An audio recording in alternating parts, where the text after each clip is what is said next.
Good evening, everyone. Hope you're having a decent Monday.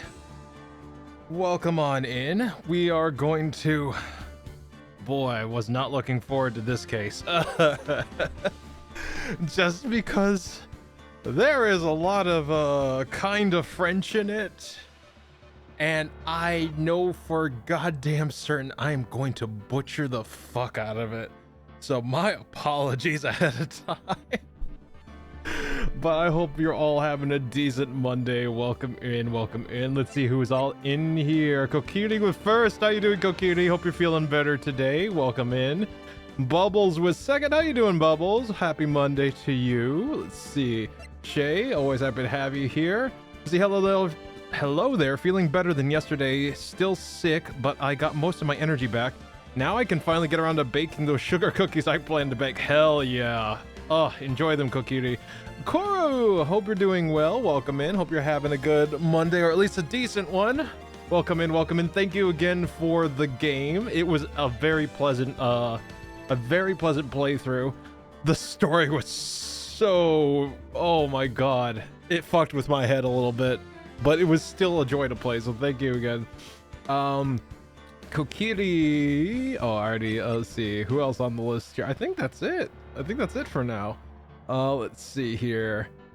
I've already got the dough in the fridge for tomorrow. I'm gonna bake them tomorrow. Batch just for me since I'm still sick. That's right. Better be just for you. Those are recovery cookies. Very serious business. All right, hold on. I know I've said this before on stream once, and I'll say it again. I hate glasses. I love that they make me see, but I hate how they get dirty so quickly at the drop of a fucking hat. Ugh. I swear I cleaned these like an hour ago. Let's see here. Where's my microfiber cloth? And we're good. All right, hold on. Let me see. Look at the other lens. Ah, there we go. It's the same, right? Like, I love how they look on me. Glasses look so goddamn good on me. But, man, they get so damn dirty so damn quickly. Ugh. Like, I'll toot my own horn on that. I look fucking good in glasses. One of the rare times I'll actually, like, toot my own horn on something. I look fucking sexy in glasses, but damn, I hate how dirty they get. All right, hold up. There we go. All right. Let's see. The worst is when they get a scratch on them, but you can't afford another pair. Yeah. Story of my first pair. I still have that pair just in case. I have, God, how many pairs of glasses do I have now? They all have the same prescription in them. I'm one of the, I guess, fortunate few where my prescription is stable enough that I can just transfer it into another frame, but there we go. I think. Nope. Shit. All right, hold on. Let me get the other microfiber cloth. So many of these I swear I have so many of these just because of how dirty the glasses get. Like, and I like wash them in the sink like every other week. There we go.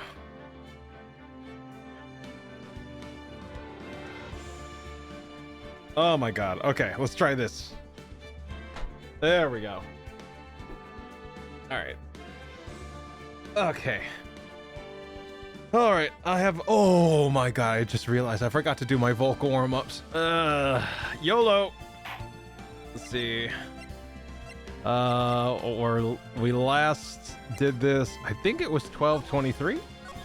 Because a new case should load up here. Yes. That's enough. This court sees no reason to further prolong the trial. This case is extremely clear. I see no room for misinterpretation of the facts. It wasn't me. I swear it wasn't me! The evidence and testimony we have seen and heard are conclusive. The victim was alone at the table when he drank from the cup. No! You're wrong! I know what I saw! I saw!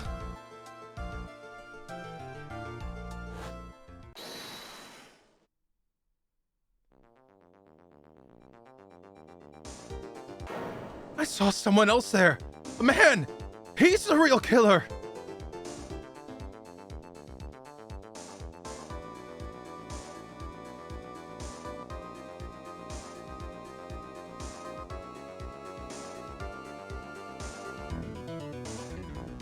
Why won't anyone believe me?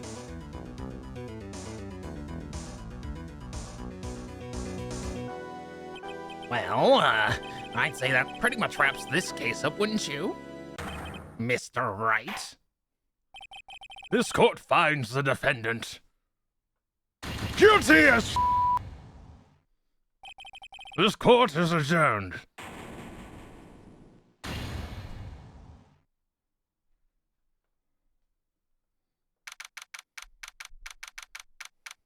January 6, 10:03 a.m., Wright and Company Law Offices.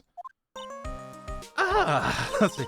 The start of a new year. Always makes me feel like I can take on the world. The whole world. I bet it does, Maya. So, I've decided that our resolution should be Savari! Take on the world. You say Savari in my office again, I swear to God. Hey, Skull, welcome in. Hope you're having a good one. Let's see. What do you think? Sure. Whatever, Maya, but I think maybe you've had more than enough mistletoe cake? Never. You've got to eat a lot of cake during New Year's. It's practically a tradition. Like watching the fireworks on TV or playing a board game. Hey, pal! Detective Gumshoe? Happy New Year, Detective! Likewise. Now listen up, Ryan. I wanna... Here's to another fruitful year of lawyer-police cooperation. Yeah, me too. All right, pal, you've got some explaining to do. Have you got a holiday present for me, Detective? What? Well, here, have this. It's really nothing much, but... Yay, thanks! Look, pal, we need to have a talk. Take a seat. Hey, what about Pearly? You haven't forgotten her present, have you? No, I mean, yes, I mean, okay. No. Are you doing this on purpose? Guess I'm busted. How do you like my first practical joke of the year? Very funny, pal. Now, let's see how funny you think it is when I show you this. What is it? A magazine? Hey, I want to see. Deadly poisoning brings guilty verdict? Defense attorney Wright trounced? Trounced? Let me see that. The defense attorney gave an almost childishly amateur performance yesterday? What the hell is this? It's a report, pal, about you. Listen to this. Mr. Wright must take full responsibility for the ruling in this case. Well? And don't you tell me you don't remember anything about it. But I don't remember anything about it. When was that issue from anyway? December of last year, which I guess makes it last month. Which makes it old news, you mean? But I wasn't involved in the poisoning case in December. So what do you think this is all about, Nick? If it wasn't you, pal, then that only leaves one possibility. No, wait. You don't mean... a phony Nick?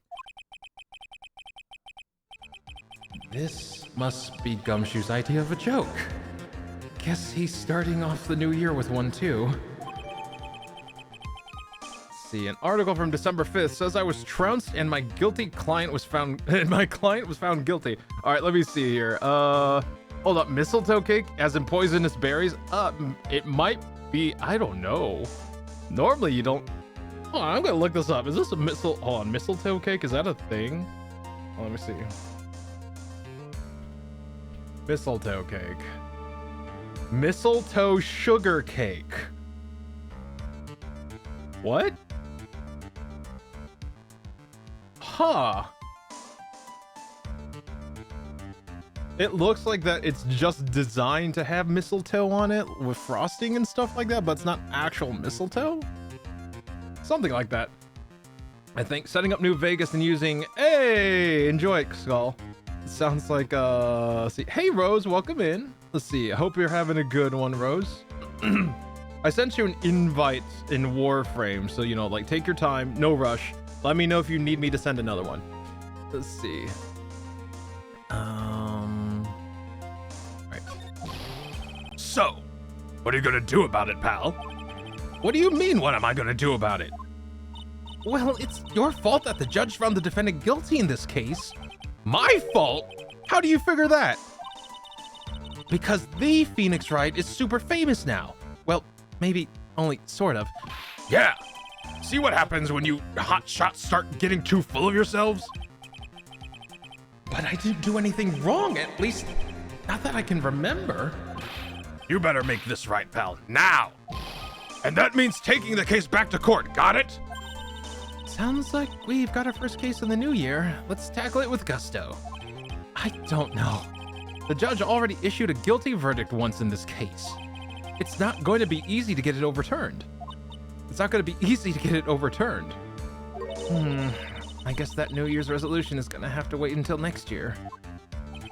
So, you're taking the case, right? Good. I'm gonna head over to the courthouse then. After that, I'll go back to the precinct. Drop by if you need something, okay, pal? I accepted it. All right, cool. Thank you, Rose. I guess people are starting to know the name Phoenix Wright. If a client entrusted a case to me based on my reputation, I guess I'm kind of responsible. But why would someone want to impersonate me? What sort of guy would do that? All right, I guess we talk. Any ideas? Sure. Did you notice Gumshoe was acting weirder than usual, or was it just me? What do you mean? I mean, he was really worked up. Like a guy who just found out he's going to be a dad or something. Yeah, I guess he was acting kind of strange. Maybe he realized he's got strong feelings for you, Nick? Considering how we interact, I seriously doubt that, Maya. Well, if he wasn't nervous because of you, then maybe it's because of our new guilty client. Random, let me see chat here. Random, but do you ever think the reason we have character tropes is because someone read/heard a story that said, I can do this character, but better? Yeah, you know the saying that, like, nothing is original anymore? I think that has a lot to do with it. Like, oh, I'm gonna take this character that I read or came across and take some characteristics, but it ends up they end up just taking the whole damn character instead of like just some characteristics. Yeah, I'm pretty sure that's where that comes from. Like similar things there. But yeah, I think that is a huge part of it, Kokiri. Let's see. So, what's our first move? I guess we go down to the detention center and talk. Wait a second, Nick. This person's behind bars because of you. Whoever it is isn't gonna be jumping at the chance to meet you, right? Hey! Let's get one thing straight. It wasn't me. It was a fake me that did this. I wonder if he looks exactly like you. Your phony Zin of Hup, I mean. Which is Phoenix backwards. I hope not. Ugh. And what kind of name for an evil double is Zin a Hop anyway? Nick, I got it. If you're going to ask whether I've got a twin, if you're going to ask whether I got a twin brother, the answer is no. Spoil sport. Wait, let's go back. Move. We'll go to the detention center. I know they're not going to be hopping at the walls for it, but like, we need to do this. January 6th, detention center, visitors room. This is so nerve-wracking. Waiting to meet our new client. I wonder just what kind of person you tricked and got found guilty. Maya, I swear. Keep it down, Maya. That kind of talk could ruin me. Ah! you, Mr. Wright? How could you do this to me? They put me in solitary. I haven't been able to stop crying. Aren't you? Yes, I am. I'm totally and utterly let down. Are you? Don't pretend you don't know me. It's me, Maggie, remember? Maggie Bird? Maggie Bird? Ah.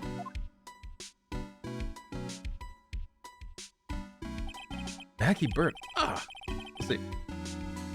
Maggie Bird. She's the policewoman I defended that one time. She was accused of murdering her lover, who was a cop too. What are you doing in here? Didn't I get you a quit? Oh, sure, very funny. After that fifth-rate defense job, you came in here and start. After that fifth-rate defense job, you come in here and start making jokes. You better hurry up and tell her what happened, Nick.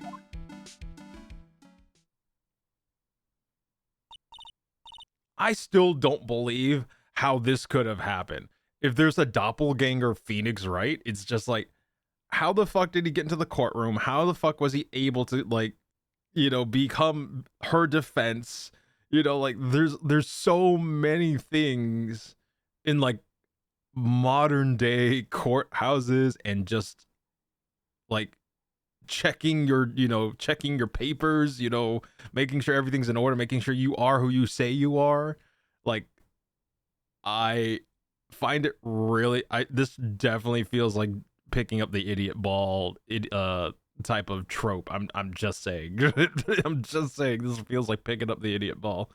Let's see. I think the thing that makes or breaks people doing that is if they make their own world, their own lore, their own story on their own without saying it is the original story. That's true. That's true. I feel that's true to an extent because, like, still that person is influenced by like the stories they had growing up, stories that their parents may have told them, experiences they may have had in the world, you know, stuff like that as well. So, like, you know, so yeah, I would agree with that to some extent. Damn, Shadow Wright got our body again and began to try and make nega business vision of our business. Shadow Wright? God. Oh, I see. So that's where we stand right now. I'm sorry you've been caught up in another murder. My whole life has been nothing but a whirlwind of bad luck and failures. I vaguely remember her saying the exact same thing last time. But I don't mind. What's one more disaster in my life? At least now the real Mr. Right is here with me. I won't let the world keep me down, sir. See, think about the courthouse of this universe. The police they hire, the lack of brain cells of the judge. Are we sure this isn't possible? This wouldn't have happened if Edgeworth didn't have to fly away to find himself. Because he would be slapping the entire department, the judge included, just being like, the f is wrong with you all? See, this is what happens when you put pain, like, the thing is, like, I don't even think there's a chief prosecutor right now. I think Payne is just an interim person, and he's not even competent, you know? So it's just like, Jesus Christ. Yeah, Edgeworth took the brain cells with him, yeah, right? Packed them in his fucking suitcase. See, this would happen in Tyrion Cuthbert. Oh my God. Let's see. Of course Edgeworth would know his boyfriend. I mean, childhood friend, right? Exactly, see? Let's see. Maggie Bird. So, how come you're dressed like that, Maggie? Last year you looked so sharp in that police uniform. I was fired after that incident last year. Oh, I'm sorry. It's okay, I don't mind one bit. I enjoyed being on the force. But I think it was time for me to move on. So, what do you do now? In the second act of The Life of Maggie Bird, I'm playing the role of a waitress. A waitress? Yes, I'm in a French restaurant. Line. Yes, in a French restaurant. It's a small place, but it's quite fashionable. My charming smile and shapely figure came through for me.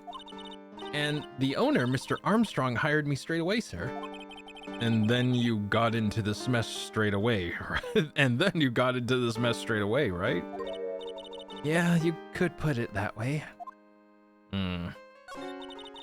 This whole mess started on the 3rd of last month, and it happened at Très Bien.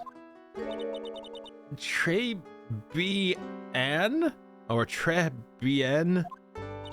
Yes, it's a restaurant where good service and a friendly smile are always included. Oh. There were 2 men at the table, both drinking coffee. And then...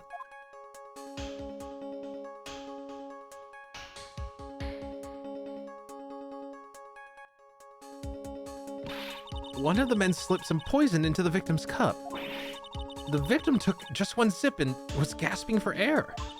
I was so shocked I passed out. Hey, hold on there, Maggie. What? You keep calling the guy the victim. Didn't you know the guy who was killed? Not at all. I'd never seen the guy before. Oh. So she wouldn't have had motive to kill him then, I guess. And the other man, the killer, you saw him, right?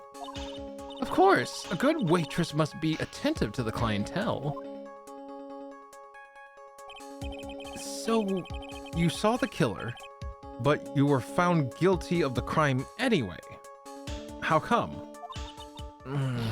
You tell me, Mr. Wright. Guess the answer to my question is my phony. Phony, phony, phony. Anyway, let's see. Anyway, she saw the killer. Better see if I can get a description of the guy. If I ever learn proper Japanese, I would love to cover that song. Let's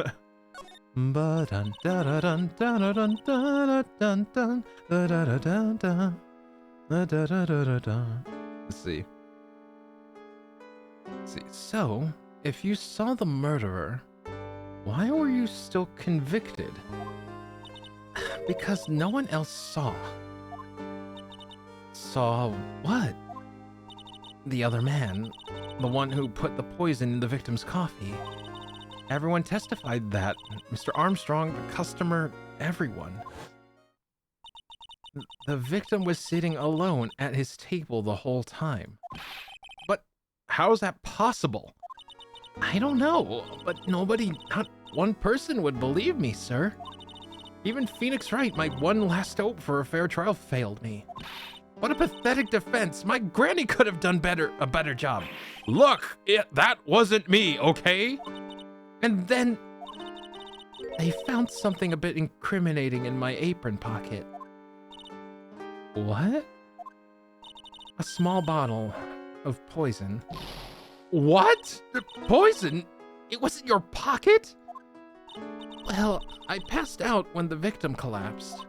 The killer must have slipped the poison into my pocket when I was unconscious. And no one else saw this other guy? No, sir.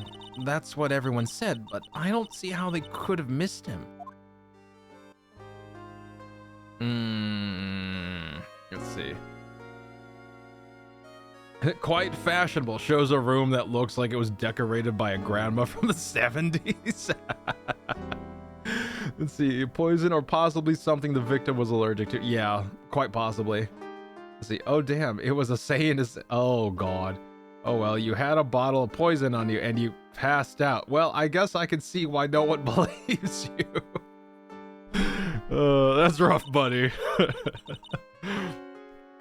see. I was the one who took the coffee to the 2 men. Oh? And what was your impression of them? Well, when I first saw them, I kind of thought they might be in the music industry. In music? How come? Well, one of them had some sort of earpiece and an emo musician's look about him. I feel called out. I feel a little called out there, Maggie. I just can't. Whew.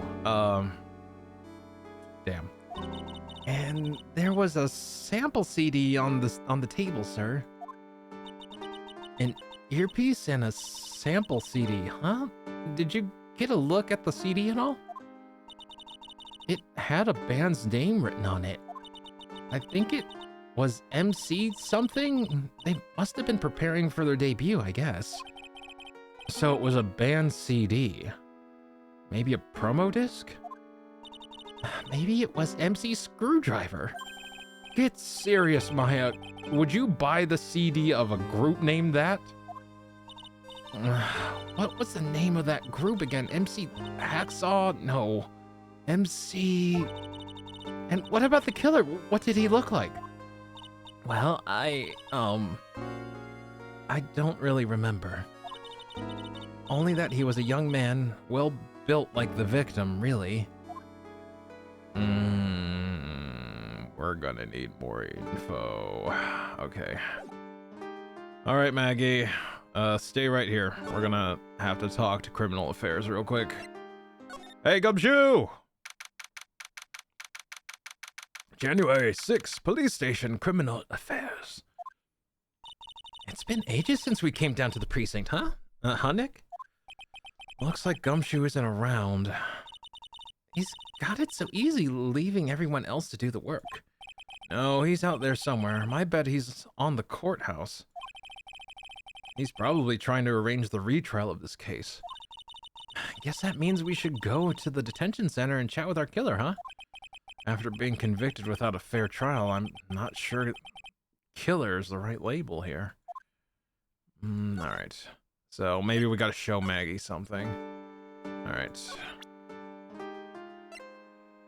Present? Oh, yeah, I need to ask you about this. Hey, this article's about my case. Can you tell me anything about the guy who was pretending to be me? Yes, sir. It was the morning after I'd been arrested. I met you in the visitor's room here. You were wearing one of your super sharp suits. Me? Yes, you, Mr. Wright. Hey, Mackie, was my evil double a yam here too? No, I don't remember a phony you, Maya. Oh. It would have been so cool. Then you got really worked up and passionate. I'm gonna get you I'm gonna get you cleared of this crime. You said? Okay, I get the picture, but you met me in person before. So how come you didn't realize that guy wasn't the real me? I guess looking back now, it was a little strange. Only a little? Well, okay, so you were a bit taller than normal, and you looked a bit shady. And your voice was a bit weird. Oh, and you had this kind of funny accent, and so the guy was nothing like me then! But he had your spiky hair and blue suit. Is that all it takes for someone to imitate me? How about everyone else in the courtroom, like the judge and the observers? Didn't they realize he was an imposter? Everyone had these question marks on their faces, but it seemed that no one wanted to say anything, sir. All right, jeez. Did you see our badge? Oh, God. I'm here to say I love you, Kuya. Hey, that's my officer that almost cooked us. Hey, Ghosty. Hope you're doing well. Love you, too. Hope you're having a good evening, afternoon, morning, something like that. I hope you're getting some decent rest. If not, soon, Ghosty, very soon. Let's see. Got it. And then you put out a liable hit article on us. I'm telling you, Edgeworth took the brain cells with him. Yes, he did. He sure fucking did, and left none for anyone. Let's see. I'm okay. I just left an interview and going to bother people. Hey, hell yeah. Tell Peyote I said hi. Let's see. This case just keeps getting weirder and weirder. Mr. Wright, do you think it's possible to get a retrial? Probably. The court ruled in the absence of a genuine defense attorney, so we should be able to get a retrial. Mr. Wright? Yeah? Do you think we'll win next time, sir? My life has been a full-course meal of bad luck complete with defeat for dessert. Since I was 6 months old when I fell from the 9th floor of my apartment building. I've been hit by all sorts of vehicles, gotten sick from all sorts of foods, failed at almost every test I've taken, experienced almost every kind of disaster. I even landed a phony lawyer when I had the misfortune of being accused of murder. But I will survive, because Maggie Bird always lives to fight another day. And one day I'll find it. Just you wait and see, sir. I'll find that one single moment of good luck. Ugh. Zinepop is really gonna pay for this. What are you staring at me like that for? But Aya's right. Whoever it is that thought it was a good idea to use my name and get an innocent girl convicted of murder had better watch out. We'll find him, don't you worry. We'll get Zinepop for you. Oh, thank you. Oh, I'll tell you where Très Bien is then. Right, a restaurant where the murder took place. Yes, sir. When you go, please tell Mr. Armstrong I said hi. Sure, all right, Nick. Let's go check out this restaurant and its food. All right. But have you seen my... Okay, so the next time... And I really hope there isn't a next time, but the next time something like this might happen, look for this. That badge, is it real? Of course it's real. That's what they all say, but I've been duped before. Give it to me for a sec. Chomp. She bit into it. And I left a few teeth marks too. I can see that. I just wish I could remember if that means it's real or a fake. I said it was real. It doesn't necessarily, it might be real, but they use cheap materials. There's also that. It's absolutely real, but budget cuts. Let's see. Let's see. Ma'am, I wish I showed her teeth in it. Let's see. Oh yeah, let's see. Oh yeah, a guy got fucking shot with this lady. Yeah, her lover, actually, at the time. Let's see. You know what? Keep it up, lady. I believe in you. That's some grit, right? God damn. All right, do we go to Très Bien? I guess we go to Très Bien. January 6th, Très Bien.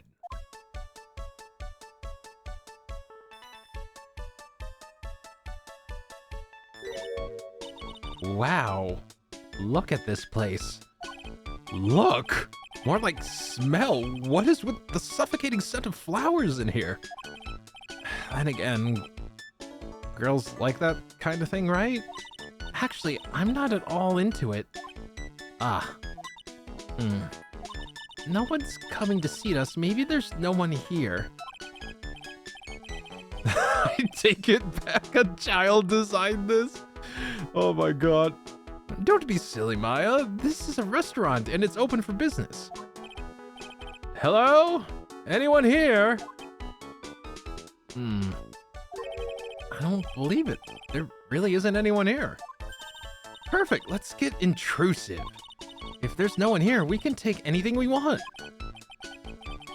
Yeah, I suppose we can.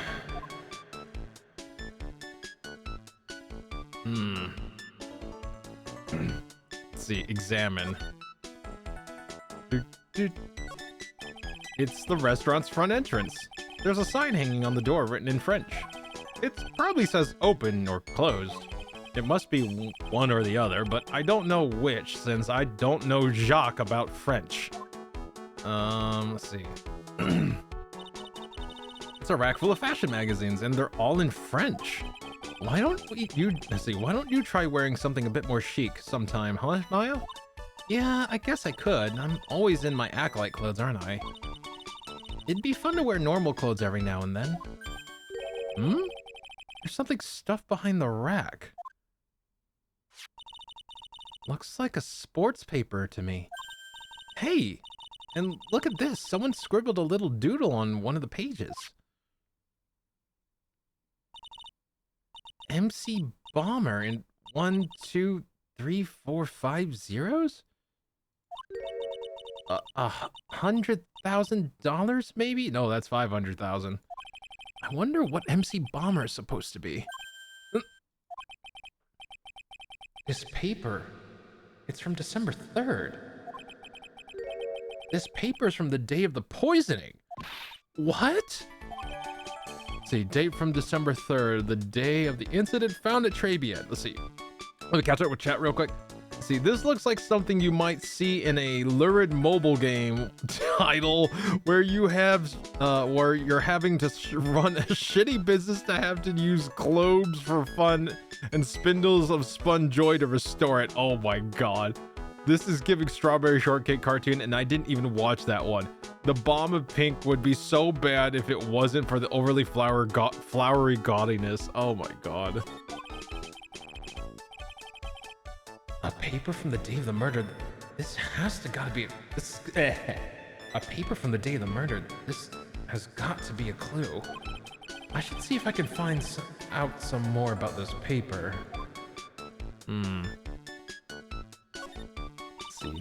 I don't see a check mark on it. Let's see here. We found that sports paper, but okay, cool. I better try to find out everything I can about it. So let me check the court record real quick. $100,000, $5,000, MC Bomber, ha ha ha ha ha ha ha. Which, with our previous client's avatar drawn there. Please don't ignore me! That dude, oh my god, I love him to death.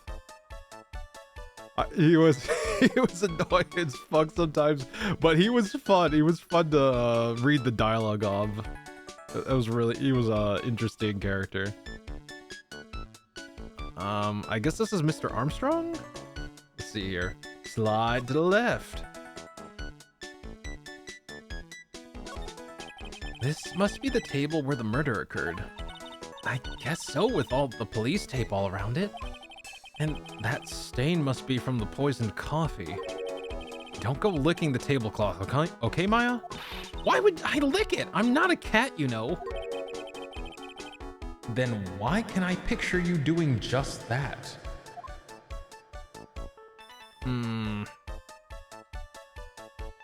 Hold up. I'm trying to get my Go XLR closer to me here. I am literally reaching across the desk to get to that button. Let's see. Look, it's one of those magical boxes that spits out money. You know, you're the only person who would ever describe a cash register in that way.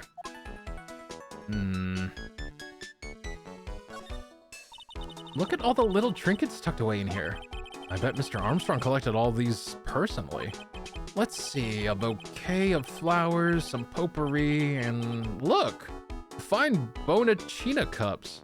Bone China, no, Bone China, oh my god. I tripped over my tongue, it hurts.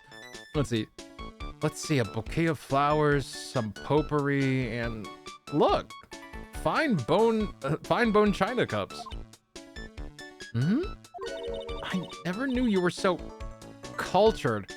Well, when you have a boyfriend like Miles Edgeworth, I mean close childhood friend like Miles Edgeworth. Let's see. The ruffled tablecloths are too much. I personally would not go with yellow as a different color to the various shades of pink. Maybe a warm brown or green, cherry blossom vibes. Maybe a blue? But I feel like that would be too, like, nursery. It might be a little just too nursery. Maybe, yeah, This is overly done. Come on, Maya, this is common knowledge. Any Joe Schmo knows this much. Really? Really? Any Joe Schmo, huh? Oh, Well, then that must mean Miles Edgeworth is just any other person.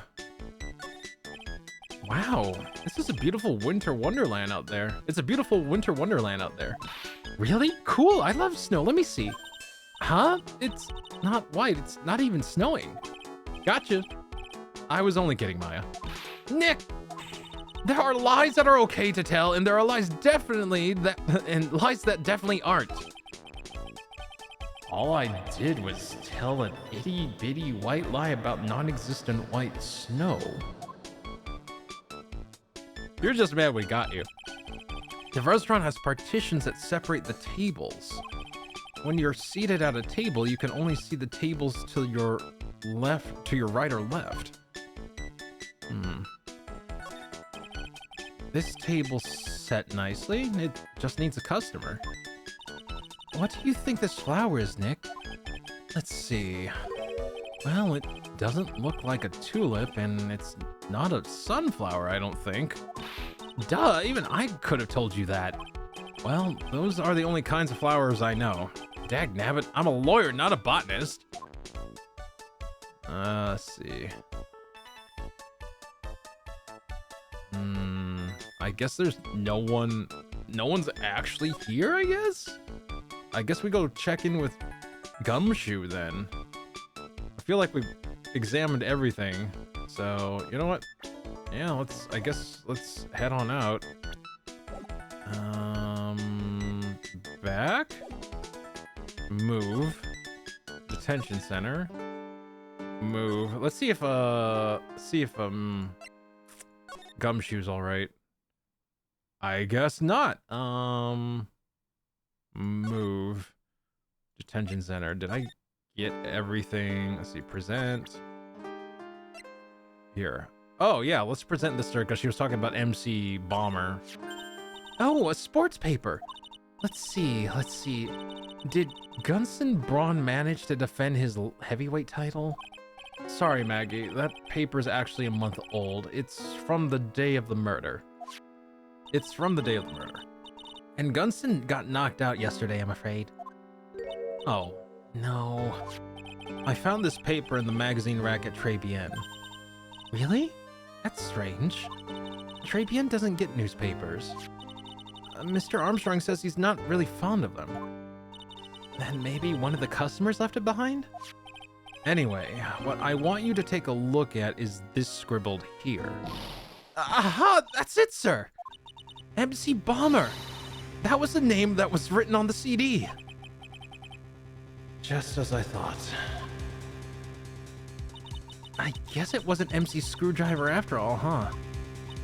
So that $100,000 must be a down payment for a record deal, right? If someone gave me $100,000, I'd sing for sure. The Master of Kurain, or the Spirit Song, or even Maya's theme. Okay, Maya. So, if the sample CD was on the victim's table, that means this newspaper may have belonged to the victim. You're right. So the victim left this behind on the day of the murder, huh? I think we better step up the investigation, don't you, Nick? Yep. All right. Well, that didn't add anything to anything. Let's see here. Yep, didn't add anything to anything. So, all right, let's see if we can go to Trebien now. Yes, we can. Okay. Let me see here. I hate to think this room. Let's see. I think I hate this room less if there wasn't a piss yellow borders and partitions. Oh my god.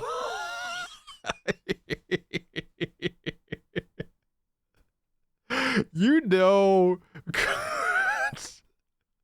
I say this with love, Kokiri. You know, Kokiri is thoroughly disgusted or disturbed by something if they drop a curse word. And there was no curse word said, but I don't think I've ever. It's a rare treat to see Kokiri say piss yellow.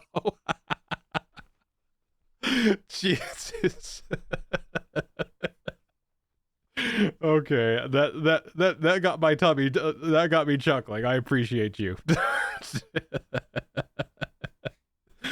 Let's see. Also, less flowers on one wall while the other wall is simple pink. Nah, simple pink wall on all walls with darker shade. Okay. You know what? I could see that. That actually, I think that would actually bounce out really nice. Maybe some black or no, maybe not black. It needs a neutral tone somewhere. It needs some contrast because this is very loud. This is very loud and just poor color coordination. Chocolate brown, no, that's just doo-doo. In this setting, no, you cannot have chocolate. Like I feel like if you did chocolate brown, it would have to be towards the ceiling or towards the floor. It couldn't be anywhere in the middle. Oh my god. Oh, okay. A nice lasty purple. Oh god. Okay. I feel that at this point I'm going to have to, so those in the VOD, those in chat, I thoroughly apologize for butchering this language. And we are going to try, but I feel like this. Seek fluid intake. I feel like this is gonna be like driving an SUV through a goddamn muddy, hilly countryside. So buckle in. Okay, we got some water. Thanks for the care package. Stretch. All right. Posture check. All right. We call local French farm boy. We could, but I don't know if he's available. Like, it'd be kind of weird to put him on the spot. If he was totally down for it, I would love it if Lyra came on stream to read all the French parts. I would love that to death. But I don't even know if he's available right now. And it would be just kind of very spur of the moment. Let's see. Where's our local? Let's see. Is he around? Let me see. Oh, let me see. Where is he? LYR.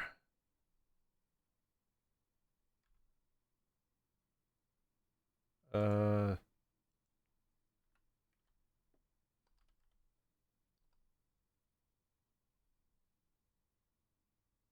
thought I had him on my friends list. Wait, where is he?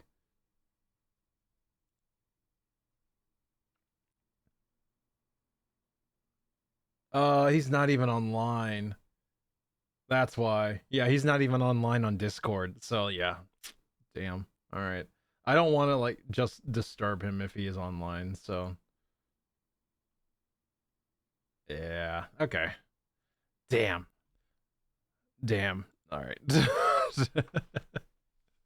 True enough, mayhap next stream if we don't solve the case. You know what? It might.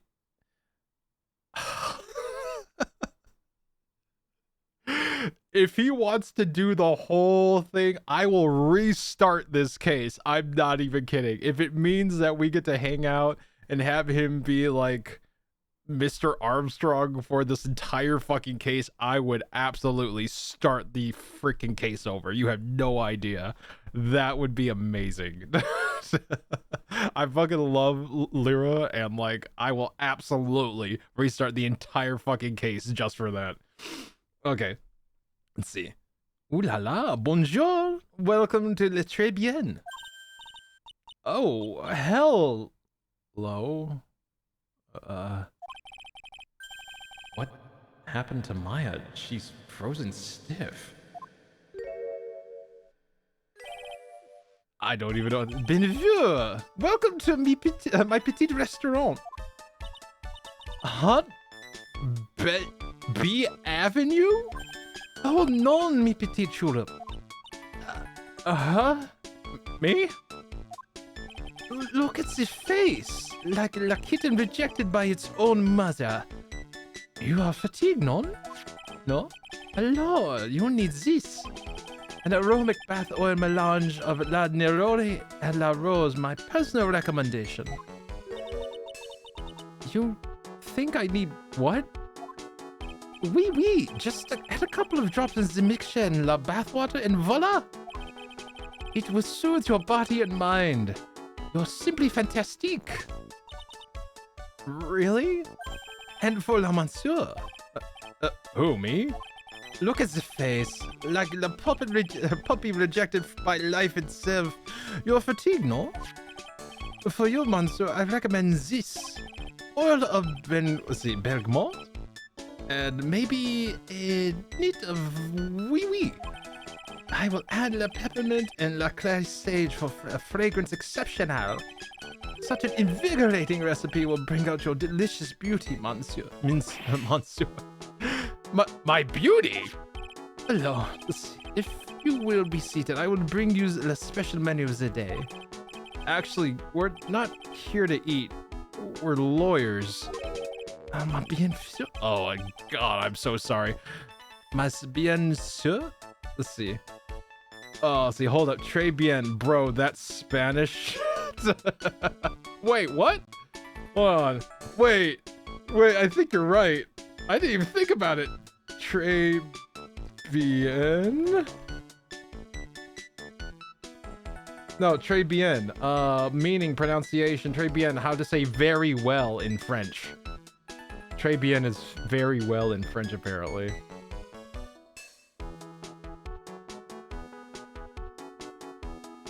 Unless they're using the wrong presentation in here. See, you are La Phoenix, right? No? Yes. You know me? My sweet, I never forget a man who flirts with me, especially in court. I guess he was cross-examined by our mysterious Zin-Op. It looks like everyone to... It looks like everyone to do... What? See, it looks like everyone to... That is a weird way to say that. It looks like everyone to do with this case knows who I am already. I wonder what sort of impression Zenohep? I think it's Zenohep. Been leaving... see, what kind of impression Zenohep has been leaving on people? I wonder what sort of impression Zenohep's been leaving on people, don't you? Let's see. Very good. Bien is good, and Trey Bien is very good. Just keep adding Trey to be very, very, very good. Thank you, Bubbles. Appreciate you. Similarity in languages happen. Yeah. Let's see. Allow me to introduce myself to you again. I am Sean Armstrong. Enchanté. Talk. So what does très bien mean? I know tres means 3, right? Oh my god, Maya made the same assumption. You know what? That's fair. That's very fair. No. Très bien is français. Or français. Let's see. Français. Let's see. In English, you would say very good. Oh. Very good. Oui, exactement. L'atmosphère is très bien. And la cuisine is très bien. If the food's so good, why aren't there any customers in here? My cuisine is not for all. Some people say they do not appreciate la haute cuisine. I thought everyone liked hot cuisine. Since I have lost Maggie, I do not have enough hands. So you're running this place on your own now? Oui. For a moment. No one has answered my advertisement. Oh, pour moi. Please don't eyeball me while you say that. I am le chef. I am la manager. I am also a trained aromatherapist. A roaming what? A practitioner de aromatherapy, the art of soothing the soul with the delicate floral aromas. Delicate? The smell coming from the bottle earlier was anything but. Let's see. I remember a tiny bit of French from school days. Ah, thank you, Bubbles. That actually came in handy. I appreciate it. Let's see. So, could you tell me what you know about the incident? Bien, it makes me sad to remember it, yet I remember it so well. More than a month has passed since it happened. Yeah, I guess it's been about a month since Maggie's sentencing. So, it was the 3rd of last month, after 1 in the afternoon. A man who was in here for a coffee suddenly became ill. Because of the poison in his coffee? That is the truth as I know it. It was Maggie who took his drink to him. I was in the kitchen. I heard the sound of someone collapsing. When I came out to see what it was already slumped in his chair. He was dead? Mon Dieu, oui, it was dead. Maggie had passed out also. And this man who died, was he alone? Oui, monsieur. All alone. I know that Maggie said there was someone else, but... I see. La police asked me many times. Are you sure there was no one else in the table? They asked. But I'm not the only one. The old man said the same thing. Old man? What old man? Let's see. I was thinking it was 3 good in Spanish because I remember the whole ¿Cómo está muy bien? Conversation back in the day. ¿Cómo estás? Let's see. God. There was this thing we had to say at the beginning of every Spanish class, and it was just kind of like the teacher introducing herself. Let's see, like, me llamo Profesora Simpson. Por aquí. Or how are... No, not por aquí. It's like, dang it, I forget. Ugh. I forget. God, it was hammered into my brain for such the longest time. And I guess my brain went like, you don't need that anymore. So yeah, it's been erased. But yeah, like it reminds, like that took me down a memory lane a little bit there, Kokiri. Let's see, old man.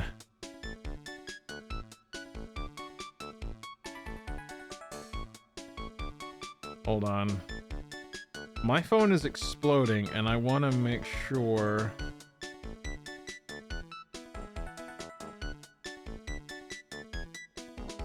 It doesn't. I thought there was an emergency, but it doesn't look like an emergency. Just. Okay. All right. Got it. It is someone doing a mischief, but okay. It's not an emergency. That's good. Okay. All right. Sorry about that. Let's see. So who is this old man that you mentioned? The time of la murder, there was another customer in there. What? Someone else saw it? C'est my oui. See, I don't know how to pronounce that. My oui? As usual, he came alone that day. At the time of the murder, it was here. He saw it too. Let's see. But he said the same thing, that there was no one else at la victim's table. But Maggie swears there were 2 people. And my mademoiselle, the lawyer, he could not prove this, no? About the lawyer, that was me, I suppose. My bien sûr. Wow. He's the first person who said it wasn't me. Don't kid yourself, Nick. Huh? How? Now who's the one making stuff up? Let's see. Old man. What do I do with this? Do I present him with something? I don't think I need to show him this.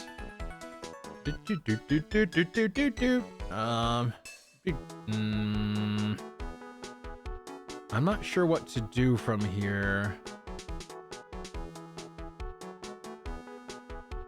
I guess we go to criminal affairs?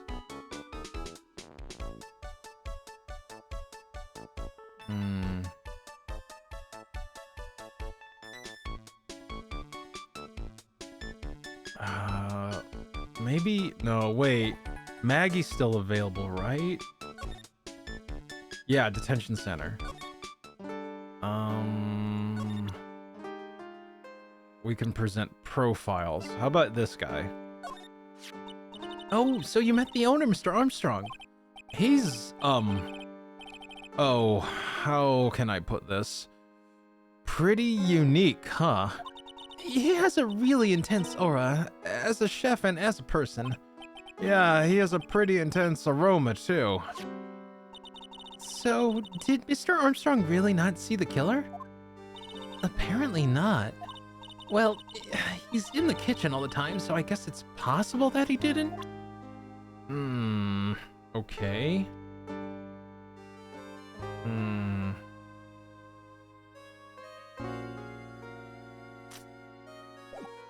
Maybe we present Maggie's profile to Mr. Armstrong?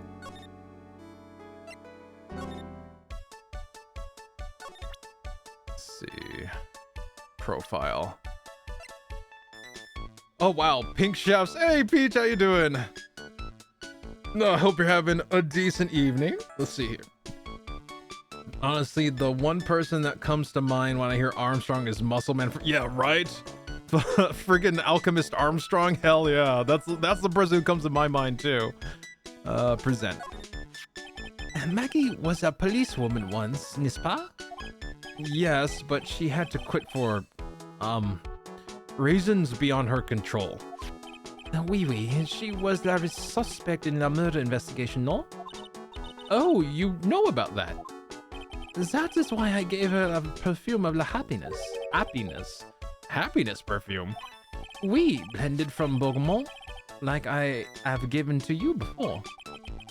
But she's been arrested again and found guilty this time. This is true. A natural aroma of unhappiness must have been very strong. Just admit it, your perfume doesn't work.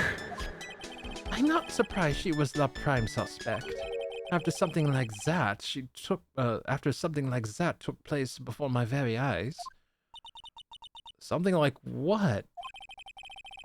What is this guy talking about? Does this mean Maggie did have a motive? We've got to ask this guy for more info stat. Back talk. Let's see here. Honestly, the only person that oh, wait, I already read that. Let's see. When Maggie took the coffee over to the victim, did anything happen? I suppose you could say so. So what happened? No, it was nothing. Look, Maggie says she didn't even know the guy, but she's still been indicted for murder. The prosecution must have come up with some kind of motive. It is true. If there was anything at all between Maggie and the victim, it could be relevant. So please, tell us anything you know. Ah, fuck. 3? Okay, that's not too bad. Psyche locks? No way. What are we gonna do, Nick? We'll just have to what the? What's wrong? The magmatama, it's gone. Huh? I had it in my pocket, but it vanished into thin air. What? But I could see the psyche locks. Maybe that means the magatama's nearby? Mr. Armstrong, could I just confirm something with you again? The table where the victim was sitting, was anyone else sitting there? That is a question you'll have to ask him yourselves. Him? The old man spends all of his time dans la park. Oh, a park. What park's that? Behind the restaurants. It's called Vitamin Square? Thank you. Jean Wood and Pierre, my dear. I don't know if I'm so sorry, French speakers and French havers. I'm so sorry. Let's see. Let's go check out this Vitamin Square right now, Nick. Yeah. All right, Vitamin Square it is. Was it move? Vitamin Square. January 6th, Vitamin Square. You're fine? Thank you. I asked who named these areas, but America literally has a town called Nowhere. And God, and Normal. Have you ever driven through Normal? It's very normal. That's very normal and very boring. Oh my god. Let's see. So this is Vitamin Square. Yeah, I see where they get the name from now. The fruits scream vitamins at you. Hey, Nick. That's the guy, right? Isn't that the old man Mr. Armstrong was talking about? That grouchy looking grandpa? He's throwing seeds out at the pigeons. Maya, he's not throwing seeds for them. He's throwing seeds at them. Uh-oh. My grumpiness threat level has just been raised to red. Alright.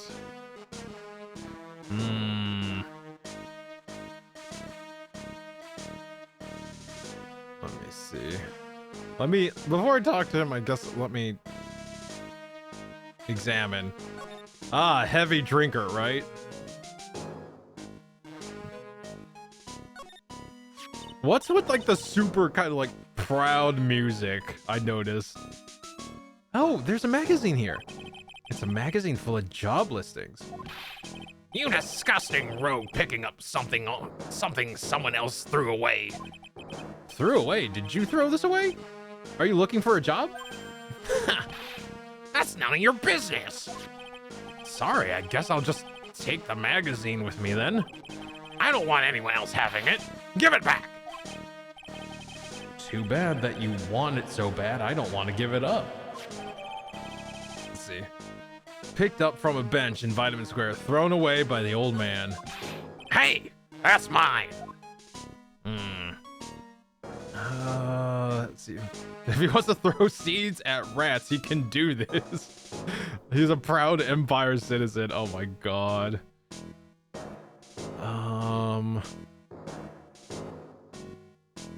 Let's see.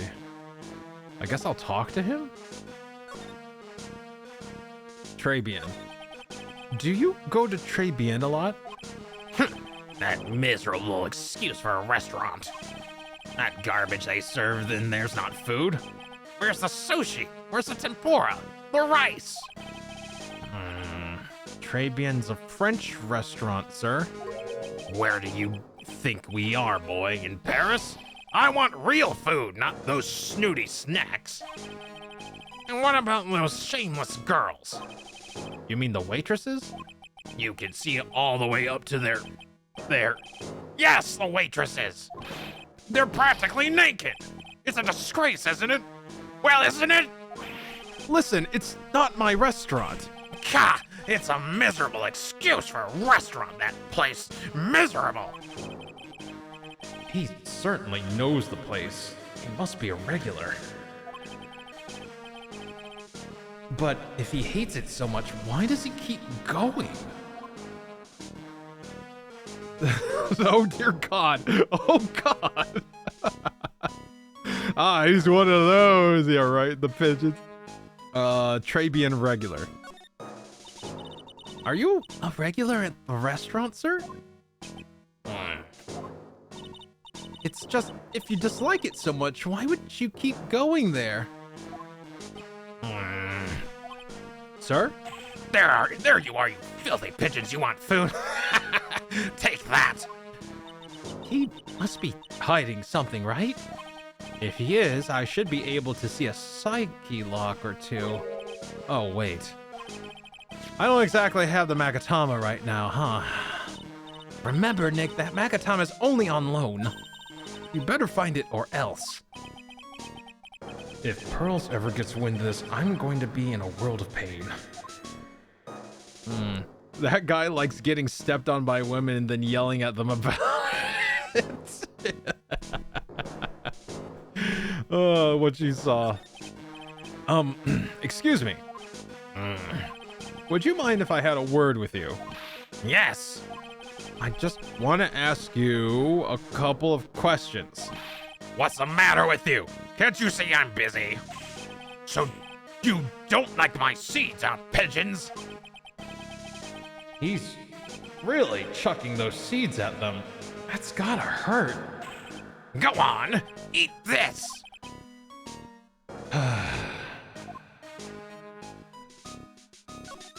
Excuse me, sir. Can I ask you about Maggie Bird? I don't know any Maggie Bird.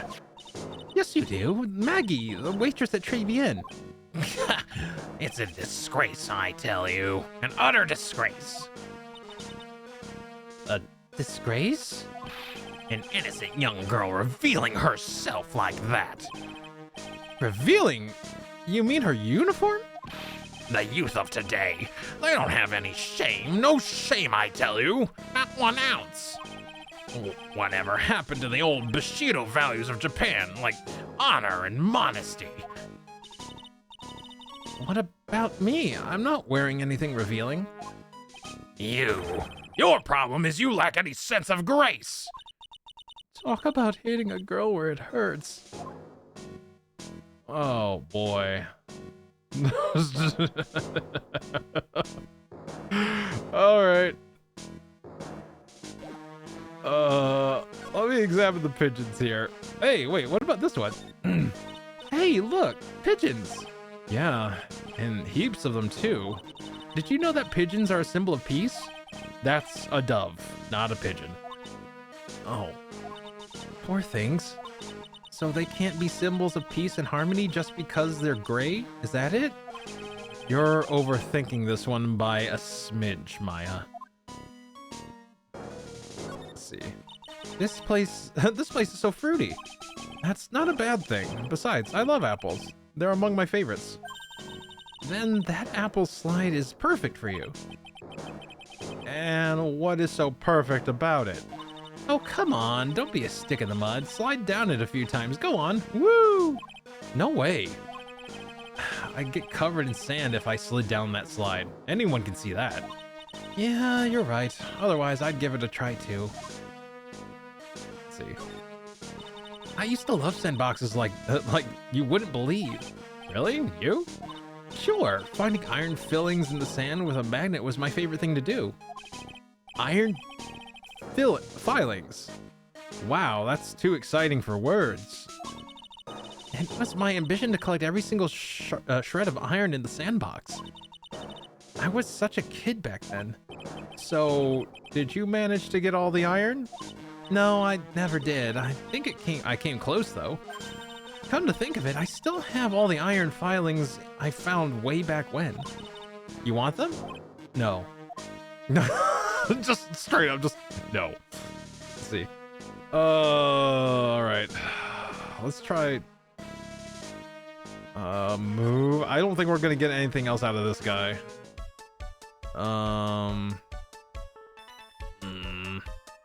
Let's see. Present. What, do you know anything about? No, he was in the kitchen.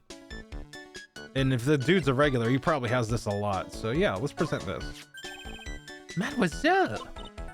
Yes. Are you looking for a job? What? No, I was just... Let me see. Your style is un peu different, but you have a good face. Different? Felicitations, you have passed. I will hire you. Bien, comes with me. I will teach you everything I know. Nick! Ah! That was the last time we ever saw Maya. I wonder how she's doing today. I wonder if Mr. Armstrong treats her right. God. Never see her again. That's wild. What a twist, right?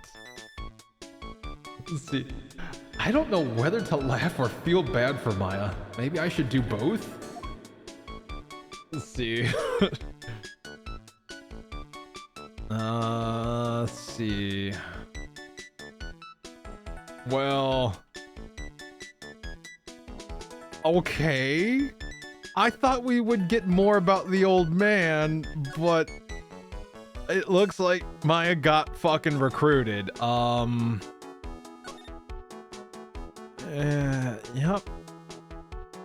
Yep.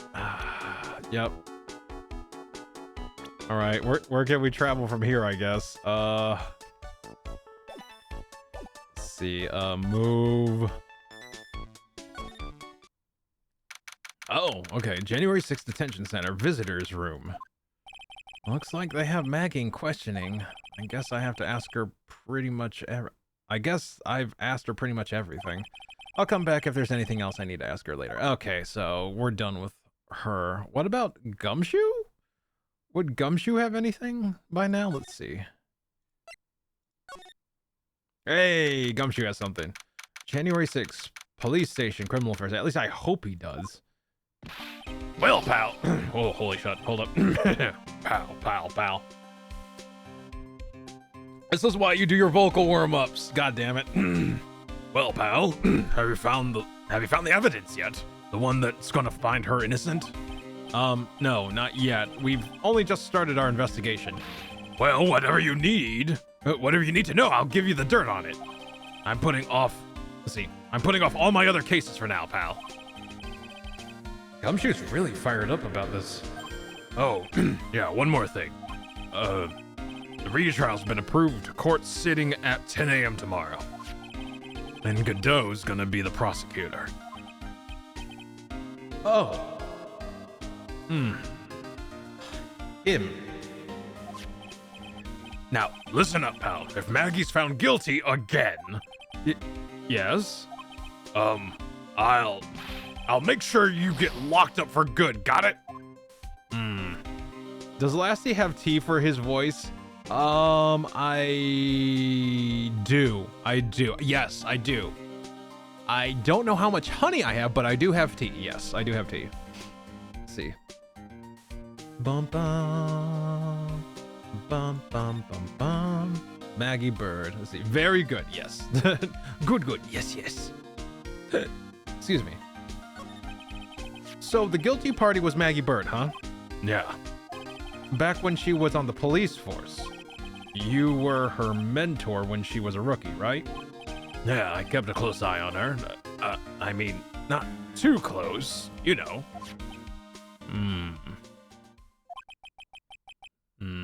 Hey, what's with the funny looks, pal? I was just her... It wasn't anything like...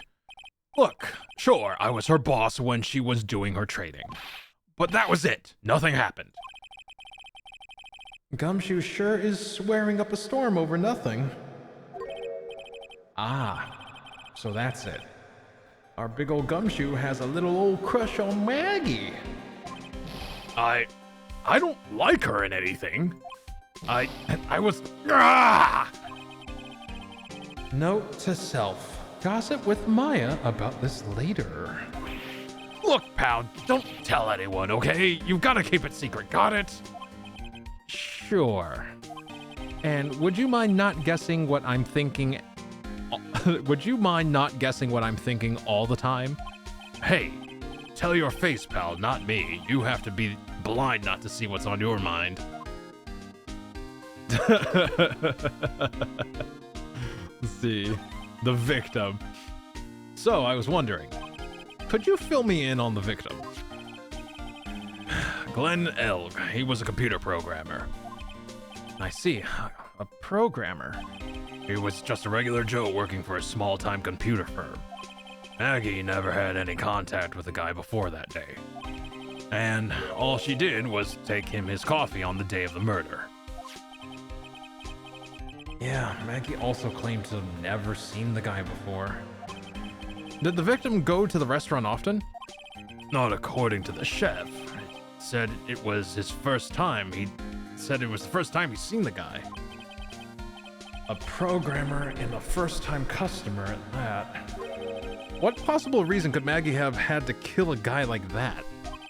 That's what I thought. But a motive was still somehow established in her trial. You're kidding. What was her supposed motive? Sorry, pal, I'm really busy. I'm real busy. I haven't got enough time to sift through these papers. Look into it yourself, okay? What could this motive have been? This isn't really a proper investigation. I'm kind of working on it by myself. Oh, that's right. The judge already ruled on the case, and all the evidence is in already. The only problem is with Maggie's testimony. Yeah, doesn't sound very good for us, huh? Look, pal, I've got a mountain of papers on this case to look over before tomorrow. So I'm just gonna say this. Maggie Bird's no liar. Okay, she's a bit out there and a bit off base sometimes. But she was a good cop. That's not exactly complimentary, you know. So what do you think really happened? And just how contradictory is her testimony? The biggest problem with Maggie's testimony is the number of people at the table. Yeah, my thoughts exactly. Maggie still insists there was another guy sitting with the victim. Right, but get this. Everyone else in the place says the guy was alone, even the chef. And then there's that CD. CD. Oh yeah, she did mention something about a CD. And there was some sample CD on the table, sir. But our guys turned that place upside down. There was no CD. What? Not on the table, not anywhere in the whole restaurant, pal. But didn't Maggie say the victim was wearing an earpiece too? Yeah, but that was for the portable radio in the front pocket of his hoodie. A radio? He didn't have a CD player? You got it. Your phony never explained that contradiction at all. Come to think of it, the owner of Très Bien didn't mention that CD either. I don't know why, but I get the feeling Mr. Armstrong's got something to hide. Okay. Let's see if we can get more information from him. Court record. Back. Oh wait, no, I need to present, right. There we go. Present. What's that? A sports paper? Yeah, I found it in the magazine rack at Très Bien. It's dated the same day as the murder. You may be onto something. You may be onto something there. And take a look at this. See this writing here? MC Bomber. Hey. What is it? I've heard that name somewhere before. Yeah, MC Bomber. Wow, he actually seems to be thinking for once.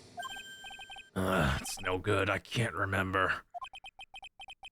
And he goes back to being the gumshoe we all know and love. Hey, pal, I'm gonna borrow this paper for a bit, okay? I want to get a handwriting analysis done on this scribble. Handwriting, huh? It'd be good to know more about that in any case. Thanks, pal. I bet this will turn out to be an interesting clue. Sports paper given to Detective Gumshoe. Okay. Hey, Krista, how you doing? Welcome in. Hope you're having a decent Monday.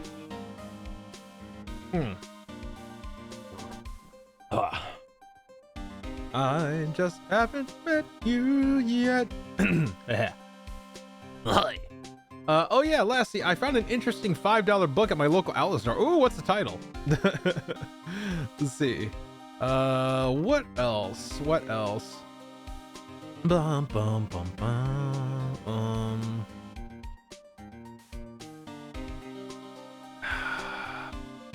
What does he, you know, no, I keep forgetting to, I can present, he already told me about this dude. He already told me about Maggie. Let's talk about the owner. He's got to know something about the owner, right? A chef at Très Bien, huh? You know what that chef said to me? Ooh la la, your body's full of the toxins. And then he gave me this bottle. What's in it? I don't know. The label says juniper. I'm under orders to put a few drops of it in my bath every day. Under orders? Yeah, you know, there's something about that lady. I mean, guy. Huh? You can't stop thinking about him? Not like that, pal. Give me a break. He's not my type. I mean, I can't stop thinking that he's involved with this case somehow. Sounds like he knows a little something more about our charming chef. Hey. Let's see. Gay side-eye. D&D Lore and Legends, a visual celebration of 5th edition D&D. What? Art from all the various installments of 5th edition. Oh, oh god, you made out like a bandit cookie. Some of those drawings and paintings and illustrations are really good. Let's see. I hope you enjoy it. You made away like a bandit with that book. Let's see. There's a bit of art in the book that had me thinking Lastiel would love this. Oh, please, if you get the chance, please share it. I would really love to see it. Let's see. Do we have anything? Oh, the charming chef. Okay, we do have something more with him. So what exactly is that? Let's see. So what exactly is it that caught your attention about the chef at Très Bien? It's kind of hard to say. The guy's not even connected with the case anyway. Let's see, the guy's probably not even connected with the case anyway. Hey, come on, detective. Didn't you say you'd give me the dirt on anything? Well, this sort of stuff is kind of unimportant, gossipy stuff, you know, pal? Look, how about this? You go to Très Bien and investigate the place yourself. And if you find out anything suspicious about the guy, you report back to me, okay? Don't suppose I get a choice in this, huh? Guess I better find out more about the chef and Très Bien and then report back to Gumshoe. All right, I guess we're off to the restaurant. We get there from the detention center, right? Yeah, okay. Let's see, there are 2 specific ones you'll love. Oh, I'm looking forward to it. And I know I'm going through the pages to make that 3. Nice. January 6th, Très Bien. The scent of flowers sure is strong.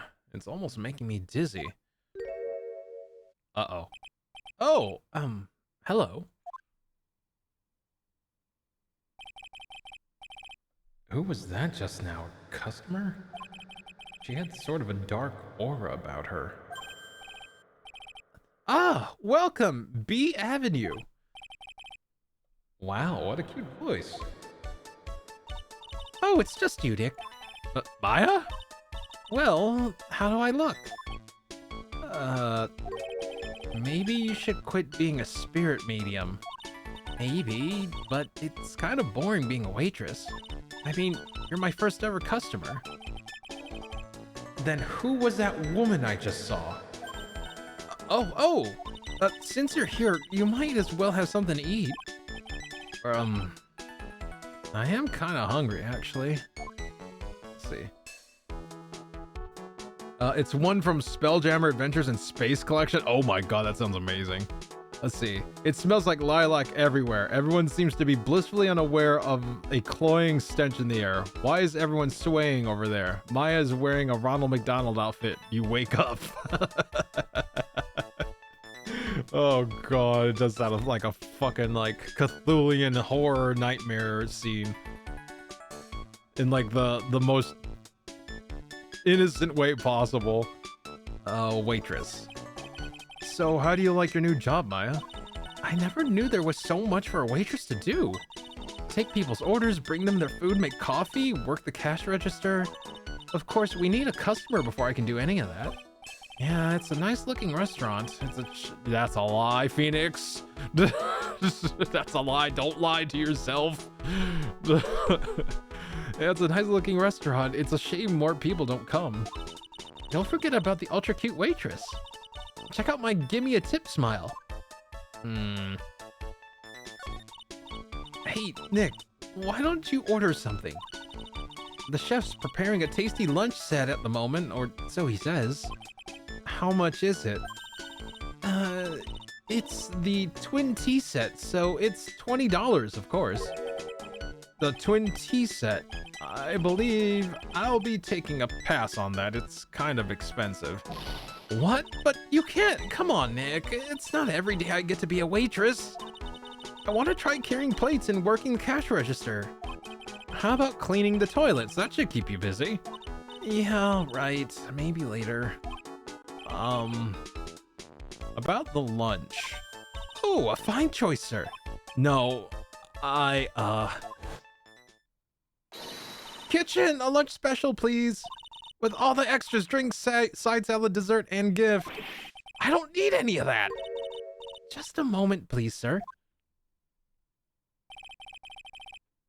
Maya's really getting into this. So how much is this lunch then? $20? Huh. But with the drink, side salad, and dessert, it's $45? Hey, wait a sec, Maya. Sorry to keep you waiting, sir. Here you are. Our deluxe fortifie lunch. Really?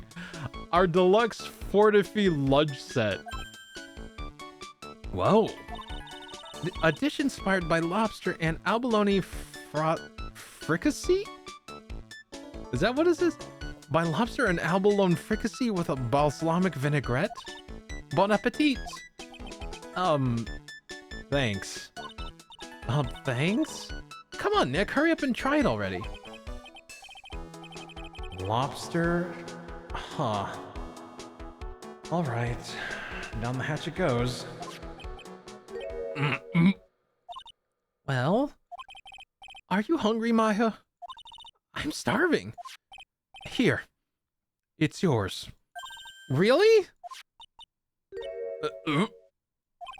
Remember, Maya, my wallet doesn't print money, so you better polish off that plate. I just remembered I gotta clean the toilets. Hey! You can't be in that much of a hurry to clean the toilets. Trabian lunch special added to the record. Trabian lunch special costs $20 despite how unbelievably bad it tastes. How does that guy manage to make good food taste so bad? Hey, Nick, you want to take a peek at the kitchen? The kitchen, huh? Not a bad idea. Now, what was it that Maggie said again? In the kitchen, you'll get to see a lot of the chef's greatest secrets? In the kitchen? That sounds tasty. Hey, wait up, Maya! What is it? I'm pretty busy right now. Weren't you going to show me around? There goes my plan to find some cool clue and show it off in your face. I better conduct the search in the kitchen myself. All right. Move to the kitchen. January 6th, Trabian Kitchen. And here it is, the famous Trabian Kitchen. My first time in here too, actually. There's a weird atmosphere in here, that's for sure. Mr. Armstrong will be back soon, so we better search quickly. Chop chop. Okay. Examine. All these bottles. What's this? It looks like a treasure chest or something. Wow, look at all these little bottles. Oh, they're aromatherapy oils.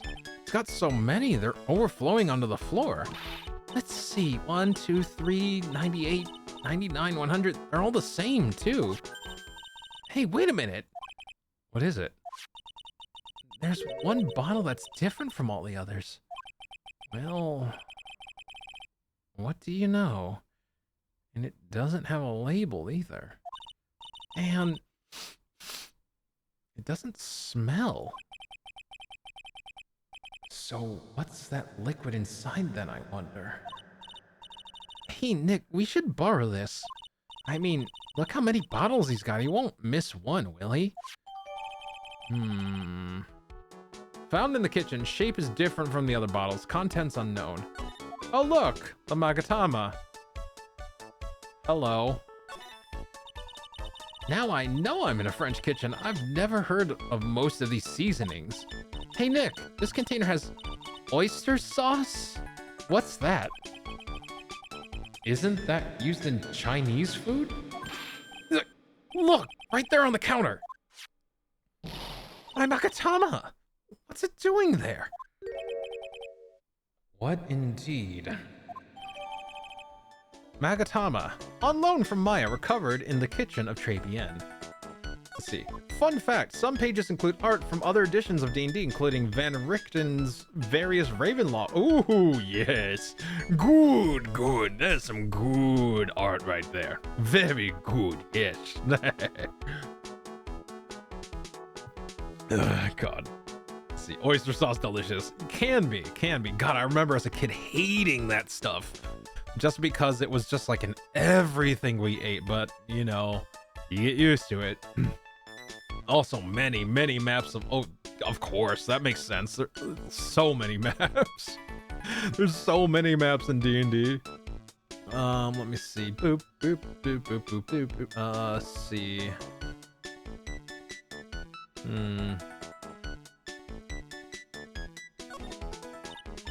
That smells good. Something's bubbling away nicely in that pot. It must be the lobster and abalone fricassee with a balsamic vinaigrette.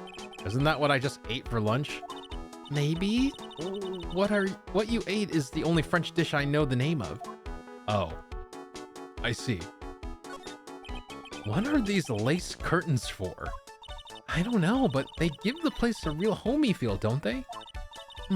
Lace curtains.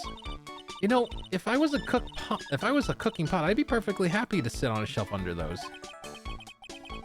How do you respond to something like that?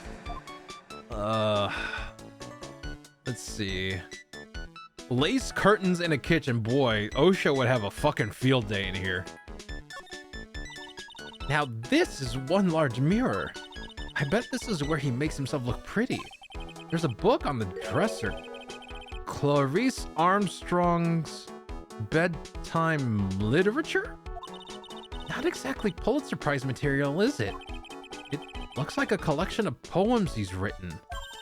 Poems? Cool, read one out. And say it in your best French accent, with intensity, okay? I hate this. I hate this. God damn it. Okay, here's one. It's called Printemps. The two of them, like actors from a film, the coffee still undrunk. Sweet nothings over too soon on that sad Sunday morning.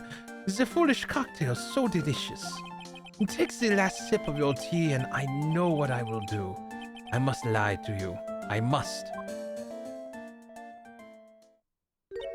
Huh? That's it? Yep. That's a poem for you. Okay. I know I'm in a French restaurant. I've never heard of most. Oh, wait. She's already said that. Okay. Wait. Wait, no. That was new. Let's see. Now I know I'm in a French restaurant. I've never heard of most of these seasonings. Hey, Nick. This container has oyster sauce. What's that? Isn't that used in Chinese food? And look at these knives. They look really sharp. I like to see how one of these slices through a cheesecake. Phoenix, my man. A cheesecake? You don't exactly need a sharp knife for one of those, Nick. Clearly, you have not seen the cheesecakes that I have conquered. God. Let's see. Alright, I guess we move from here. Très bien. Oh, right, we need to find out if the old man's lying to us. Hold up. Let's see. Move. Vitamin square. Right, we need the Magaton. Wait, where the fuck did that... Where did the fucking this moped came from? The old guy's not here anymore. Drat, I still have some unanswered questions for him.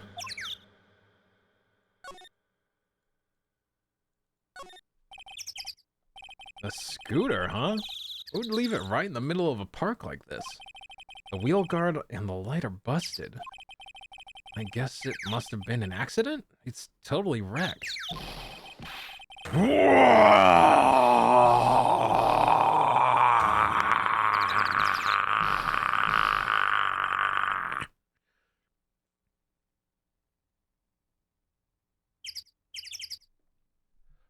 You, game. You. Okay. Well, I might have to put the kettle on sooner rather than later. Hey, what you think you's doing with my bike? No, I was just... You've been messing with my new ride? Is that what you've been doing? New ride? Isn't that some kind of... You gonna pay for this. It wasn't me! It was just passing by. Hey, then who's the one that covered up my saddle in crap, huh? You're gonna pay. You catch my drift? No, wait a second. I'm not a pigeon, so I could... A wise guy, eh?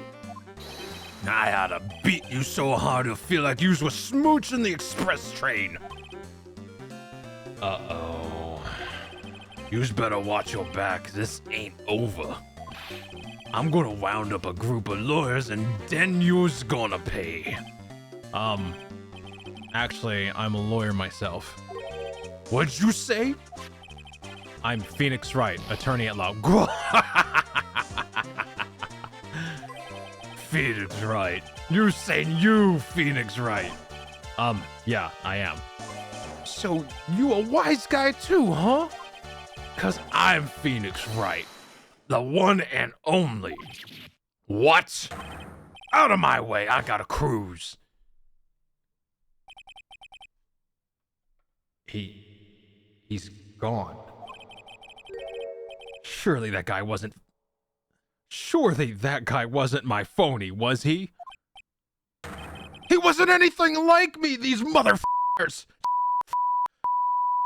Dude with a fucking chain up his...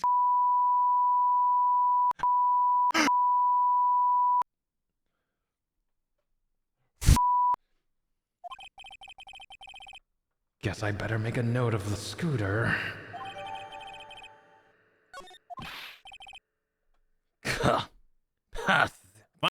Pathetic. Oh, it's you. A few threats from a little brat like that. And you look like a pigeon that's got seeds in its eyes. Have you been there the whole time, then? I was in that strawberry. I had some thinking to do. More like you had some cowering to do. Trey BN regular. Are you a regular at that restaurant, sir? It's just that if you dislike it so much, why would you keep going there? Sir! There you are, you filthy pigeon. You want food? Take that.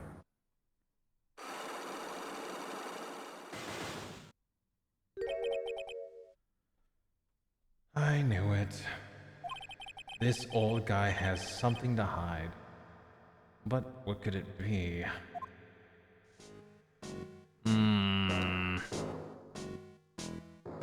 Let's see.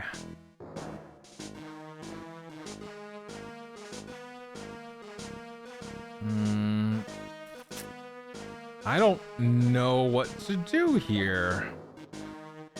Are you a regular? What do we have that... What do we have court record-wise? Written by my phony. The wheel guard is all smashed up. Smashed all to bits.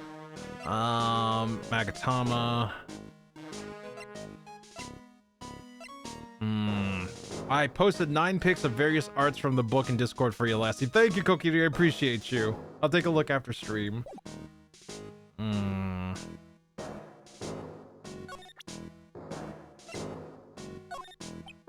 Excuse me, sir. Could I just ask you about this?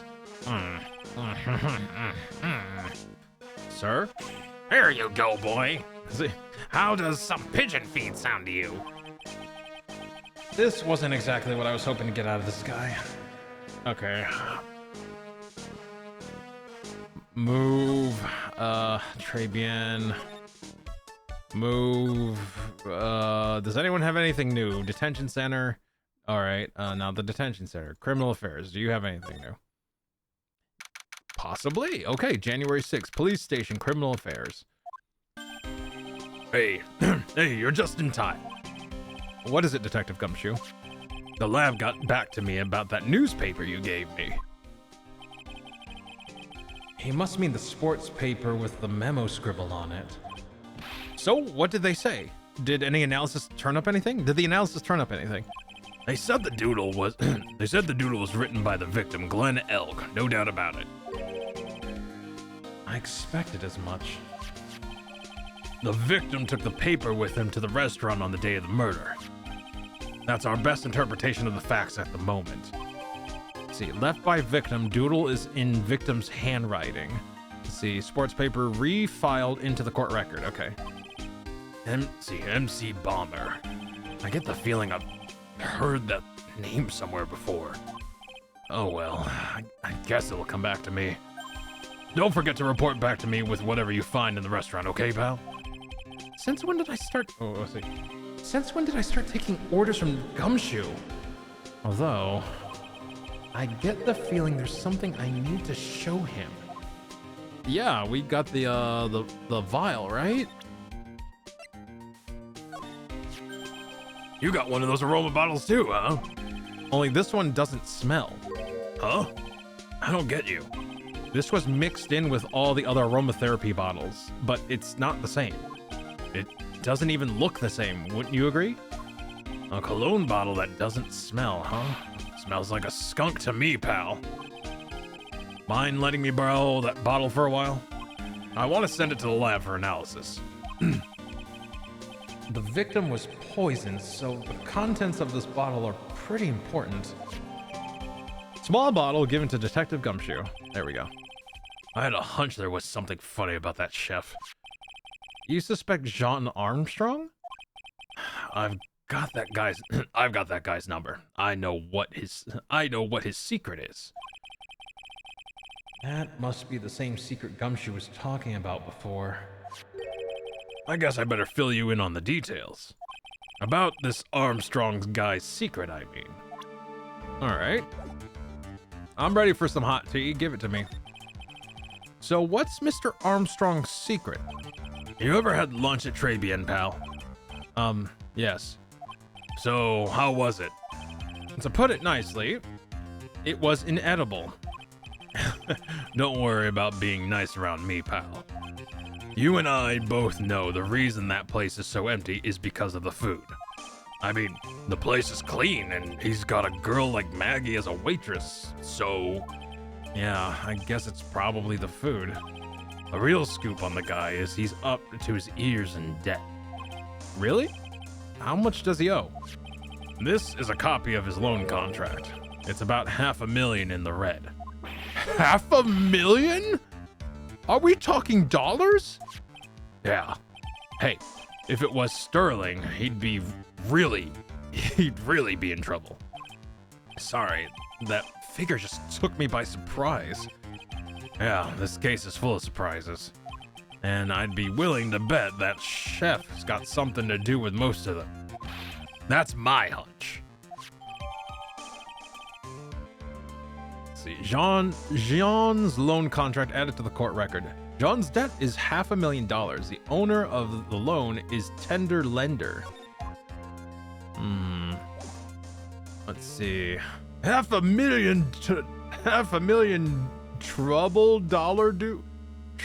Don't you mean like dollary due? I don't know. Dollary dues?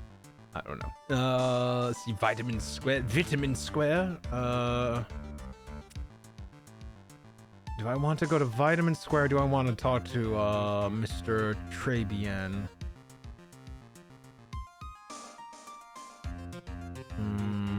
Let's try Trabian again. Can I move from to Trabian from here? Move.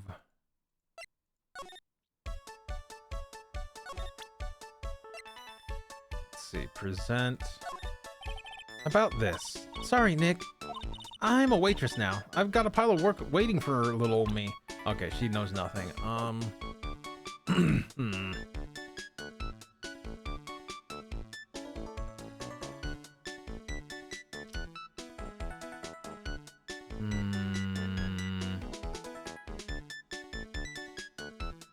Maybe we can talk to the old man. Vitamin Square. All right. Present. Maybe we can get through this. Let's see. Let's give it a shot.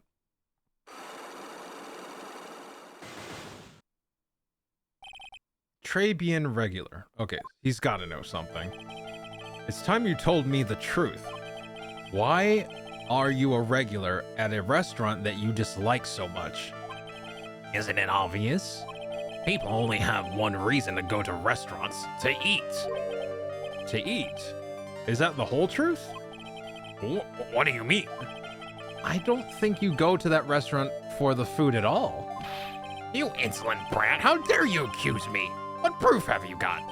I can tell that not you nor anyone else in the world would go to that place for its food. Yeah, the lunch special's awful. The proof is in the pudding, or in this case, the lunch menu. That's the Twin Tea said. The food at Trabian is terrible and expensive. You're wrong. It's cheap. Huh? I'm rich. I inherited money when I was a boy. Yes, I'm stinking rich. I haven't done a jot of work since I was born other than feeding the pigeons. What a load of shit. The taste is another story, but the price, it's nothing to me. So you're saying that you go there because you've got money to burn? Exactly. I have so much cash, I go for a swim in my money vault every day. Unfortunately, that's a lie. What? You don't have money to burn, you're flat broke. Yeah, he had a job listing, right? This is yours, right? My magazine. Why would a rich retiree be looking for a job? I wasn't. So what? I was looking for a job. I'm buying a lot at the moment. I need spending money. Oh? I don't get to go to that restaurant for food. I just go for the Javachino? Javachino? I don't go to that restaurant for food. I just go for the Javachino. Yeah, I think you mean cappuccino. Anyway, how much does a cappuccino cost there? $8. Those had better be some golden beans. What's your problem? You think a poor man would be better off drinking dishwater, do you? Is that it? No, I wasn't thinking that. I was wondering if the coffee there is really that great. No, it's not. But anyway, yes, that place has free newspapers to read every day. Newspapers? Exactly. They don't want me hanging around at home, so I go there. I'm sorry, sir, but there are no free papers to read at Trabian. I think it would be the sports paper? Take a look at this. What is it? It's a newspaper I found behind the magazine rack at Trabian. So, what of it? This was the only paper there, and it's dated more than 1 month ago. What? Do you see what I'm getting at here? That restaurant doesn't get newspapers. This is just one that a customer happened to leave behind. Tell me, why are you so determined to hide the truth? I'm not hiding anything. I'm going to have to put this guy out of his misery. Listen. The real reason why you go so much to Trabian, is it Maggie? Really, dude? What are you asking me about that girl for? She was the waitress at Trabian. Therefore, the answer to the mystery of why an old man would drink expensive coffee at a terrible restaurant is the waitress. I don't recognize that face. And you are probably telling the truth here, because you weren't looking at the girl's face, but her outfit. That's the truth, isn't it? You became a regular at the restaurant because of the waitress's uniform. That uniform is all you can think about, isn't it? I can't take it. To you, that waitress was your... Enough! Please, no more! Stop saying that word! Stop saying waitress! Stop it! Stop it! Stop it!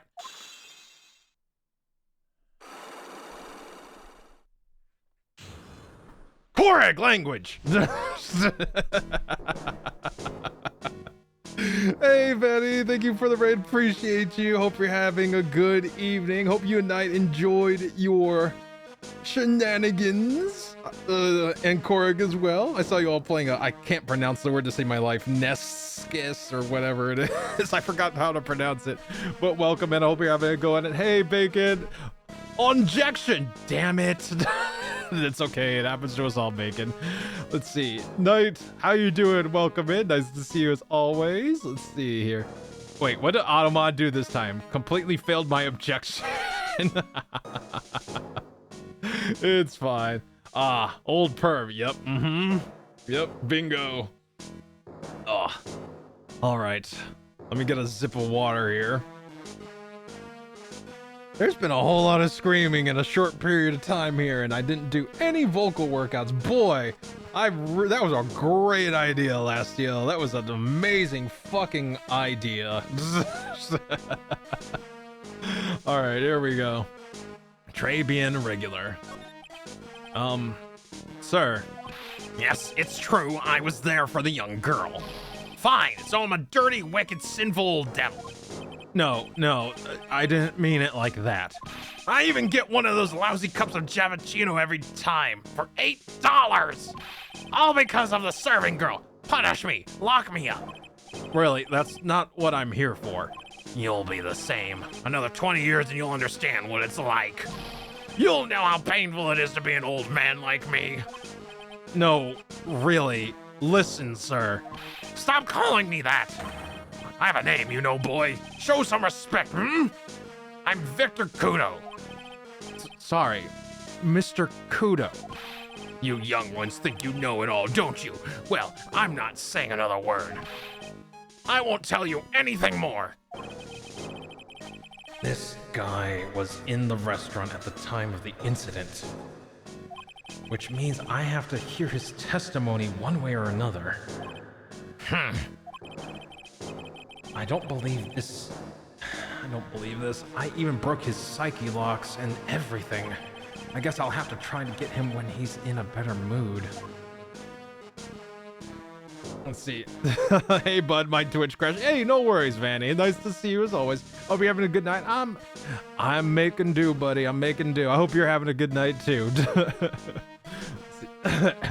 Go make tea. Okay. It's the tug. All right. You know what? We'll do a quick BRB. Yeah, we beat. Oh, you beat it? Holy shit. Oh, congratulations. All right, we'll do a quick BRB. Let's see. Let me go ahead and make some tea. I'll make some quick tea. So we'll do like a quick 5-minute break for me to get my throat in order so I don't do any damage. All right, so BRB. See you in 5? Yeah, 5.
Okay, we're back. Thank you for your patience. All right, let's give this a shot. So I got a cup of tea with honey and lemon in it. We did have some lemon juice left, thank God.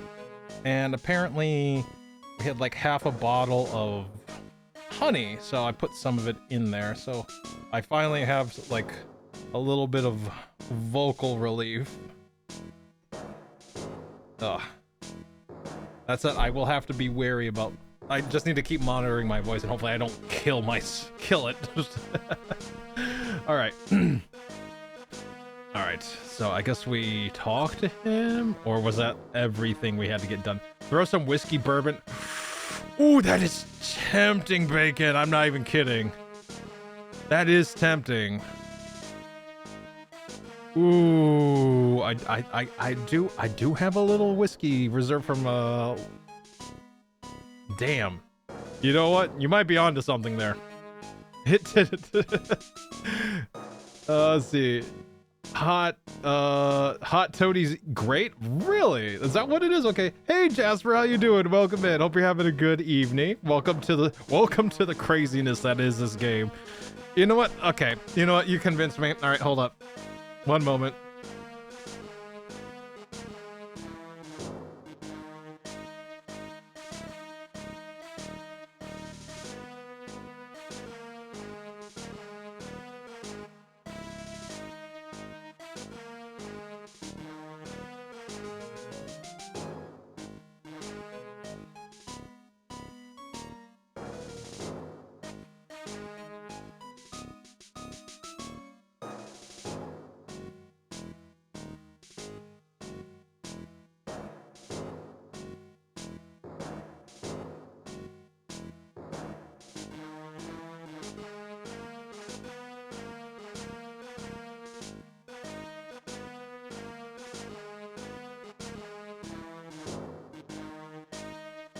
It's not enough to do anything to me, that I assure you.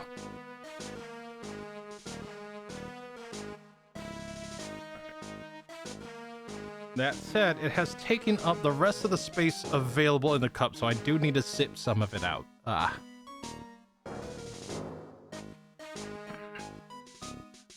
That's actually really good. Oh, wow. I've never had something like this before. This is really good.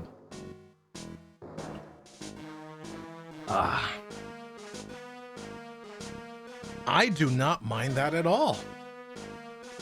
Let's see. Yeah, I know, but still funny. All right, let's see here.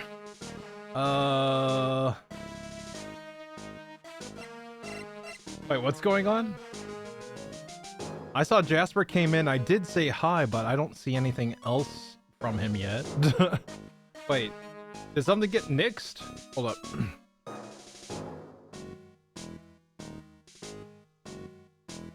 Or am I just missing something? Oh, there we go. It's just like, oh, I'm really on guard with the what's it called, the auto mod lately. All right, let's see here. I have no room to talk because I accidentally put myself in a green out earlier and had to nap it off. Green. Oh, I was like, what do you mean by green out? And then I immediately went like, ah. I see. Okay, yeah, no, I understand. Damn, man. All right, let me see here. I think we have to move to Trebian. If he's got nothing else to talk about. Okay. All right. Move. Trebian. What do I present to you though? Oh, Kudo. Right. Because he's a regular here. Let's see here. Free profiles. There we go. Kudo. Was in Trebian at the time of the incident, has a thing for waitresses. Oof. Age 68. Oh, it's that old man. Is he still feeding the pigeons? Yeah, he fed me as well. I got a bunch of those seeds in my eyes. Ow, ouch. Hey, Maya, would you mind coming with me for a while? Me? Why? There's something I really want to ask that old man. Sure, okay, I'll just get changed. No, hang on. Can you go like that? I guess?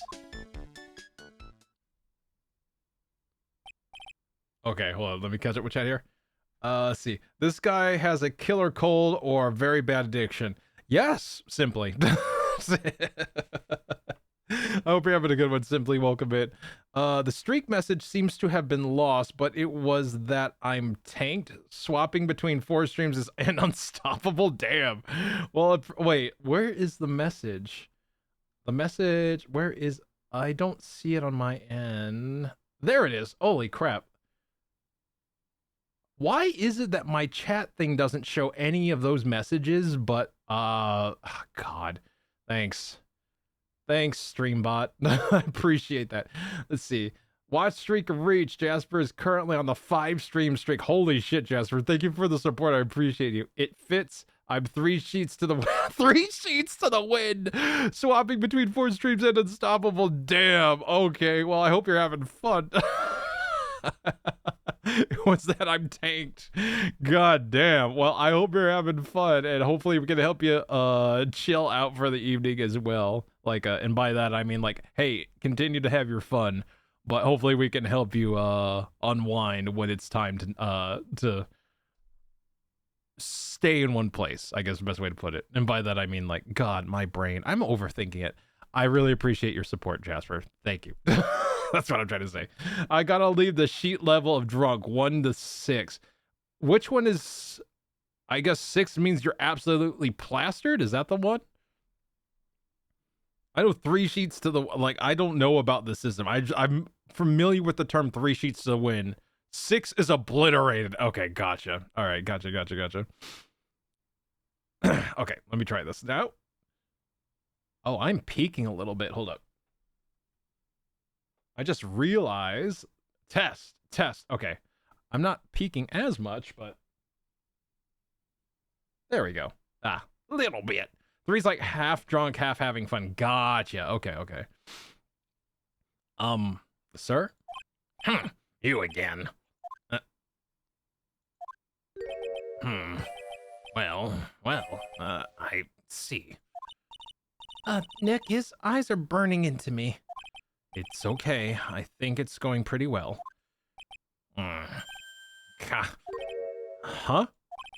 You're still just a little child. Run along and play on the slide, all right? Play on the slide? We're so close. Just a little more and he would have spilled.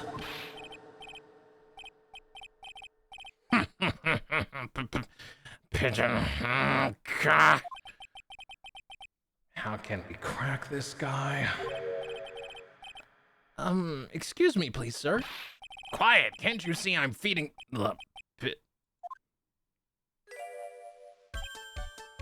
Mia? Oh, well. If you don't mind, sir, I'd really love to talk with you. Yes. Of course, certainly. I'm Victor Kudo. Even from beyond the grave. Wow. Still drunk though? Okay. Can't drive, but why would I when I have... Yay! Well, hopefully... I appreciate you, Jasper. Thank you. Let's see. Sometimes you have to use avavistic animalism to your advantage, Phoenix. God damn it. Très bien. Do you like the food at Très bien? Well, of course. I'm really quite a sophisticated man. I was a young businessman once, you know. I set up at a casino in London. Really? How interesting. Eating the food at the restaurant really takes me back to my days in France. What a lovely story. London is in England, not France. Oh, yes, France is wonderful. I'd love to show you around the city sometime. It's too much, I can't take it. I want France.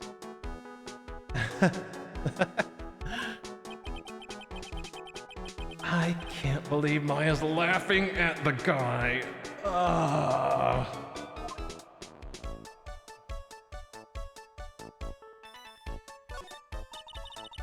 About the incident. You mean the man who died after drinking the Javachino? It's like he's a different person. It was quite a shock, even for me.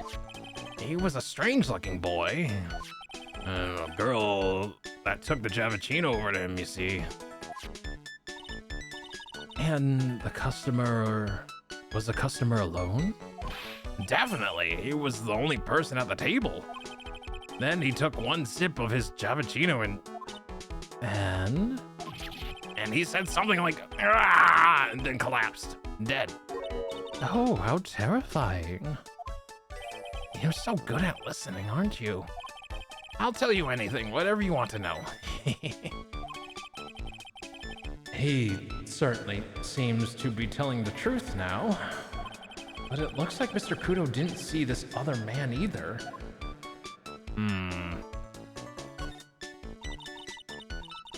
Animism. Okay, not animalism. Animism. Okay, gotcha. Thank you for the clarification. Let's see here. Size in having seen this before. Often. Let's see. You visit Trebian a lot, don't you? Of course, I mean, yes. I'd like to come and see you there. Really? Oh, you flatter me so. The owner would be delighted to welcome you, I'm sure. Be careful of that chef, my dear. The chef? You mean Mr. Armstrong? That's right. The man's an ex-con. He's an ex-con? Whatever did Mr. Armstrong do? No, those eyes. I can't take this. Mia's really got this guy eating out of her hand.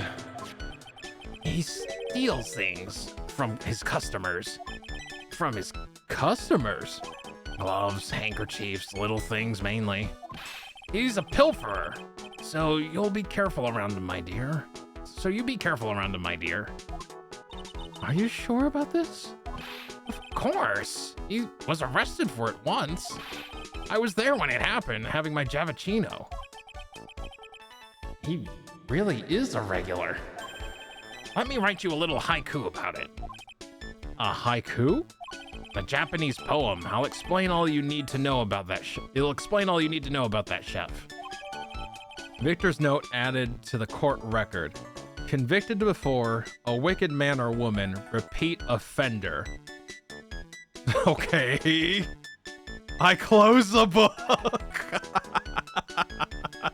I'm done reading this story. I close the book. Fuck this shit. If he takes anything again, you let me know.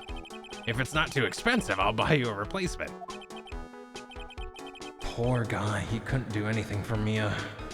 He could do anything for Mia. Okay, Phoenix. That's about as much as I can do to help. Thanks, Mia. We got some real... Thanks, Mia. We got some really important information thanks to you. Honestly, I can't believe Maya called for me for something like this. Me either. She was quick about it, too. She was like, ah, okay, I know just the person. Call spirit from the beyond the grave. I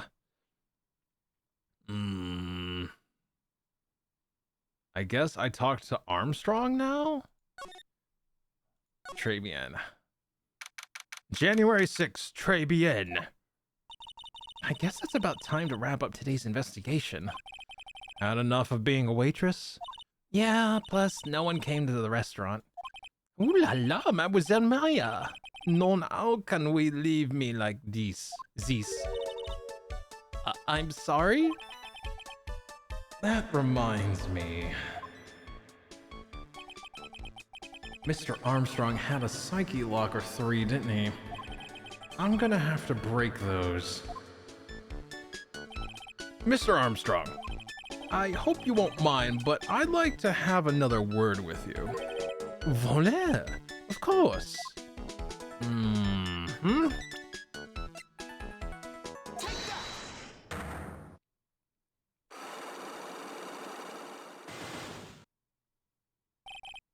Maggie's motive. What is happening? I do not like this horrible feeling. I have to know the truth. What happened that day? Lord, I will confess everything. Just don't hurt me. Huh? Well, that was a new world record. It was a lottery ticket. A lottery ticket? La man who died here and had a lottery ticket for $500,000. $500,000? Oui, but after the incident, this ticket it disappeared. The ticket disappeared. This was the motive that the prosecution gave for Maggie. They said that she poisoned the man to get the $500,000 ticket. Why didn't you tell me about this sooner? My ears. You have been trying to hide this information about the lottery ticket from me. And I want to know the reason why. No, monsieur, you doubt me, but I have confessed to you everything I know. Mr. Armstrong, the $500,000 ticket. I think I know who took it. I think the winning ticket was stolen by this person. It's going to be, shoot. It would either be himself because he's in debt, or it would be the person that supposedly wasn't at the table, but we don't have a profile for. So let's go with him. Mr. Armstrong, I believe there's a very high probability that it was you. Ah! Ah! Wow. That is one piercing scream even for a... That is one piercing scream even for like a man like him. My boy, why? Why have you no... You have no evidence? I'm not Mask the Mask. I'm not the kind of person who steals the property of others. Sorry to disappoint you, Mr. Armstrong, but I have evidence to the contrary. I present to you proof that you have stolen from others in the past. Whoop. That's not what I wanted. Oopsie. All right, hold up. It's not what I want. I forgot to choose the actual item. Let's see. Evidence. This one. There we go. What is this? A poem? Oh, monsieur, you know me so well. I adore poems. Please read it and put some feeling into it. Convicted before, a wicked man or woman, repeat offender. I'm sorry to have to bring it up, Mr. Armstrong, but you have been arrested for stealing from your customers before, haven't you? Mon Dieu! Monsieur, you are the liar. You deny it. Do not make la false accusations if vous plaît. So, do you have any proof? I want to see la incontestable proof of that I have ever stolen from one of my customers. Oh my god.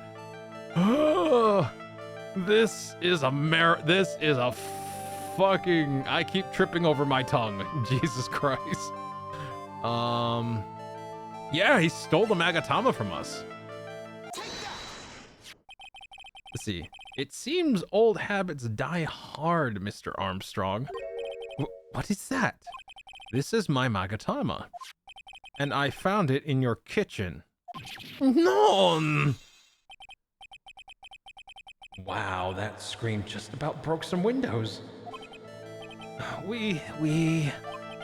I have weaknesses for la little trinkets and la figurines.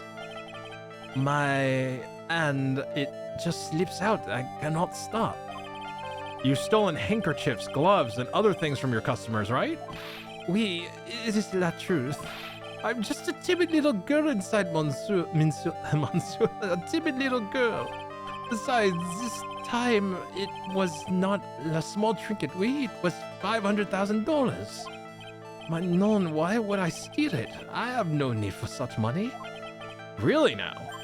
Oh, Mansoor, what is it? Isn't it true that you're in some pretty serious trouble? And that you are in desperate need of a large amount of cash? This restaurant is deep in the red, isn't it?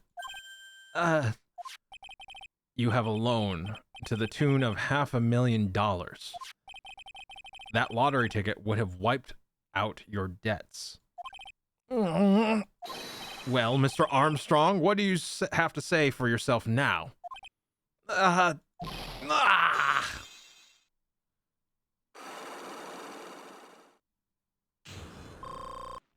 Thank you. Oh my! Look up and have this guy blaring in my face. Yeah, welcome to it, Bacon. Let's see. Yeah, this case has been kind of wild. Let's see. Points at Magatama, points at garish displays. You also steal clout and are cringe. It's like really bad Sailor Chef Moon cosplay. What? I've never heard of this. Maggie's motive. Mr. Armstrong, you said that the victim had a winning lottery ticket for $500,000. How did you know he had something like that in the first place? The man, he was listening to the radio with his earpiece. Maggie said something about that too. The winning number was announced on the news, I think. All of a sudden, he exploded. Yes, $500,000, he shouted. And the ticket? He had all of his tickets spread out on the table. I was so desperately in need of money, so I put the poison in his coffee? No, you naughty man. I simply helped myself to one of his tickets. What? The victim collapsed and Maggie passed out. I thought to myself, pourquoi pas? He had so many of them. Yeah, but only one of them was the winning ticket, right? How could you do that, Mr. Armstrong? Maggie was arrested because of you. No, this is not true. Sailor Moon crossed with a chef. Oh my god, I would love to see that actually. God, if they could... Oh my god, that would be amazing. If they could pull that off, that would be amazing. Let's see, I did not take it. That ticket for $500,000, I mean. But you just told us you did. You said you took a ticket. No, mi fear, it was not... That's enough. Uh-huh? Uh-huh? Mr. Godot? What the heck are you... What the are you doing here? This is without a doubt the worst coffee I've ever tasted, Mr. Armstrong. He came in here for coffee? Does his craving for coffee know no bounds? Perhaps Mr. Armstrong stole one of the victim's tickets on the day in question. I'm the airhead, non, just a pretty little girl who everyone is laughing at. But in that case, Maggie shouldn't be the only one under suspicion. He had the wrong ticket. What? Mr. Armstrong made off with the winning ticket's pretty... Mr. Armstrong made off with the winning ticket's pretty neighbor. So, the ticket he took was worthless? Not quite. He did win something. $1. You see, I'm just a pretty face. Without my looks, I have nothing. So... what happened to the winning ticket then? The one he meant to steal? Indeed. What did happen to it? I don't like spoiling myself by watching trailers, so... we'll just wait and see how the movie turns out tomorrow, won't we?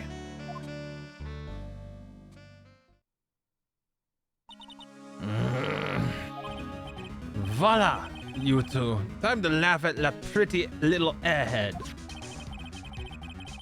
Looks like I won't be needing this note anymore. Victor's note thrown into the trash. Looks like we've got a new mystery now, namely, where did the winning ticket go? I've got a bad feeling about this. Well, anyway. We can't let Maggie suffer any longer for this, and certainly not again. Let's see. Man puts Phenon Tim Drake coffee addiction to shame. Would you like to save your progress up to this point? Yes.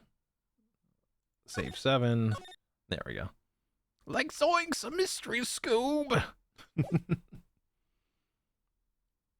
January 7th, 9:48 a.m. District Court, Defendant Lobby number 1. That's too fucking early. Oh, I see. I guess I should have expected this. Nobody saw the other guy, huh? But he was there when I took the coffee over, sir. Scout's honor. Maggie! Detective Gumshoe! Are you doing all right? How are you feeling? As if you need to ask either question, sir. Don't let him get you down, Maggie. And don't forget to eat well, okay? Roger. And you! Yes? You'd better square this case away. Got it, pal? Maggie's innocent, you hear? If you screw up, then I'll be doing some squaring away myself. Squaring away some paperwork for your arrest. I think he's serious. Hey, detective, you're on our side for once, right? Yep. So you'll be able to help Maggie out, right? Really? Can you, sir? Of course! I've got the situation under control. I'm gonna be the first witness on the stand today. If something I say doesn't mesh with the facts, make sure you point it out, alright? Sure. Okay, we're forming a united front today, pal. You get me? I can't tell you how grateful I am, sir. I've always admired you so much, detective. I know I can count on you. Looks like it should all go pretty smoothly today, huh? And you've cursed us. The act of just saying that out loud, Maya, you've cursed us. You've doomed us. We might as well just throw in the towel here. I can only wish. So protective, Mr. Gumshoe. You know, intimidating a defense lawyer is a capital offense, right? Right? January 7, 10 a.m., District Courtroom number 4. Court is now in session for the trial of Maggie Bird. The defense is ready, Your Honor.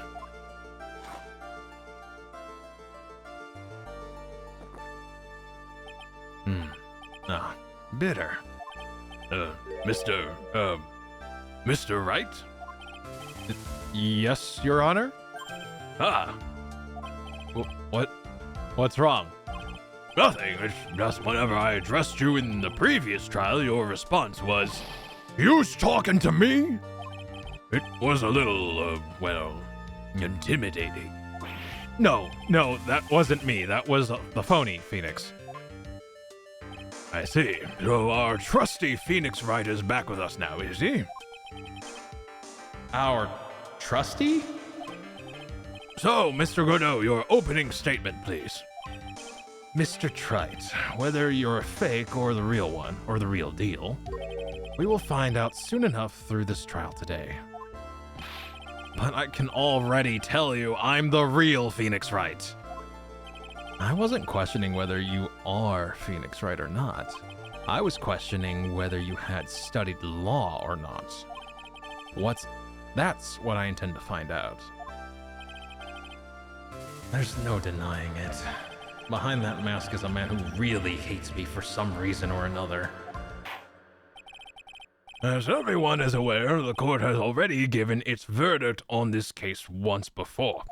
Therefore, I won't stand for irrelevant testimony during this retrial. Nor will I stand for a simple repetition of the evidence presented in the last trial. I'm not planning on repeating anything that phony me said. Trust me. Now then, Mr. Godot, please summon your first witness.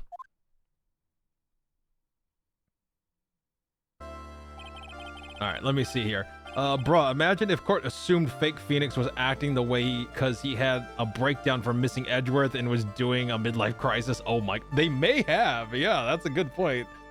They may actually have done that because they're just like, he's gone. It's really taking a toll on him. He's lashing out. Yeah, but he doesn't really look like him, right? I don't know. Maybe he had a new haircut or something, you know? Try to mix things up while he's gone, you know, that type of thing. All right, hold on. Let me get some more of this tea before I continue. All right.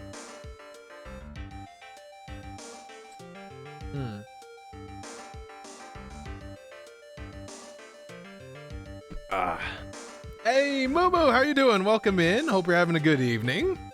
Welcome, welcome. Always happy to have you here. Hope you and Mabu are doing all right. All right. Back once more to the breach, dear friends. Okay.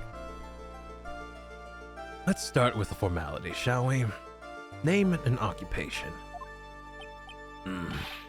Witness, state your name for the court.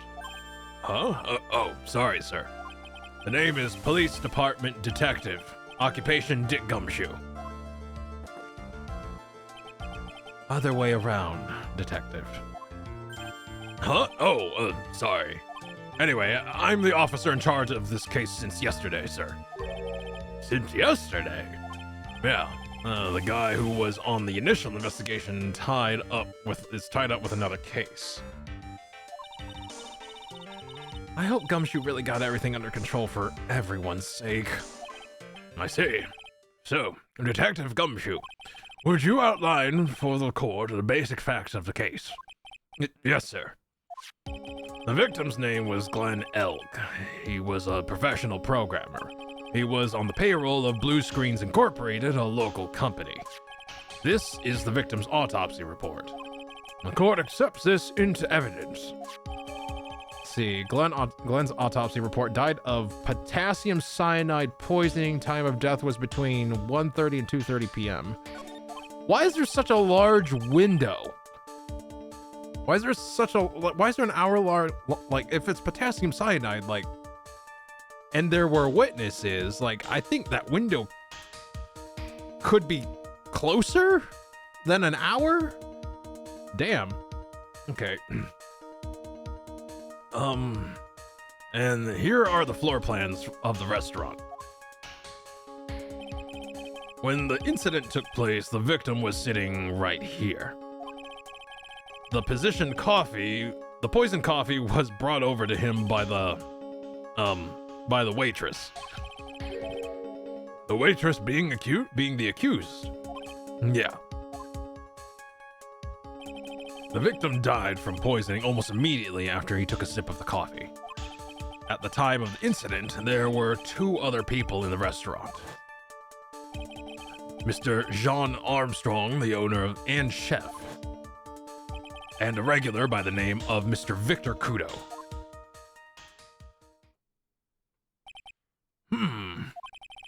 It still seems to be a very straightforward case to me. Let's see. Blueprints of the crime scene. X equals victim seat. Okay. Come, detective. Come, detective. Take up this hammer and nail the defendant's coffin shut with your own 2 hands. Now then, Detective Gumshoe, let's have your testimony. Yes, sir.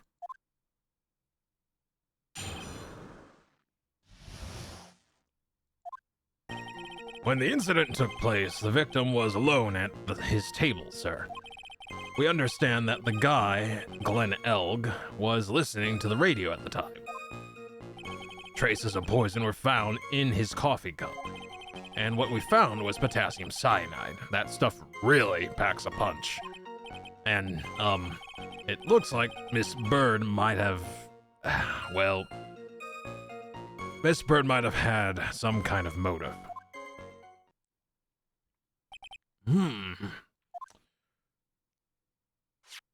Using the dark, aromatic depths of coffee to conceal the poison. Classy lady. The facts of this case seem to be ironclad. Mr. Wright, I would ask you to begin with your cross-examination, but yes? Is it yes? Please, no intimidation tricks this time around. Is that understood? I already told you that wasn't me.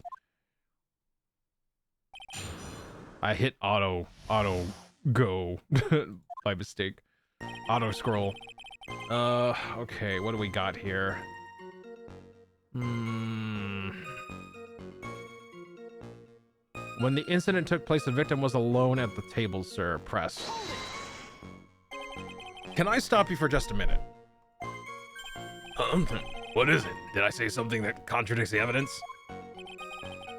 He's so desperate for that to be true, he's practically crying. Your testimony just now doesn't match the testimony given by Miss Bird. She claims that there was another man at the victim's table. Yeah, that's what she said, and What killer wouldn't say that when faced with a homicide conviction? Hey! Sadly, her testimony isn't supported by the owner of the restaurant or other customer. Isn't that right, Detective Gumshoe? Yeah, it's true. Their two testimonies tie up on that. They both said there was no other guy at the table. What should I do? Should I press on this point a little harder or not? Press! Well, maybe the other witness just missed him. Perhaps their view of the victim's table was obscured in some way. That argument is as weak as the coffee at Très Bien, Trite. I have here in my possession a ticket. A ticket? Looks more like a photo to me. Yes, a one-way ticket to Guiltyville. Population, the defendant. This is a photograph taken from near the entrance to the kitchen. This is the scene as witnessed by the chef moments after the poisoning took place, correct? I think the court will agree that with such a clear view of the scene of the crime, how, Mr. Trite, could anyone have overlooked a second person at the table?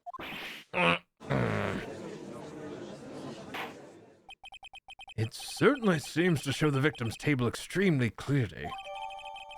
Let's see, a photo of the kitchen, a scene taken from the kitchen. Okay, hold on, let me see this real quick. Options, not options, present, let me see. Check it. No, that's the blueprint.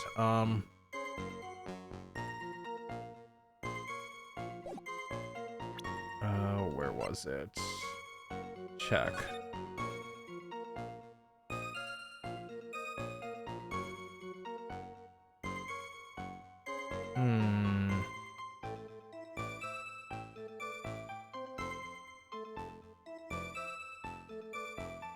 Okay. Let's see. We understand that the guy, Glenn Elg, was listening to the radio time. Okay, we can confirm that. We know that. Or at least we have multiple witnesses saying that. The traces of poison were found in his coffee cup. Press. So, traces of the poison were found in the coffee cup and nowhere else. Not sure I get you, pal. Was the poison a liquid or was it a powder? If I had to put it in layman's terms, I'd say it was a powdery substance. So the poison could have been in anything that was on the table. Sugar, salt, pepper. Do you put salt and pepper in your coffee, Trite? The victim took his coffee black with no sugar. It seems that the poison could have only been in the coffee. What should I do? Should I press on this point? Should I press? Yes, we always press. Always press. Are you absolutely certain the victim even drank any of his coffee? Huh? What do you mean? A According to this file, the poison was found in the victim's coffee cup. But what proof is there that the victim ever drank any of it? Oh, hey, you're right. That's what I was...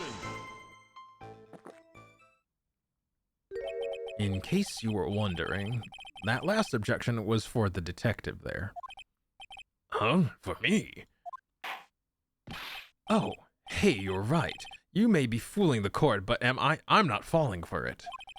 You have the time to waste. You have the time to present that piece of evidence. That piece, sir? Yes, that piece.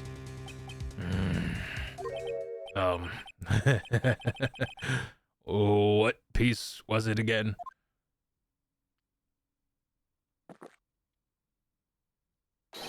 This.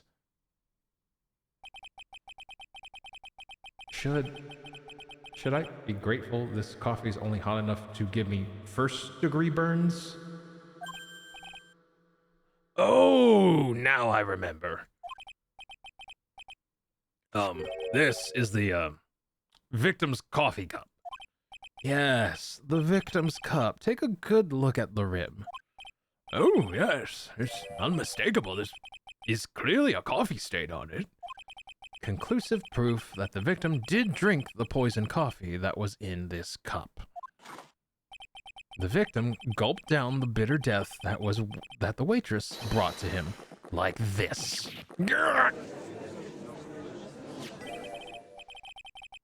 For the record, the only prints on the cup were the victim's and the defendant's. Coffee cup contained potassium cyanide covered in the victim and Maggie's fingerprints. Damn, all right. Autobot, I will take it for that string I just put together. Wait, what? Let me see. What was the string?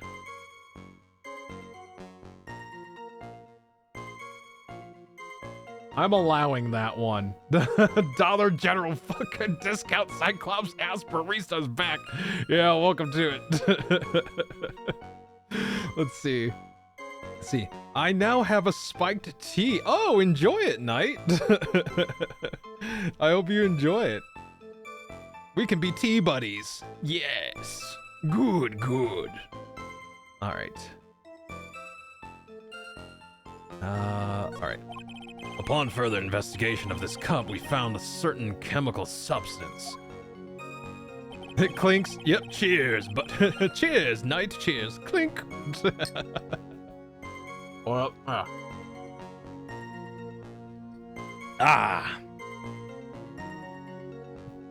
beautiful. Brilliant, yes. All right. Well, wait, I missed that. We found potassium cyanide. That stuff really packs a punch. No shit. Let's see here. And, it looks like Miss Bird might have had some kind of motive. Press on that. Some kind of motive? Yeah, but if you ask me, it's been blown way out of proportion. You know what my golden rule is, Detective? Chuck out a bad cup of coffee, you can always get another. Huh? I don't get it.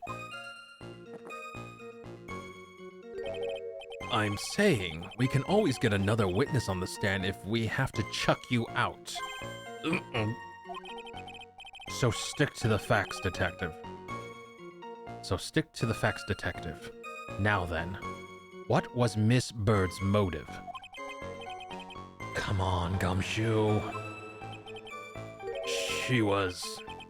They said she wanted to steal a lottery ticket. I knew it. That's what we heard yesterday, too. It disappeared from the scene of the crime. And it wasn't just any lottery ticket. It was a winning ticket for $500,000. This wouldn't happen in Tyrion Cuthbert. Jesus shit. Pinky's out. Clink. Yep. Let's see. Pinky's out. Clink, clink. Boop, boop. Hold up. I clinked. Hold up. I must drink now.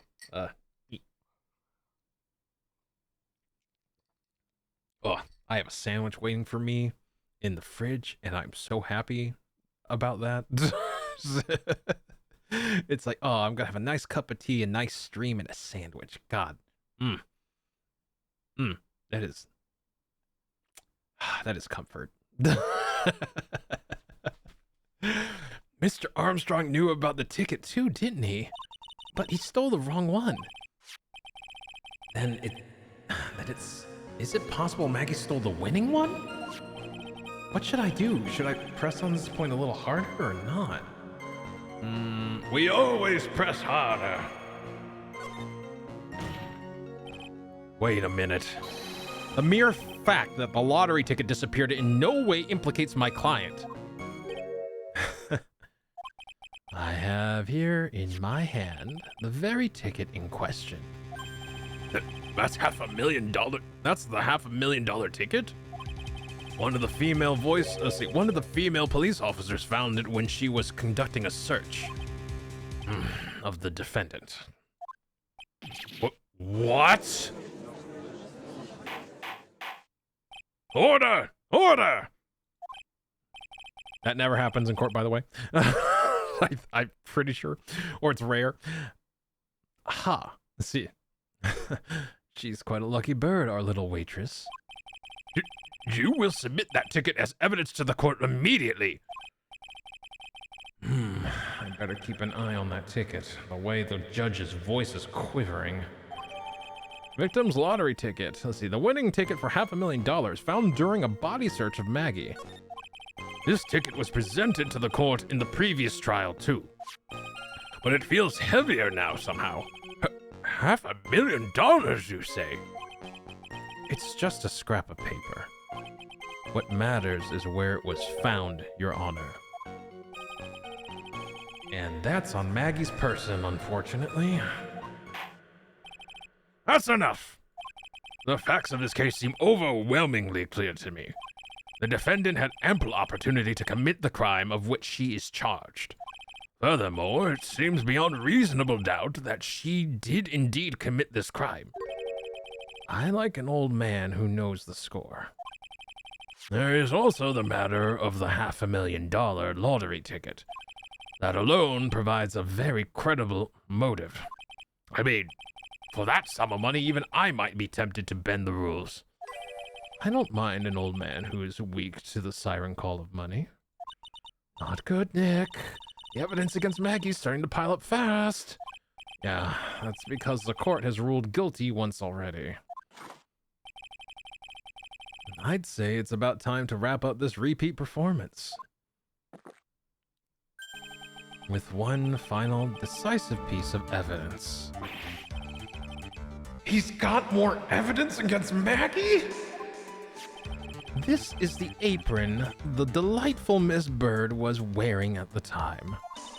Wow, that's not the cleanest apron I've seen. That stain looks like... It can't be blood, can it? It seems the star of our play was a little flustered.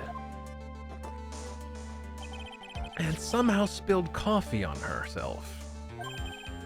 Coffee? That's not exactly the first thing that caught my eye. Of course, the coffee stain isn't the most interesting thing about this apron. No, there's something else that stands out even more. Something else? I presume you mean... Of course, I'm referring to the pocket. The pocket? A search carried out right after the incident uncovered this. Potassium cyanide, the very poison used by the killer, was in her apron pocket. A bottle of poison in Maggie's pocket. Yeah, and Maggie's prints were the only ones on it. What?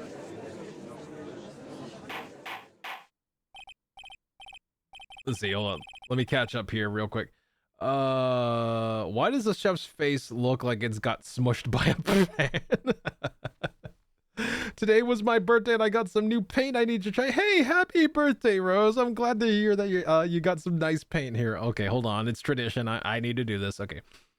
Happy birthday to you. Happy birthday to you. Happy birthday, dear Rose. Happy birthday to you. and many more. Happy birthday, Rose. I hope you had a good one. Let's see. All of you thought not to tell the defense attorney that. Yeah. Welcome to Phoenix Wright. Let's see. Order! The court will accept these items into evidence. Thank you, I did. Yay! Good to hear, Rose. Good to hear. Apron worn by Maggie at the time of the incident has a small pocket, but big stains. Down in the heart of Texas. Let's see here. Potassium cyanide, a deadly powdery poison, bears Maggie's fingerprints found in her apron pocket. Okay. There's something still bothering me, Mr. Godot. Why have you not explained the blood stain to the court? Blood stain? What blood stain would that be? Don't play games, prosecutor. The blood-colored stain that's smeared all over the apron.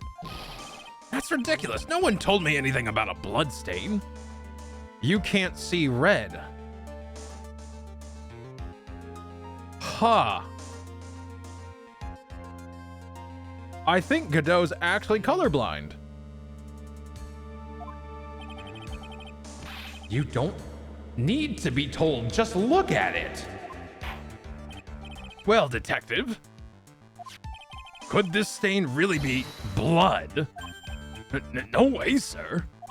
It's just ketchup, sir. Ketchup? She must have gotten some on her apron while taking someone their breakfast that day. You could have spoken up a little sooner, Detective Gumshoe. Pull a stunt like that again and I'll have you drink 17 cups of ketchup, witness. I thought everyone knew what it was already. Poor Gumshoe. I haven't seen anything yet to make me doubt the last ruling I made on this case. The motive, the opportunity, the supporting evidence. They all have been clearly established. Well, Trite, it seems you really are phony after all. You really know how to drive a man nuts. Witness, please continue with your testimony. Describe for the court the crime scene and the findings of your investigation there.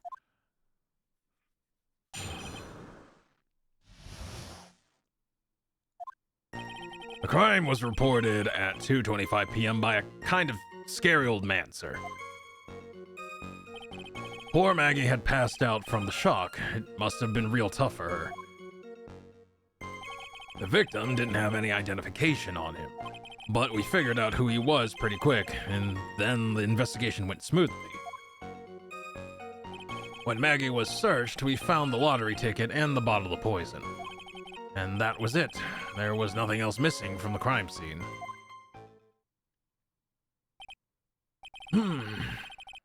You identified the victim and secured your prime suspect. Very good. Last chance to convince the court you're a real lawyer, Trite. Don't count on any more cross-examinations after this one, so let the fun begin. The crime report is, see, kind of scary old man. Okay, so it was reported. Poor Maggie had passed out from the shock. You know this. The victim didn't have any identification on him. Okay. But we figured out who he was pretty quick. Okay. How did you figure out who he was? Wait a sec. Huh? Did I say something dumb again? Let me paraphrase what you just testified to this court. The victim didn't have any form of ID on him. That's basically what you said, yes? Yeah, basically. In that case, how were you able to identify the victim so quickly? That. He's so let down, he's got the whole sagging shoulders and puppy eyes thing going. There was a prescription bag on the victim's table along with the lottery ticket. It seems Mr. Glenn Elg visited his doctor before he went to Trebienne. We got the victim's name from the medical records of the doc who prescribed the meds. That's a reliable enough source for the court. What should I do? Should I leave this? Let's see.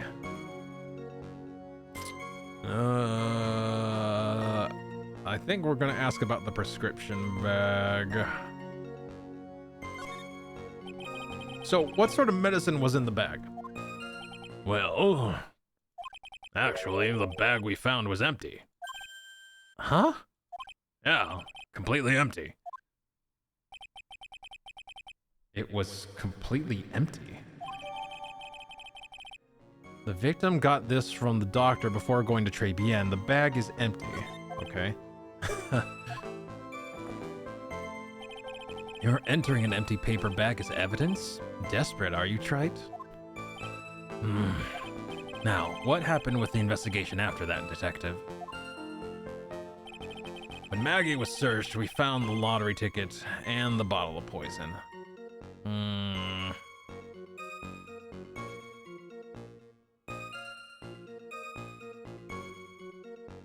Okay. And that was it. There was nothing else missing from the crime scene. How did they know that? So, the $500,000 lottery ticket and the bottle of poison were accounted for. Yeah. Interesting. It's true that those two items are accounted for, but wasn't there another lottery ticket that was stolen that day? Oh, yeah. The one the restaurant owner took. He won a whole dollar with it. What a lucky guy, huh? And they're just going to let him get away with it. It was just $1, Detective. I guess no one cares when it's that little, except for Gumshoe. You know, like, especially the whole thing of removing evidence from a crime scene, which is very bad. Oh, he only got $1 from it. We're not going to talk about the whole removing evidence from an active murder scene investigation, huh? Okay. What the Forrest Gump's? What's Forrest Gump's favorite pasta? Uh-oh. Running? Let's see. Thank you, everyone. Yay! There we are. Oh, Jenny. Penne. Got it. Oh my god. That took a moment. Oh. I guess no one cares when it's that little except for Gumshoe. If I don't find a hole in this testimony, the judge is gonna hand down his verdict. Gumshoe isn't giving us anything to work with. And we can't find any contradictions if he doesn't give us something. Yeah, that's true. But Maggie and Gumshoe are like Dumb and Dumber. Our only hope is that they were so dumb they missed something obvious. Come on, Gumshoe, be the dumbest you've ever been. Wow. I don't think I've ever heard that. Ever. Penne. I'm sorry. God, I'm chuckling. I'm chuckling a little bit. Okay. Let's see. Present. Yeah, where was the medicine bottle? Objection!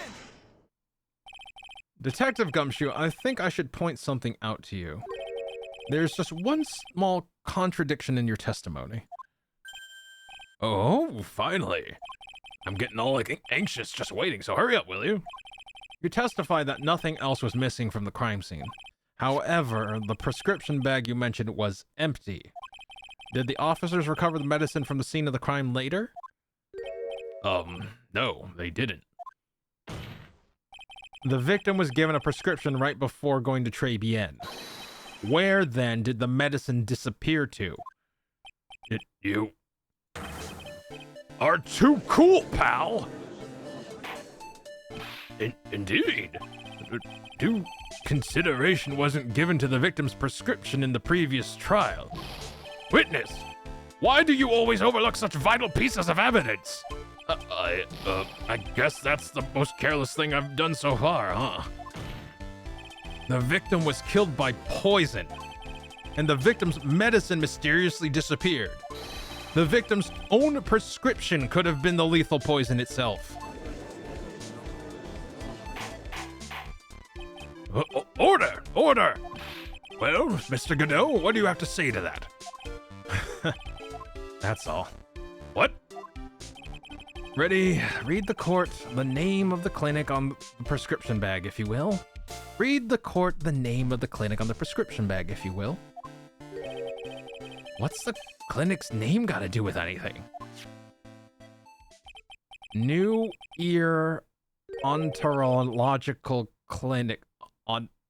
Ontological? Just what kind of illness was the victim suffering from, Mr. Godot? Hardly an illness, Your Honor. More like a bitter war wound, you could say. A war wound? The day before the incident, Mr. Elg found himself in a fight.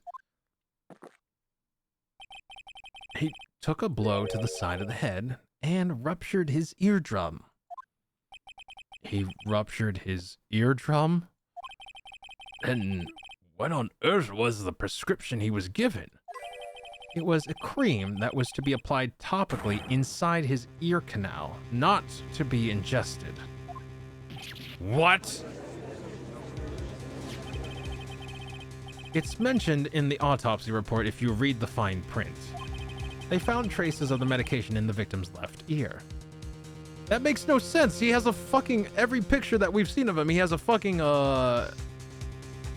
headset in there. That makes no sense.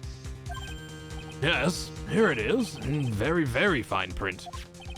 It seems Mr. L correctly applied some of his medication while he was at Très Bien. Should have known he would have gotten taken out. Oh, God.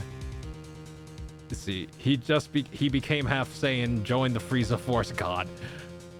Therefore, it would have been absurd to believe that he would have eaten his medication. It seems that this medication is irrelevant to the case after all. No. Nick, if you don't think of something quick, it'll all be over. She's right. But I can't get away with any old weak objection. What should I do?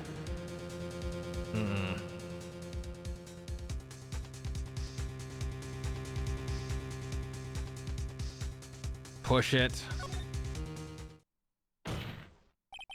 Only moments ago, Mr. Godot made the following statement. It seems Mr. L correctly applied some of his medication while he was at Très Bien. If that's the case, then why was the medication not found at the scene of the crime? But the medication in question was for topical use inside the ear canal. It doesn't matter, it was missing. That doesn't change the fact that it could not be found at the crime scene. However, insignificant it may seem, it's a lawyer's duty to pursue the truth. You know as well as I do that the medication is irrelevant. It hardly seems likely that the prescription drug contained potassium cyanide. It hardly seems likely that the coffee the waitress served would contain it either. But it did. The possibility is undeniable. That's enough. Mr. Godot, is the detective the only witness the prosecution wishes to call? Mr. Godot? I've got my own witness I'd like to call, sir. If it's the old man who was there in the restaurant on the day of the murder. Victor Kudo? The pigeon hater? Very well. The matter of the disappearing medication seems a little more trivial at best. However, it wasn't explored at all in the previous trial. And that is something that bothers me. Yay, good job, Nick. The court will adjourn for a 10-minute recess, after which we will hear the prosecution's next witness. I suppose this means I'll just have to finish you off in my last 6 cups. I'm gonna bite my tongue. The court is adjourned for recess. Toaster face overheated. Let's see. January 6th, 11:03 a.m. District Court defendant. We've been in there for a little over an hour. Okay. Phew, that was close. Tell me about it. I nearly died in there. That's my line, sir. No, it's my line. I think I really did die a bit. Looks like we all nearly died in there. I can't believe Detective Gumshoe. How could he betray us like that? Huh? He said he'd help me, but he totally set me up. I don't think he meant to do that, Maggie. He was backed into a corner. I mean, the guy's got to do his job, right? It's okay. I know all about lies and betrayal. I've had them my whole life. But it really hurts this time. It felt like someone punched me hard in the stomach. I hate that guy. I don't ever want to see him again. Poor Gumshoe. So the next witness is going to be that old guy from the park, right? Yeah, Mr. Kudo, lover of waitress outfits and projectile seeds. I bet he's gonna be really stubborn. I mean, he's pretty set in his ways, you know? Yeah, he's a big old grouch. Are you going to be able to handle him, Nick? Yeah, I can take whatever he throws at me, even those never-ending bird seeds. January 7th, 11:15 a.m. District Court Room number 4. Court will now reconvene for the trial of Maggie Bird. Mr. Godot, your next witness, please. The prosecution calls the lucky old-timer who caught the show over a cup of coffee. Will the witness please take the stand?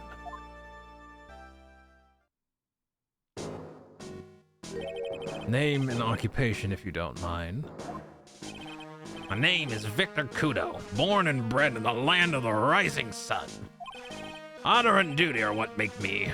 Mind you, I can be quite emotional at times, too. We don't need to hear about that, Mr. Kudo. Just tell the court your occupation. My occupation? Listen, youngin', how much call do you think there is for kimono embroidery here? Kimono embroidery? That's what I do, or did, back in Japan. I embroidered family crests on kimonos. My ancestors were embroidering kimonos before this country even existed. Wow, a real craftsman. They're a dying breed. Hey, maybe he could embroider my costume sometime? Anyway, like I said, there's not much demand for that kind of thing here.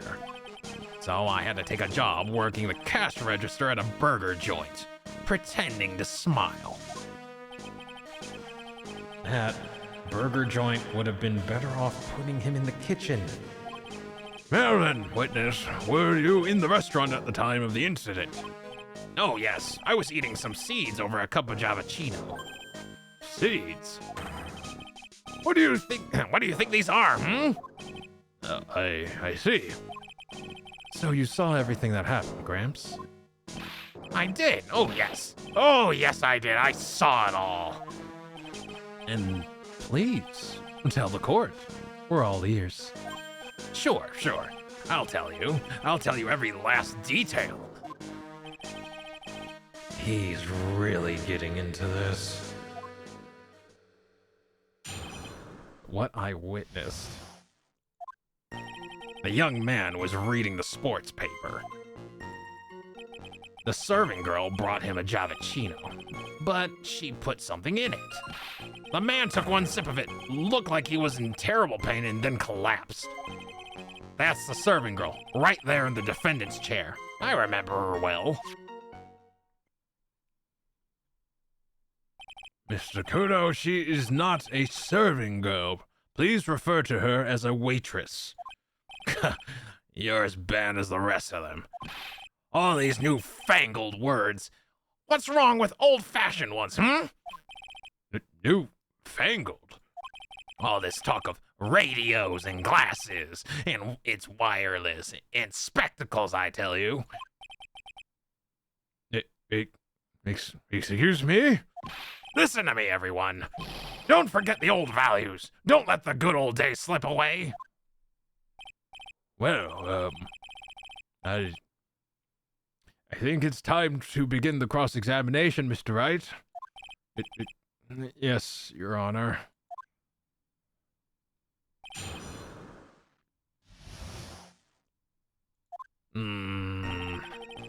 Young man was reading the sports paper? Okay. Press? So you saw the victim then. You saw Mr. Glenn Elg. I wanted to know if Gusten Braun retained his championship or not. So he was looking at the sports paper the victim was reading? Huh. At the location in question, there are partitions between tables on the same side of the restaurant, right? So what if there are? If you say that you could see the victim, that means you were sitting at the table on the other side of the restaurant, correct?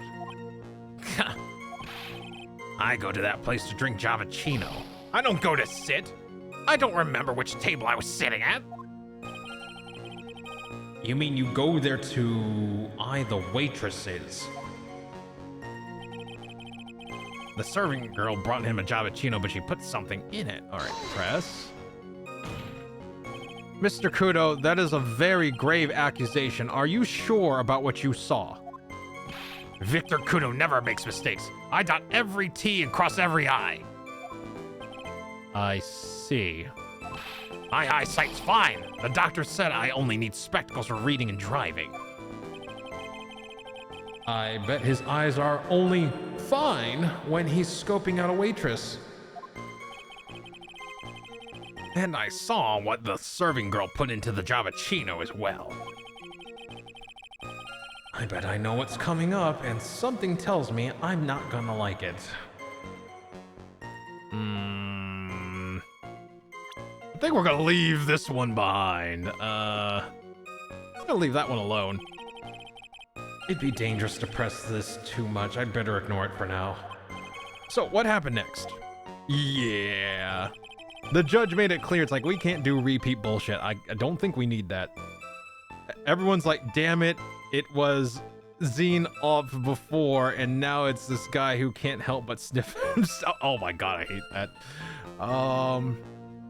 Let's see, what happened to him and he collapsed. Okay, we know that. Nothing contradictory about that. That's a serving girl right there in the... Okay, yeah, I remember her well, press. You said I remember her well in reference to the waitress. Did she have any particular features that you can identify her by? Particular features? It's a disgrace, that's what it is. Sorry? You can see all the way up to her. Her. You know. She's practically naked in that uniform. So the particular feature you recognized about the waitress is her outfit? But anyone could wear just such a uniform, even me. Mr. Wright, please spare the court of any further mental anguish from that image. Don't get all excited, Nick. You've got to keep yourself together. I guess I got a bit carried away? There are other things I recognize about her, too. He seems pretty sure of himself. What should I do? Press harder. Sure, you saw a waitress take coffee over to the victim. But what matters is whether that waitress was Maggie Bird or not. Quite right. Mr. Kudo, these other features that you recognize about the defendant, I would ask you to add them to your testimony. Sure. There was a ribbon in her hair and her apron straps were loose. What? That was it? Really? Okay. You do seem to remember several details about her appearance. But what about the most crucial detail of all? Her face. As if I wouldn't remember that. The witness noticed the straps on the accused's apron. He's unlikely to make a mistake about her face. That's right. I can even tell you the color of the ribbon in her hair. It was red. So you see, there's nothing wrong with the witness's eyesight. There's no doubt he remembers the waitress pretty well.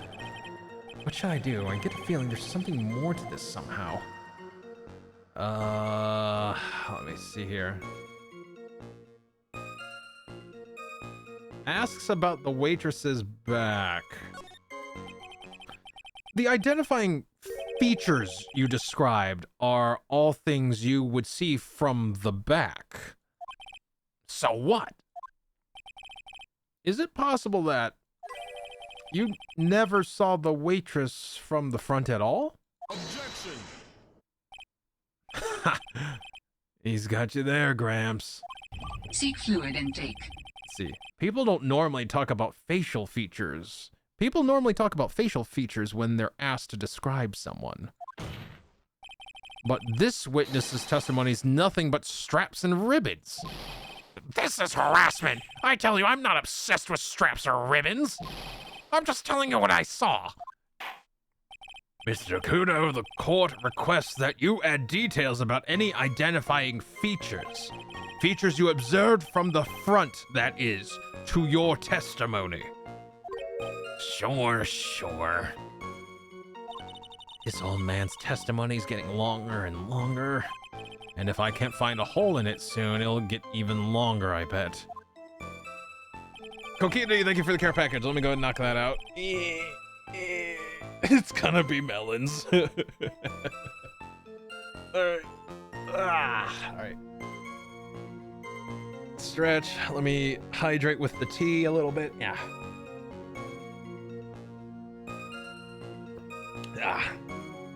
Actually, yeah, that is really pleasant. I do like that. Alright.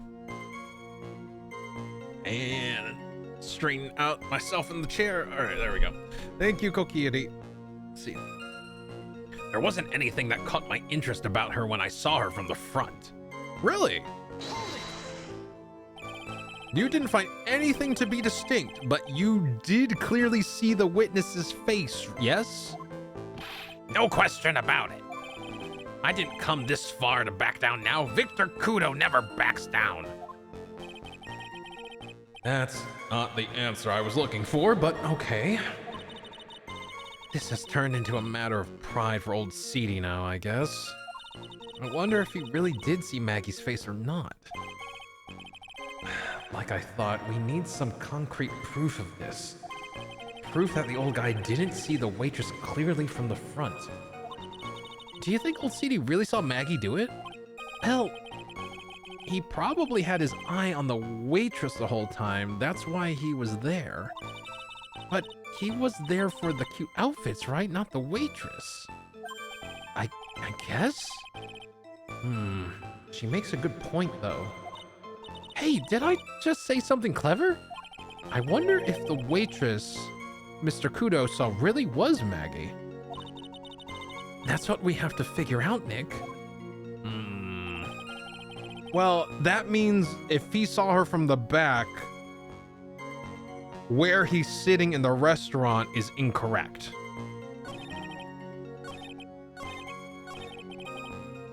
If he saw the victim and the waitress, he would be at the where is it?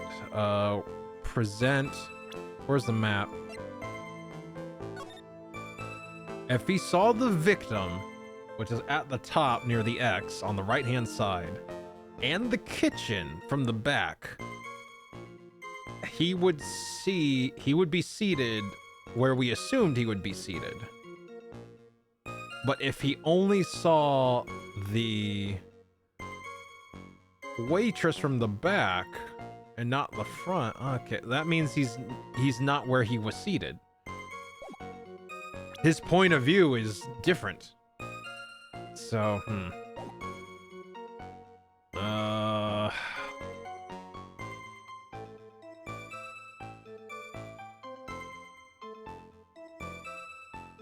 I also find it very hard to believe that he didn't see the hot mess of an apron. There wasn't anything that caught my interest about her when I saw her from the front. Like, he didn't see the hot mess of an apron she was wearing that day? Present.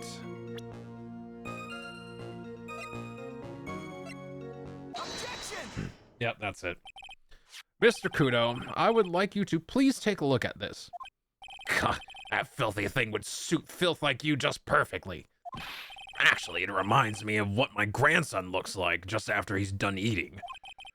Have you ever seen this before? Of course I haven't. Do you think I forget something as dirty as that, hmm? Well, you half-witted clot.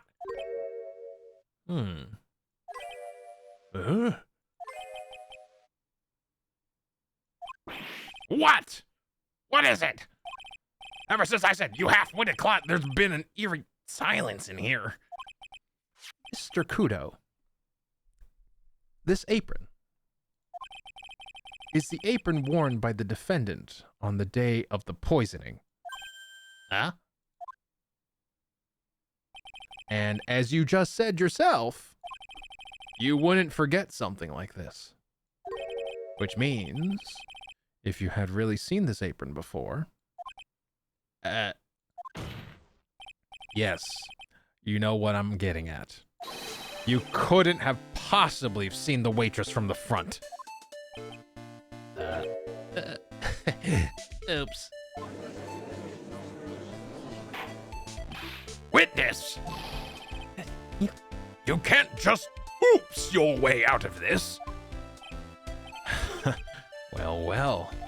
Looks like we finally have a genuine trial on our hands. Who keeps giving this man coffee in a court of law? Seriously. Who keeps sliding it on the fucking prosecutor's desk? What the fuck? Let's see here. Listen, Trite. Here are the facts. On the day of the incident, there was only one waitress in the restaurant. That being the defendant, Miss Maggie Bird. Exactly. And when that one waitress put the poison into the coffee cup, this old guy was watching. I hope you understand the gravity of the situation, Mr. Kudo. The fate of the defendant may rest on what you say you remember seeing. Just tell the court exactly what you saw, Gramps. You can rely on me, Captain. My noggin's in perfect working order. I can't remember a single occasion where I forgot what burger a customer wanted. He can't remember? Probably more like he messed up so many times he's blocking it out. Very well, let's test just how good your memory and attention to detail is, Mr. Kudo. Tell us what you remember about the victim. T-shirt cannon time. Thank you, Bacon. Thump, thump, thump. Fetch me the tea cannon. He was another one of those pesky young types wearing a broken pair of spectacles. He had a newspaper in his right hand, and the nosy brat kept rustling its pages. The noisy brat. The young man was listening to the wireless. I remember that well. Then the serving girl in question brought over the Javachino. The little fidget picked up the cup with his free hand and took a sip. The testimony we have just heard was to test how credible the witness's memory is. It seems to me that he remembers the victim in a great deal of detail. Oh yes, I hate those you-know-what types who are so vague about everything. How are we going to handle this, Nick? We only need to do one thing. We just need to prove that the old man's memory is shot. Just trip him up, you mean? Isn't that kind of cruel? I suppose, but it's what I do best.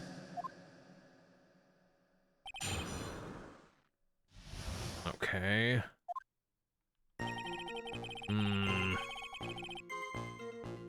Let's see. He was another one of those pesky young types wearing a broken pair of spectacles. Okay, press. Spectacles. Dark glasses to you. One of the lenses was green and the other was broken. Newfangled rubbish. That's why I remember him so well. He did have some kind of lens over his left eye, but I wouldn't have called it a pair of glasses. He seems to have been wearing some rather modern-looking shades. Perhaps I should take to wearing some. Perhaps I should take to wearing some, and rival Mr. Godot's sharp appearance. Really? We better come up with something sharp and quick. Guess I'll wait and see if I should challenge him about the spectacles. He had a newspaper in his right hand, and that noisy brat kept rustling its pages. The newspaper was a sports paper, was it? That young hooligan, I nearly asked him, can't you even read without fidgeting, Now, how was I supposed to be able to read the back page with all that rustling going on? I needed to find out if Gustav Braun retained his championship title. It was his paper, not yours. If you wanted to know so bad, why didn't you buy your own? What are you looking at me like that for, How dare you? Ow, ow, ow, ow. Gustav Braun got beaten yesterday, by the way. Anyway. The young man was listening to the wireless. I remember that well. The wireless? I hit the wrong button.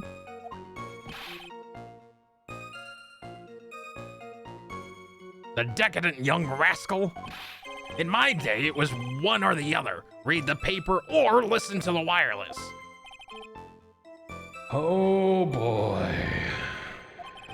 And using an earpiece, it's selfish, that's what it is. I was straining my ears, but I couldn't catch any of it. Was he that desperate to listen to the radio? What are you looking at me like that for? How dare you feel sorry for me? Ow, ow, ow!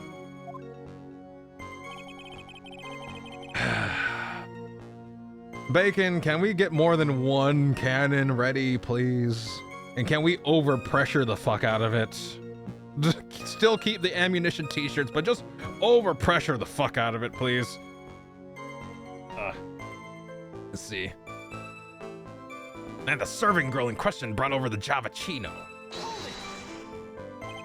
You mean the waitress who you only saw from behind, right?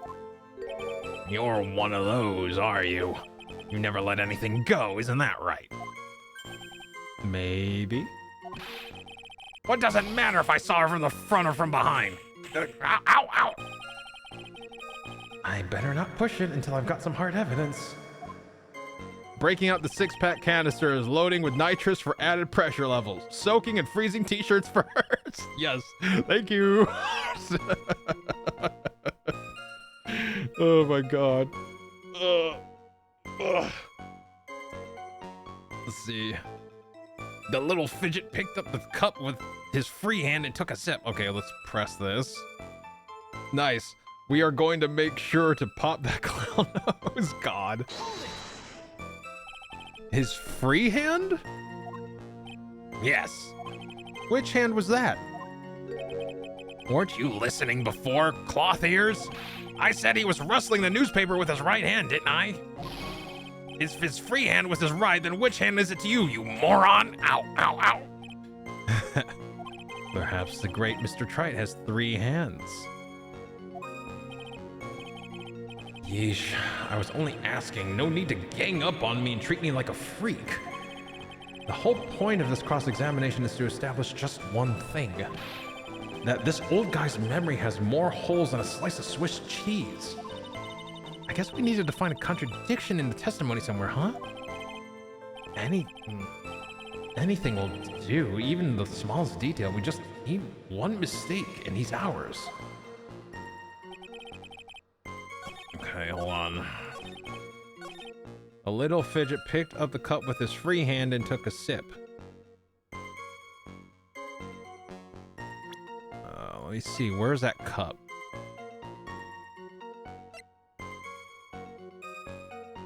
Bingo. Objection! Let's see.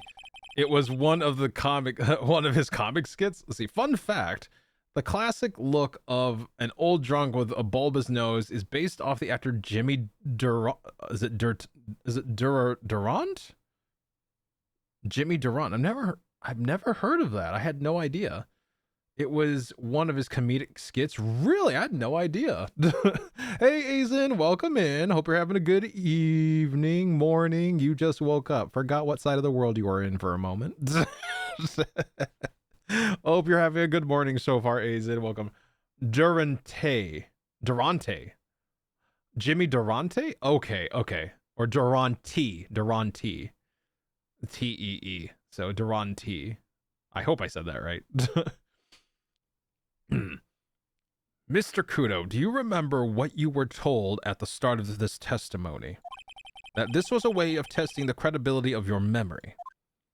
I know. There's nothing wrong with my memory, I tell you. Nothing. If I got anything wrong, I'll eat these seeds and sing the pigeon song. Care to tell us where this is going, Trite? According to Mr. Kudo, the victim was holding the paper in his right hand, while drinking coffee with his free hand, which would make that his left. What is this, kindergarten? But I would like the court to please take a look at this. That's the cup the victim used, correct? Yes, and on the rim, you'll notice the mark left by the victim's lips. Yes, there is a stain left by the coffee. If you consider where that stain is, you'll clearly see that the victim was holding the cup in his right hand. But how? Well, Mr. Kudo, the court is waiting for your epic performance. You said you eat those seeds and sing the pigeon song. Mr. Kudo, I'm afraid this is simply not acceptable. I think the witness had better go back to the park where he can— Wait! If you think I'm going to stand here and listen to you tell me I'm mad, you're wrong. I don't care about that dirty coffee cup. I know what I saw. You still insist your testimony? That young brat was holding the cup in his left— Let's see. Oh, wait. It's Kudo. That young brat was holding the cup in his left hand. Oh yes, no question. I'm a good law-abiding citizen, I am. It's that dead young hot bot and you spiky-haired yahoo who are at fault. Excuse the out of me, who? Thank you, old man. We've heard quite enough from you already. Don't call me old man, Been around for 68 years, I have. You can't ignore me. Listen to what I have to say! I'm sorry, Mr. Kudo, but Sure. Why not hear a little more? Mr. Godot! This is my 16th cup of coffee. Why aren't you dead? So this is your final stand. Thank you, Captain. You can rely on Victor. Left hand or right hand? Oh, for fuck's sake. Let's see here. Yep. All right. Thank you, Bacon. Appreciate you. Oh yeah. Just woke up. Gonna play some Genshin. Hell yeah. Enjoy it, Aizen. Let's see. Sing the pigeon song. It's legally binding, Mr. Cody. You said it in a court of law. It's legally binding. Oh my god. All right. Excuse me. The boy was wearing the earpiece on the same side as the green lens of his specs. He kept fiddling with it all the time. He was fiddling with it just before he picked up the cup, too. And then he used the same hand to pick up the cup, his left hand. I feel like I need. Ooh, let's see. We know that the victim was wearing an unusual monocle over his left eye. It wasn't a monocle, Your Honor. It was a small computer monitor often used by programmers. Really? I would love to have one of those fucking computer monitors. Like, I would love to have a scanner or I think that's what they're called, a scouter. They're called scouters. I would love to have a scouter like programming computer to wear over my eye. Are you kidding me? Give me that.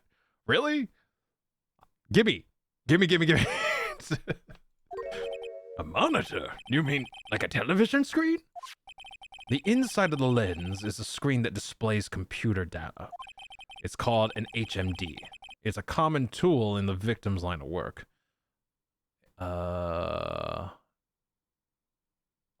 HMD? Is that really a thing? Or is it something they made up for Phoenix Wright? me see. It's... Oh, wait. No. No, no, okay. No, it's something they made up. Okay, got it. Let's see. I was like, I've never heard of an HMD before. Let's see. HD, TV, DVD, CD, all these newfangled letters drive me mad. But they don't matter. I know what I saw. I'm telling the truth. It's true. He doesn't seem to be lying. And those are the facts, in good old black and white.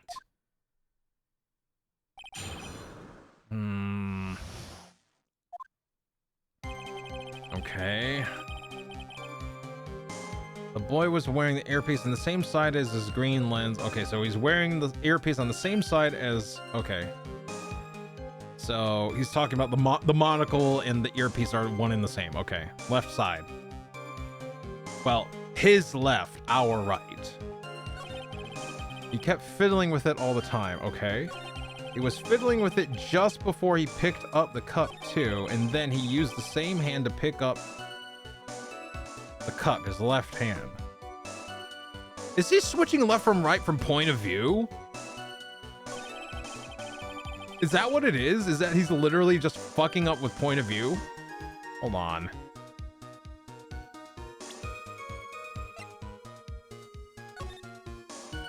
Crime photo. Yeah, no, that's bullshit.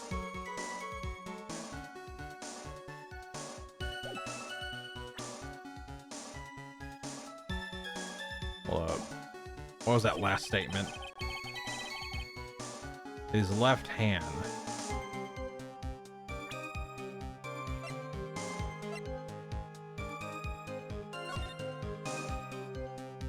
Yeah, this guy is switching points of view. That's what it is. Is that it? Oh, I think I may be wrong. Wait. Your Honor, what do you think about this witness's statement?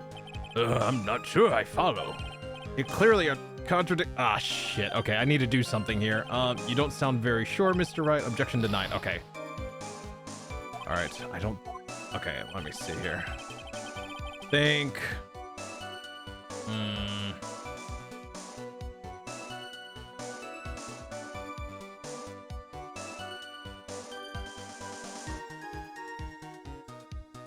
Wait. Maybe I'm thinking too far ahead? Hold on.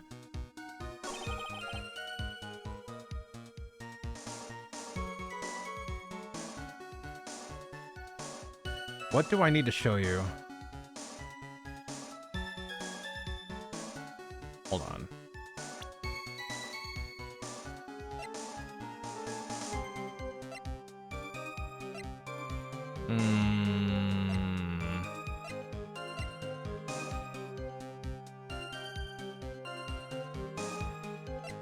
Wouldn't he have to...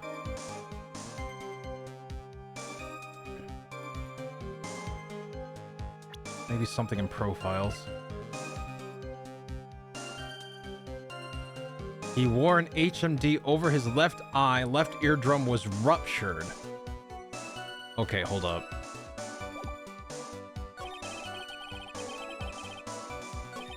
Then he used the same hand... Okay. No. All right, come on. Wasn't that... See, wearing an earpiece on the same side as his green lens and his specs. Okay. He kept fiddling with it all the time, so his left side. His left, our right. He was fiddling with it just before he picked up the coffee. And then he used the same hand to pick up the cup. Okay, all right. Let's see, profile. There it is. I'm not sure what the relevance of this is, but... Mr. Kudo, there's something very strange about your observations of the victim. What? You say he was wearing the earpiece on the same side as the HMD. No question. You can lock me up if I'm wrong. It was his left ear without a doubt. I could only see that side of his head from where I was sitting. Really? I don't think so.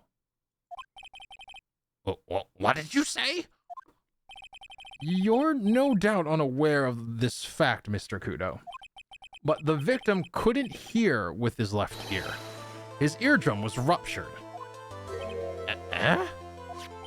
Traces of medication for his condition were found in his ear canal. That's right, it's impossible that the victim was wearing his earpiece in his left ear, because he couldn't even hear in that ear. Is that true, Captain? It is. Pigeon! Pretty pigeon!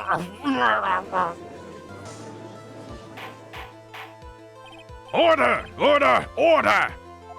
This witness's testimony is completely unreliable. He only saw the waitress from behind. And he claims the victim was wearing an earpiece when we know his eardrum was ruptured. Well, Mr. Godot? A single drop of milk is all it takes to destroy the pure black magic in the cup. This old man and my drop of milk. Captain, are you calling me a trip? This is the victim's coffee cup in which the potassium cyanide was found. The mark on the rim clearly shows that the victim picked it up with his right hand. I'll never back down. I know I'm right. The lad drank his Javachino with his left hand. Let me put you out of your misery. Clearly, the victim used both hands. He took a sip with the cup held in his right hand and then switched to his left. That's what the old man saw. Impossible. The witness has already testified on numerous occasions that the victim died immediately after taking just one sip of the coffee. Which hand the victim used to pick up his cup is irrelevant, Your Honor. The fact still stands: with one hand or the other, Mr. L drank the poisoned coffee. Like this. Sadly, Mr. Godot, that doesn't wash. The point of this testimony was to establish whether the witness's memory is credible. And the results are clear. The testimony given by this witness is useless.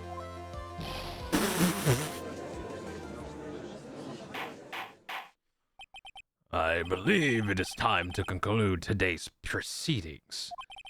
I am satisfied that the witness is not deceiving the court. But to be frank, his testimony is a farce. Did you have to be so frank? Take that, you pompous old fogey!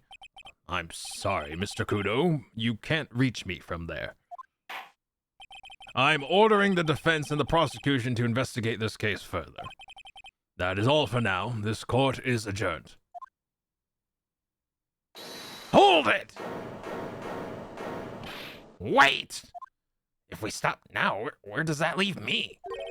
Leave you, Mr. Kudo? Thanks to that blue-suited young upstart over there. I'm just a bumbling old man who can't even dot his T's or cross his I's now. How's your bad memory my fault? I'm sorry, Mr. Kudo, but there's nothing I can do. I've kept my mouth shut until now. But there's something else the court should know. What? There's more? To be perfectly honest, it might not be anything. But I want another chance. I want to crack at you, you young shark. Me? He's looking at me like I'm some sort of evil shogun. Well, everyone, what do you say to one final showdown? The final chapter in this eccentric old man's scrapbook. Sorry, Gramps. I've already had my 17th cup of coffee. What have you got to lose, Captain? I'll give you all the Javachino you want if you come to my house after the trial. I may be 68 years old, but Victor Kudo is still a man. That's enough, witness. I believe it would be quicker for the court to just hear your testimony. You bet. Much, much quicker. I can't believe this is happening. You better get ready, youngster. I get the picture. Just quit throwing those seeds at me, would you? He's gotta be using some sort of infinite ammo code with those box of seeds. The final showdown. It's the final showdown. First of all, I want to stress that this might be nothing. I'm not too sure of myself. The young boy slumped over the table as soon as he took one sip of his Javicino. Well, the clumsy idiot upset the vase. He knocked it right over. It broke and stripped the cloth covering of the table and got completely soaked. It broke and the strip of cloth covering the table got completely soaked. Well, how about that? Turn things upside down, hmm? God damn. This dude. Is that all? Yes, that's all. I remember it perfectly. Eh? You're doubting me again. You're doubting a poor defenseless old man? No, we're not doubting you, Mr. Kudo. Don't you get the feeling there's a question hanging on everyone's lips, Nick? Yeah. So what? Probably. That's all I can think of, and I have to cross-examine this guy. You're a bird brain, that's what you all can see. You're a bird brain, that's why that's all you can think of. Oh, God. Very well. Mr. Wright, your final cross-examination, please.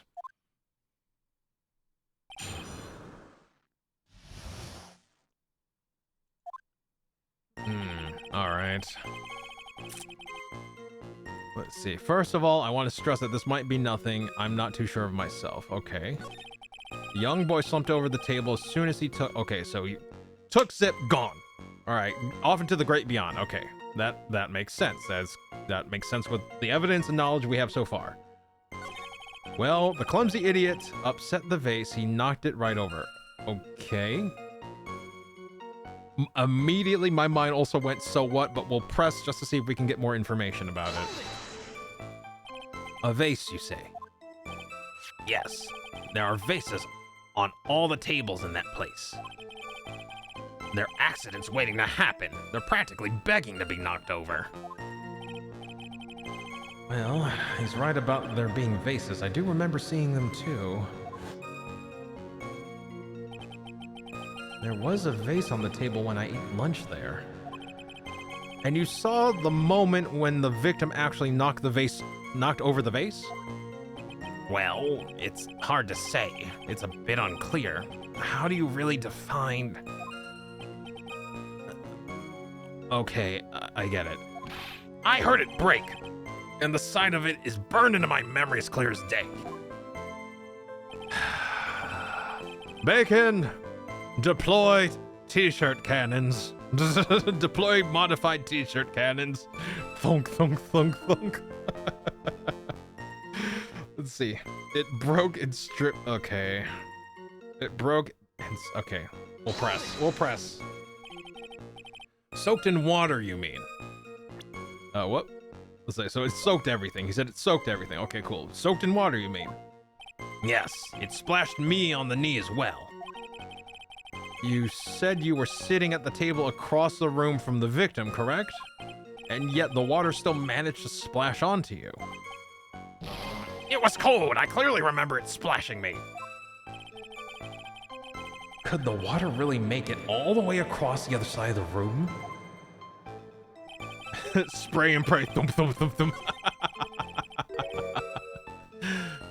Wait, I accidentally hit the button. Hold up. Let's see here. It broke. Let's see. It broke and stripped the cloth of everything. Okay, so cool. Press.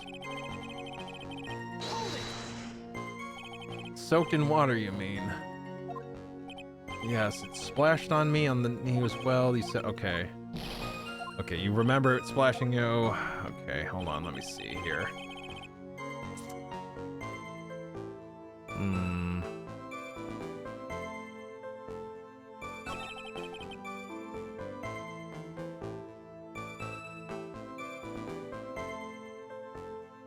That makes no sense.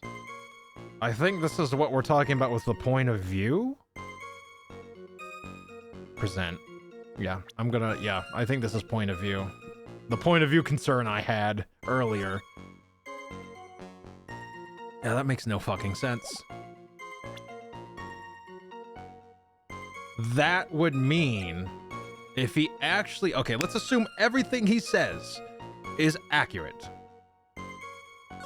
That means he was not seated on the lower right-hand table on the right-hand side. He was seated on the upper left-hand table on the right side. That's the only way that could work if the water did indeed splash over and hit him. That's the only way it would work. And it would also explain why he never saw the waitress's face. That's the only, which means everything that he said that he saw is bullshit, because there's no way that would work.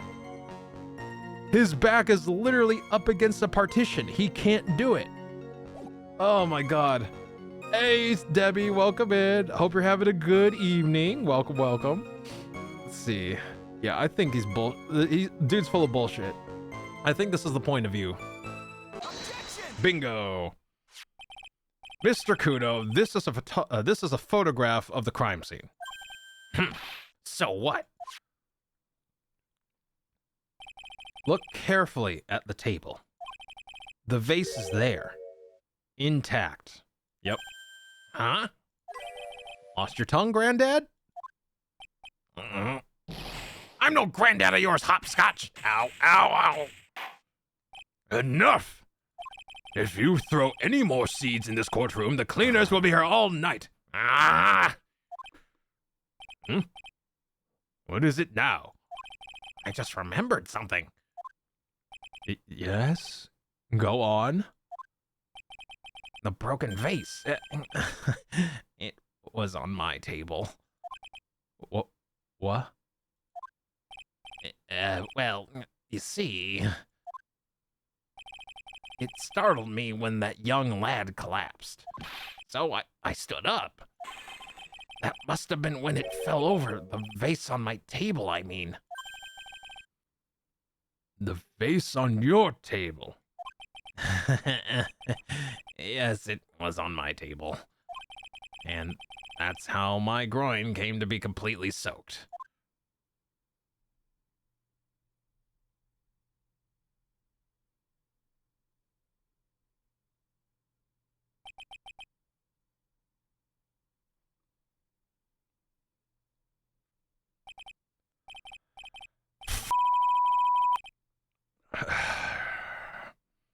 Thank you, Mr. Kudo. You've certainly earned your kudos for today. I'd like to ask a question now. Have I been any use at all? Perhaps that's something you should reflect on yourself, Mr. Kudo. Wait a minute. If that's the case, there's more. I've got more to say. Oh, yes. I remember something else. Bailiff, escort the witness out of the courtroom. Wait, listen to me.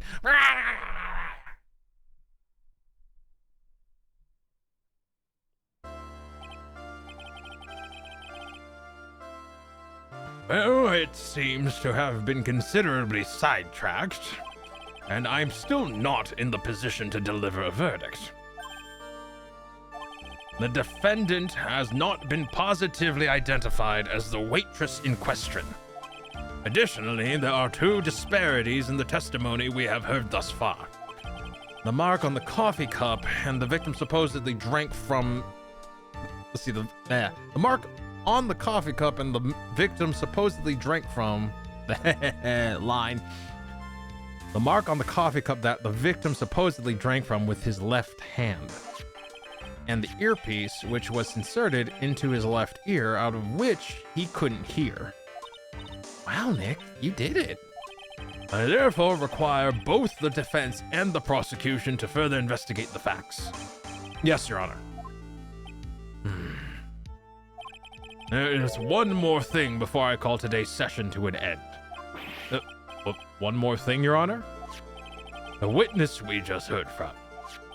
He is most insistent that his testimony should be of use.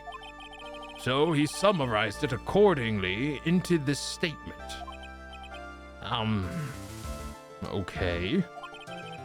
You may each have a copy of it if you wish. Whatever. The prosecution doesn't need props like that. Godot's really mad, huh? Yeah, I would be too. Very well. Here you are then, Mr. Wright. There are 3 copies, my own, yours, and Mr. Godot's. Yes, Your Honor.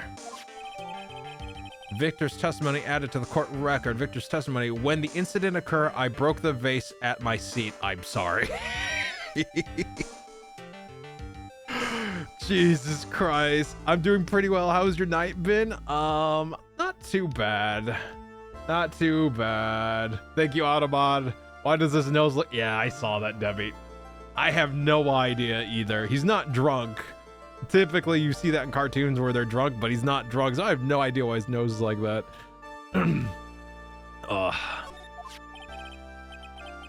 I'm sorry? This isn't a piece of testimony, more like a 5-year-old's apology. What the heck are we supposed to do with 3 copies? That is all. This court is adjourned. To be continued. Uh-oh. Oh, God. My question is, how much deeper do we go? Because it is 11. Let's see here. Let's save. Like, I could keep going. Let's see. Actually, a person's nose can get red and bulbous from being an alcoholic, not just when... Really? I had no idea, Bacon. Is it like an allergic reaction or something? Or is it kind of like just kind of like the blood vessels dilating type of thing? January 7th, 12:52 p.m. Wright and Company Law Offices. So how do you think the trial went this morning? How do you think it went? How do you think it went? Let's see. It got a bit crazy in there. I just wonder if that killed our chances. Yeah, I guess it did get out of hand. Mr. Kudo's testimony did nothing to help us. Plus, now we don't even know the identity of the waitress who laced the coffee. All we know is what old Mr. Kudo saw. The apron, the straps, and the ribbon. And that the victim was wearing an earpiece when his eardrum was ruptured. Talk about a terrifying case of contradictionitis? Time to play doctor and find ourselves a cure then, huh? Yeah. You gotta find one for Maggie or she's gonna have a terminal case of guilty. Alright, let's see here. Damage to the capillaries, basically. For some people, the thinning of blood by alcohol makes the tiny blood vessels break, if I remember correctly. Also, it may be a genetic thing and the side effect of other issues. I do know that, like, there is a genetic disposition to be essentially slightly allergic to alcohol, basically. And that basically, it doesn't necessarily swell like your throat or anything like that, but it makes you very easy to get drunk. On top of that, like redness in the face, you know, all that other stuff, like you're like some people do get puffy, so it's like a slight allergic reaction, but it's not like critical or, you know, a critical reaction.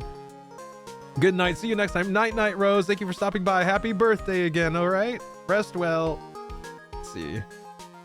Okay. So what do I do from here?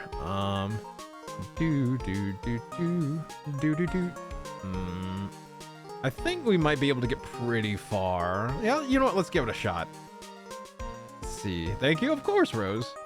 All right. Let's talk. What to do? Well, I'm officially at a loss as where to start. Yeah, me too. Let's try brainstorming. You go first. I guess we should try to put Mr. Kudo's testimony to some sort of use. Yeah, that's true. And we need to figure out the identity of the waitress who the victim really was. Somehow I think the key to this case has got to be at Trevienne. Well then, let's go back there and check it out again. Oh, and we should drop in on Maggie and see how she's doing too. All right. So, anything on your mind? Actually, there is something. I was wondering about Zenohip. You know, like what he's like and stuff. Oh, yeah. I almost forgot about that guy. All right. I ought to beat you so hard it'll feel like you were smooching the express train. Phoenix, right? You saying use Phoenix right. Cause I'm Phoenix right. The one and only. Actually, I've learned a little something about my doppelganger. Huh? You did? What'd you find out? Oh yeah, Maya was working at the restaurant when I ran into Don Fione. Let's just say he was such a terrible version of me that I wanted to sue for defamation. What's that guy's story anyway? What does he have to gain by impersonating me?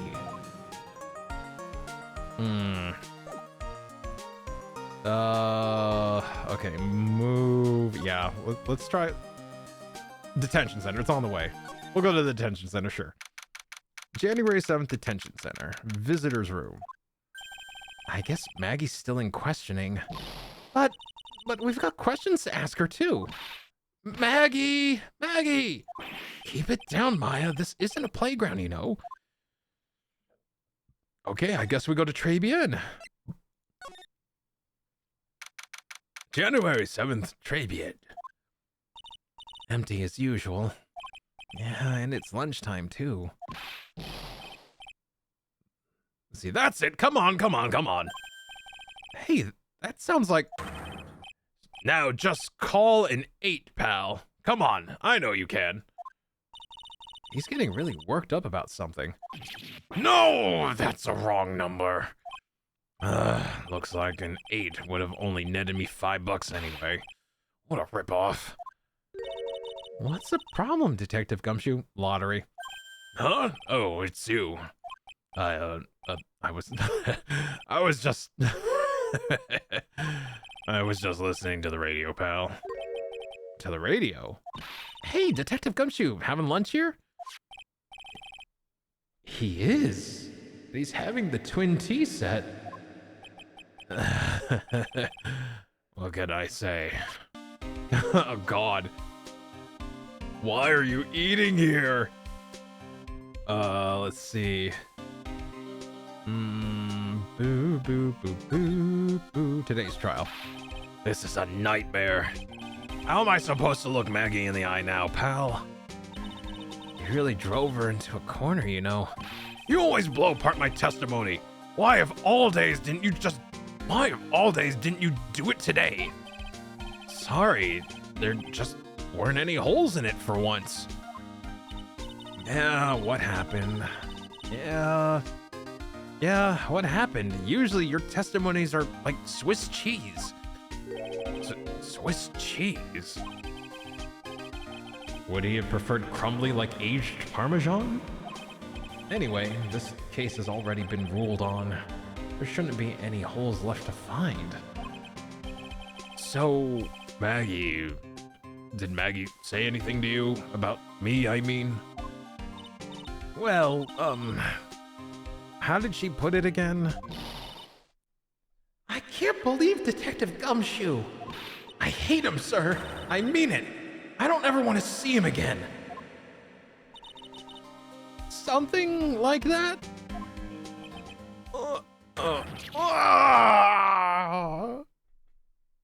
All right, I'm off. Leave the t-shirt cannon in Shay's hands. Gonna watch sumo. Okay, have fun, Bacon. Enjoy. Please, Detective Gumshoe, I didn't mean... Why? Why is this happening? He's banging his head against the wall. Nick! Oh, man. Poor Gumshoe. Lunch special. So, did you like the twin tea set? I've never paid that much money for lunch before. I was so nervous my hands were shaking. So, how did it taste? Well, For 20 bucks, I guess I don't know how to describe it, really. It was delicate? Delicate? You mean you liked it? It didn't taste bad to you?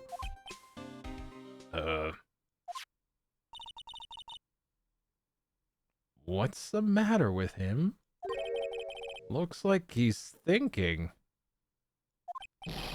That's it? I've been trying to think of the right word to describe the taste. And I just realized it's bad. That's it. It tasted bad. It's just kind of hard to admit it to yourself when you paid 20 bucks for it, you know? Maybe he should have found out about the price after he had finished eating. Hey, Hugo, good morning. Hope you rested well. Welcome. Let's see.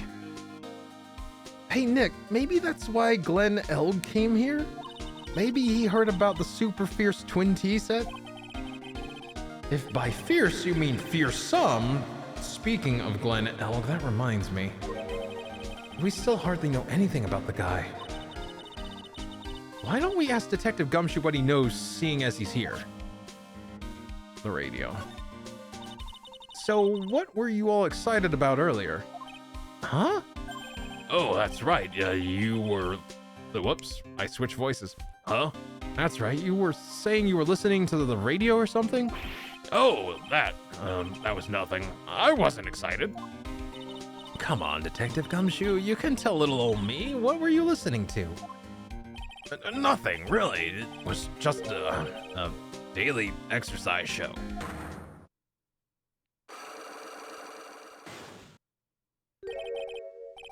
What the? A psyche lock? This lunch special's lobster sure is great. Now I know you're lying. And why are there tears in your eyes? Then why are there tears in your eyes, sir? Okay. Let's see. I think we can get through to him. Let's see. Present. Shouldn't be too hard. The radio. All right, Detective Gumshoe, tell me the truth. What were you listening to? No way, pal. Now that you've made a big thing out of it, I'm not gonna tell you. We'll see about that, pal. Considering all the noise you were making while you were listening, it's pretty clear what kind of radio program it was. I'd say it was related to... I'm right, aren't I? You were listening to the lottery results, weren't you? You thought you'd try to win big, just like Glenn Elg did. It's like you can see right through me. Huh? I cracked him already. See, pal, that's why I said it was nothing.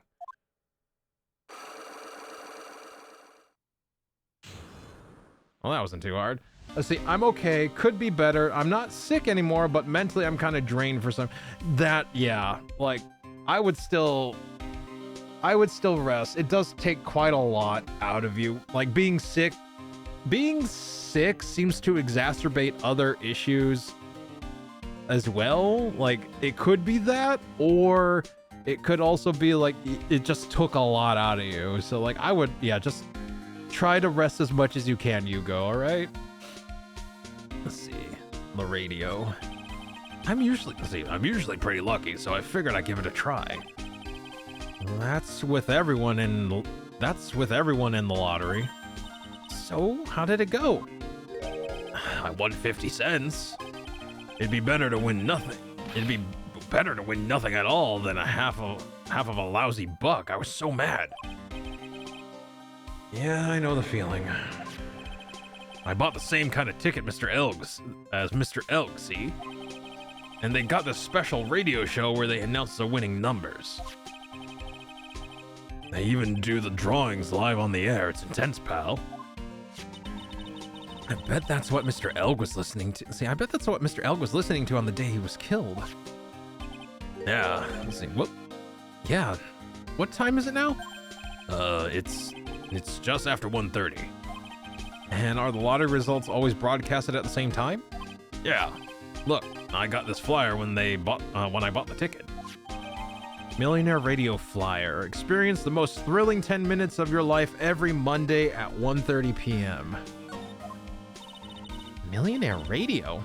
That sounds cool. I want to try it, Nick. Then buy a ticket, Maya, with your own money. Can I present Mr. Elg's profile? Let's see. This guy was a real programming genius. They called him the walking computer at the place where he worked. What happens when he crashes though? Doesn't he just stop moving all of a sudden? He wasn't literally a computer, Maya. Anyway, there's nothing between Maggie and the victim. Yeah, that's what we found out yesterday, too. Hey, Detective Gumshoe, don't you have any information that's a bit more fun? Fun? Oh, I know. So, have you paid a visit to where Mr. Elg worked yet? You might as well. His workplace? Where's that? A computer firm called Blue Screens Incorporated, or something like that. Sounds like a real stable company. Wow. Wow, that was a fucking tech dad joke if I ever heard one. Really? Really? You, game. Really? You made me utter those words out of my mouth. Oh my god, I hate this. I hate this. Let's see. Let's see. It could be that. By the way, how are you? I'm hanging in there, Hugo. As my dad used to say, I'm kicking. It ain't high, but I'm kicking. It's better than the alternative, right? But yeah, I'm hanging in there, Hugo. Let's see. Metal Gear. I realize that my voice has gotten a little deeper because of the all the yapping I've been doing for the game. Metal Gear. Colonel. Colonel. Metal Gear. God. All right. Computers aren't really my thing, Maya. We'll be fine. I know all about that high-tech stuff. I wonder about that. It's just around the corner from this joint. You should take a look. A computer firm called Blue Screens Inc., huh? Let's see. All right. Blue Screens Inc., huh? All right.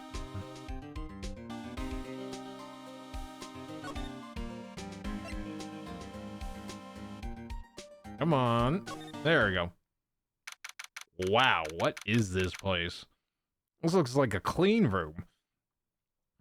January 6th, Blue Screens Incorporated. Wow, this place is so high-tech. You can almost smell the electricity in the air. That's ozone. It is a computer firm, Maya. They can't work without electricity, you know. They can't work without electricity, you know. Who are you? Oh, hello? I'm sorry. Access is restricted to authorized personnel only. This is a computer programming laboratory. There are far too many trade secrets that could be leaked. Wow, what secrets? Everything you see here is classified. No information can leave this building. Understood. Who is this woman? She's like a robot from some kind of whacked educational show. Did you really see educational in your head, Phoenix? Really? My name is Lisa Basil. I'm the company director. Director? She's human. She seems more like a ghost in a shell. And that thing over her eye, isn't that the same device as Glenn Elg's? That's a DMH, right? Nice try, but it's the other way around, Maya. It's an HMD. All of my programmers here use all of my programmers. I need to try to give her more of that, like, I need to give her that more corporate cadence. Hold on. Let me see here. All of my programmers here at Blue Screens Inc. are supplied with HMDs. Then, do you write programs too? No, I just enjoy wearing this. Oh. They are pretty cool. I wouldn't mind one. He is a lawyer, of course, and he says and thinks fancy words all the time, right? Educational. Let's see. Blue Screens Inc. So, what exactly is the firm's business? I will try to simplify it so that you can understand. We analyze the data management systems required by certain branches of industry, and then deliver optimum operating systems and source-level components to them. Huh? You lost me on the corner of analyze and management. It doesn't matter. They analyze stuff. You got that much, right? The software we produce is distributed on CDs. CDs? Yes. Compact disc. Digital optical storage media. Of course. CDs are used for software as well as music. It's a small firm, but all of my employees are first-class programmers. Let's ask one of them what they're doing. Excuse me, what are you working on right now? I'm researching the impact of time slicing common areas on logical access shared with global variables. Obviously, program structure influences response time and performance, so code-independent variables and memory overheads are virtually important in its execution. Well, you get the idea. This is the sort of thing we are involved in. Did you good people follow all of that? Yeah. Your blank smile just said otherwise, Maya. Oh my god. God, the last time I heard this song, it was the creepy dude at the clinic. Just like, yes. God, I remember. Oh my god. Oh my god, that was fun. Okay. You know about what happened, right, Miss Basil? You mean about Glenn being poisoned? Yes, I know. It's terrible. Can you tell us anything that might be helpful? I don't think so. A police officer was here earlier too. But I couldn't tell him anything either because the waitress who committed the crime has nothing to do with Blue Screens Incorporated. Oh. How about Mr. Elg's desk? Have you cleared it out already? No, not yet. It's this one right in front of you. If there's anything that might be useful to you, you are welcome to take it. I guess there might be a clue here somewhere. Let's see. Uh-oh. Accidentally hit the button. Let me see here.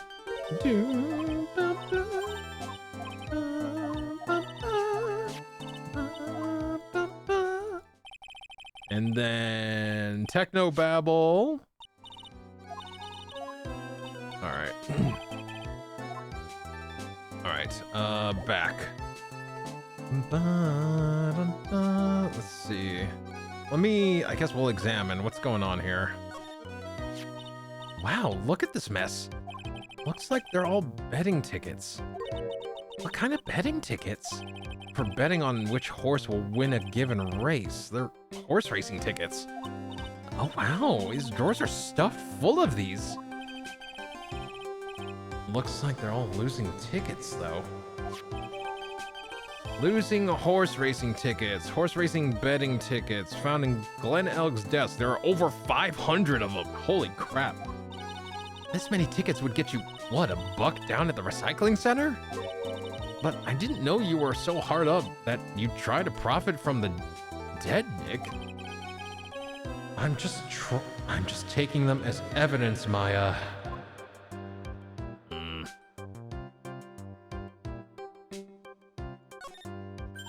Whoa, look at this desk, Nick. What a mess. Looks pretty average to me. But you can't get any work done with everything all over the place like this. You think? Real whiz kids can work under any condition, you know? She's trying to hint that I should tidy my desk more. I'll clean up my desk when Maya stops asking silly questions. So no hurry then. Hey, this calendar. What about it? If this is another hint about tidying, you can forget it. Someone marked December 3rd in red pen. December 3rd? That's the day Mr. Elg was murdered. Is there anything else? Yeah, it says, meet with the tiger. The tiger. Glenn's calendar. On December 3rd, the day of the incident, there was a note saying, meet with the tiger.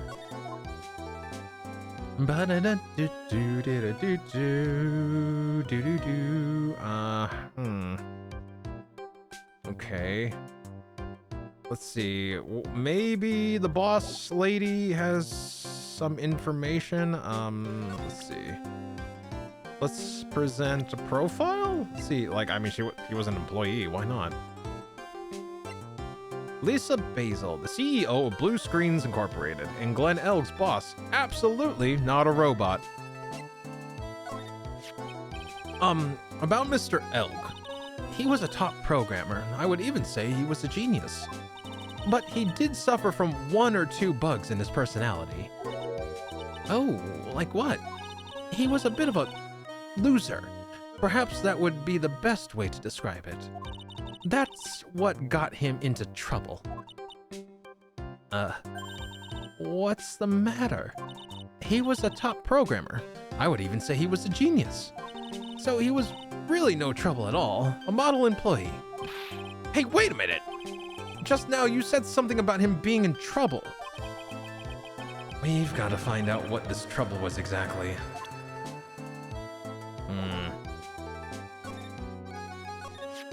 About Mr. Elg.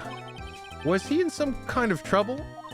I'm sorry, why would you think that? I thought you said something about it just now. You said he got himself into trouble because he was a bit of a, quote, loser, end quote.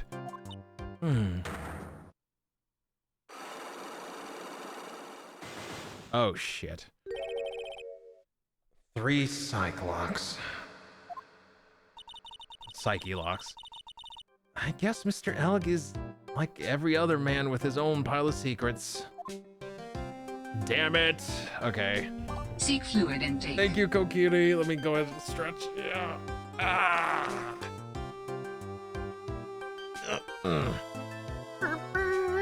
All right, have a zip. I'm gonna finish off the rest of this tea. Honey. All right, hold up.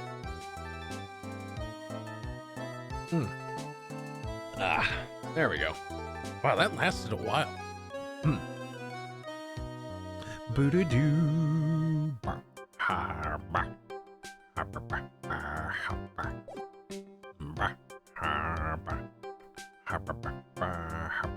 Okay, what do we do next?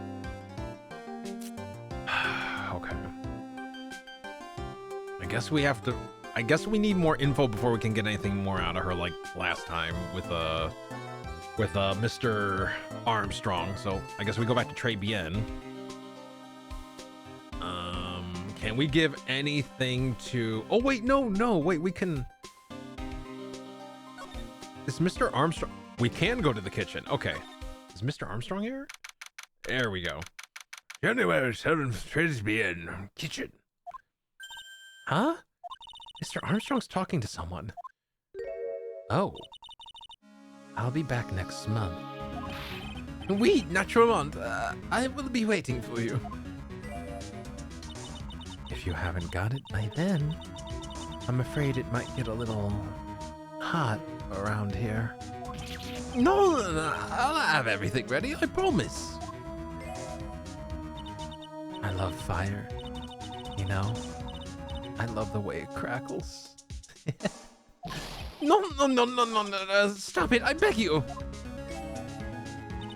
Then don't let me down. I'll be watching you. Miss, no, it's not necessary. You can trust me, mademoiselle. Talk to anyone, and I'll drive a knife right through your heart. Oh, no, you don't have to worry. You know, you worry far too much. But maybe this will help you relax. It's the oil of sandalwood. I do love raw meat from time to time.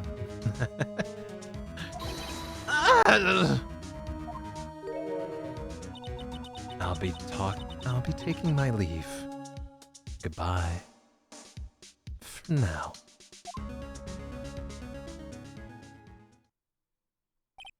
I have the shivers.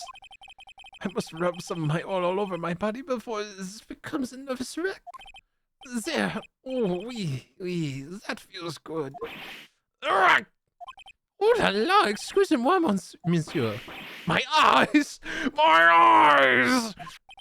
Your eyes? If you have trouble with your eyes, you need the you need this oil of sandalwood. It isn't just the leftovers. Isn't this just the leftovers of what you were using? Oh my god.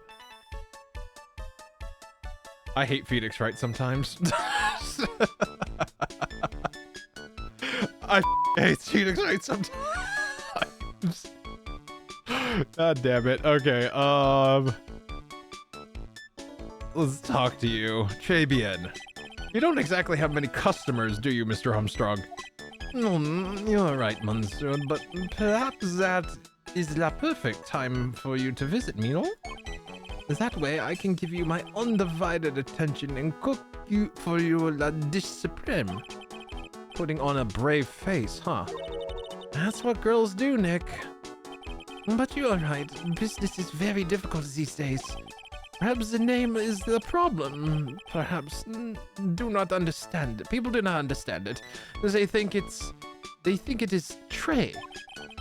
I just wanted people to think that my restaurant was exclusive. But they think you just serve fast food on cheap plastic trays. But they think you just serve cheap plastic food on plastic trays? Nick, that's kind of the thing they... Nick, that's like... Oh, holy shit. Nick, that's the kind of thing that can make a girl cry. Have you forgotten that Mr. Armstrong is a man, Maya? Okay, Phoenix. Let's rein it back in a little bit there, huh? All right. Let's see. But this restaurant is my life. It's everything. It is everything to me. I will defend it with to la finale. Or is it finale? La finale. I'll see. I shall defend it to the finale. No one will take it from me. Okay. So, who was that woman you were just talking to? Oh, ooh la la! You saw that? Well, yes. Sorry. So, who was she? She looked so polite and graceful. Polite? Graceful? And she likes raw meat and fires, right? I'll be back next month. Oui, naturellement. I will be waiting for you. If you haven't got it by then, I'm afraid it might get a little hot around here. No, I'll have everything ready, I promise. Now that I think about it... Hey, Maya, I think it's pretty clear what kind of conversation they were having. You think so? Well, then let's show him that piece of evidence and see what happens. All right, back, present, loan contract. So long as that paper exists, I am but a delightful angel with some broken wings. An angel, huh? Doesn't bode well when you think about it. Please, they kept harassing me month after month. In the end, I had to give in. I agreed to help them. Help them? With what? Miss Bien Sûr, if I did not owe them that money, I would have refused. But my hands were tied. Please, what did you agree to help them with? No, I cannot say. If I tell you that woman, she will slice me up and eat me with a salad garnish. Ill. I hope he doesn't mean that he'll literally be sliced up and served with garnish. I'm going to guess that woman has something to do with your loan contract. Am I right? Please, Mr. Armstrong, tell us about that woman. Will he? Let's see. Talk. There we go. Let's see. Okay, her design reminds me of the main character of an anime. One of my friends tried to get me to watch Vampire Knight, I think was the name. I don't know Vampire Knight very well, but I could see a character like that existing. Just absolutely, like with her design. Let's see. The woman who was here earlier, I take it that she's why has it come to this? What a tragedy. Suddenly I find myself so deep in the debt that it is a sign of the bad world we live in, huh? No, I say it's more of a sign of the bad culinary skills. The woman who was here, the scary woman, she's from the loan office. Loan office? Is that where you borrowed $500,000 from? Oui, tender lender, it is called. Catchy name. Just hearing it makes me want to borrow some money. Please, you must not borrow from them. If you must, no more than $10. $10 sounds like your whole monthly stipend, Maya. Hey, I get a bit more than that, thank you very much. So Tenderlender is the loan office you borrowed $500,000 from, huh? I wonder if they got anything to do with this case. All right, Tenderlender. Roses in the kitchen make me think of rose water and Turkish delight made with rose water. Never had it. Maybe one day, but that actually sounds interesting. I would love to try that at least once. I am a weak woman. When I am upset, I have to buy something nice to cheer me up. Thanks to him loaning me the money, I have to pay back $500,000 now. I'm like a slave. I have to do everything that they tells me. That they tells me. He. That's what it is. Who is he? The tiger. The tiger? Oui. He is the manager of the Tenderlender, a terrifying man, a big city mobster. When he shouts at me, my knees are trembling and his voice is ringing in my ears for 3 days. As soon as I hear the noise of the battered old scooter he rides, I start to cry. A big city mobster who rides a battered old scooter.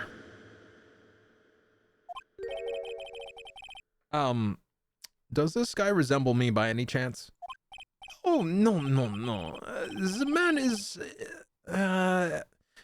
man has a presence, a most formidable personality. Although, he does have a spiky hair, just like you. There is a resemblance there, I suppose.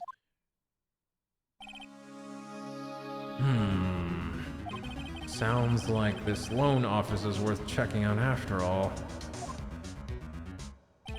If you want to visit the Tenderlender, it is just beyond Vitamin Square. Hey, Nick, if you need money, I can loan you some, as long as it's less than $3. Thanks for the offer. Just beyond Vitamin Square, huh?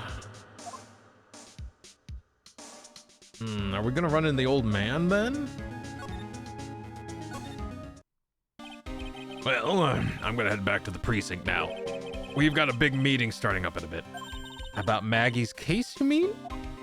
No, that's pretty much wrapped up now. There's another big case going down at the moment, so she's been pushed aside. Okay, we'll see you later then. Bye.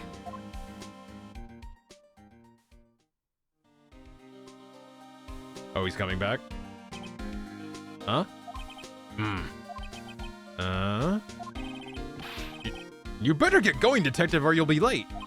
Actually, I kind of got a favor to ask. It's a big one. A favor?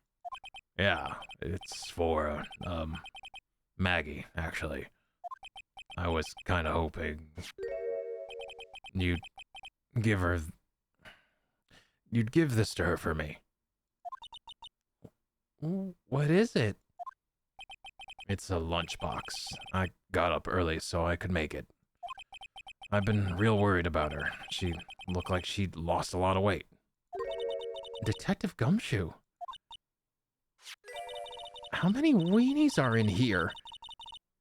There's not a person on Earth who could down this much meat. You think? I love weenies. I can't get enough of their tender juiciness. So will you give it to her? It took me ages to make, so please say you will, pal. I can't exactly say no, can I? Gumshoe's lunchbox, a tenderly handmade lunchbox, fills the stomach with love and plenty of weenies. Maybe I'll eat it myself. I get hungry. Don't forget, okay? I'm counting on you to give that to Maggie. He's just a big old sweetheart, isn't he? He's finally gone. All right, let's see. Vitamin Square, right? Oh God, is this gonna take me out? Oh shit, he's here, isn't he? Vitamin Square. I don't see any sign of Mr. Kudo, do you? Oh wait,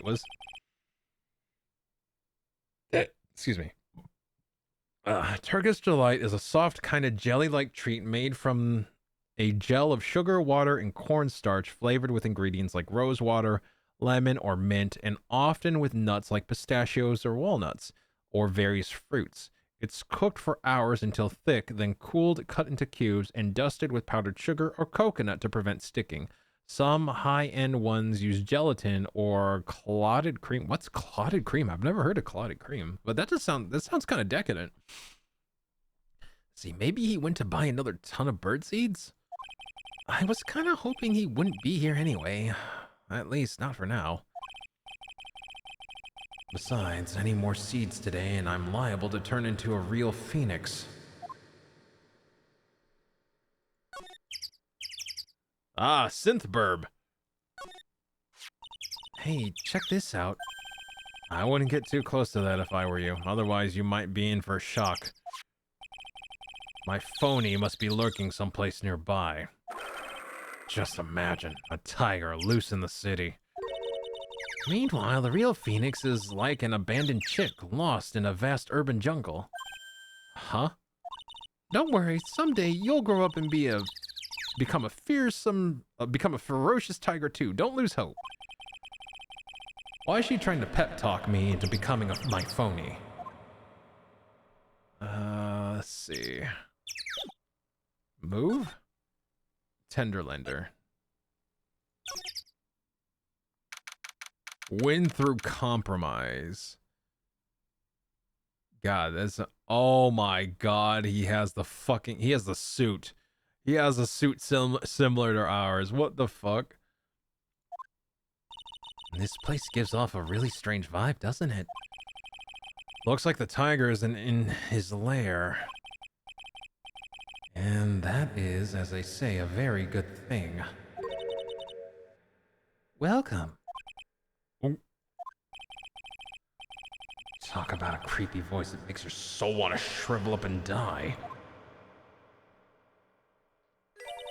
You're here to discuss alone? No, not exactly. The manager's away at the moment. Wait quietly, please.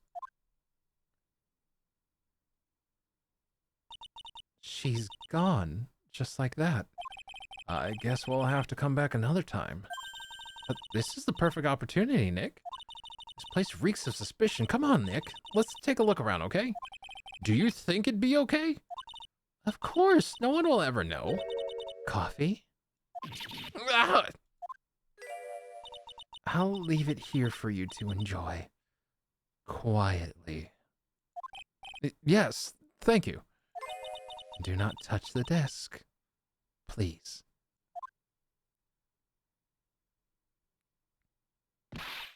Nick, let's get out of here. Now she wants to get out of here. See, clotted cream is a thick cream specially made with a high fat content to make it thick and spoonable. Like a cream with 55% fat. Oh, wow, that's quite a bit. Damn. I don't know if I've ever had a dessert with a type of cream like that. Let's see here.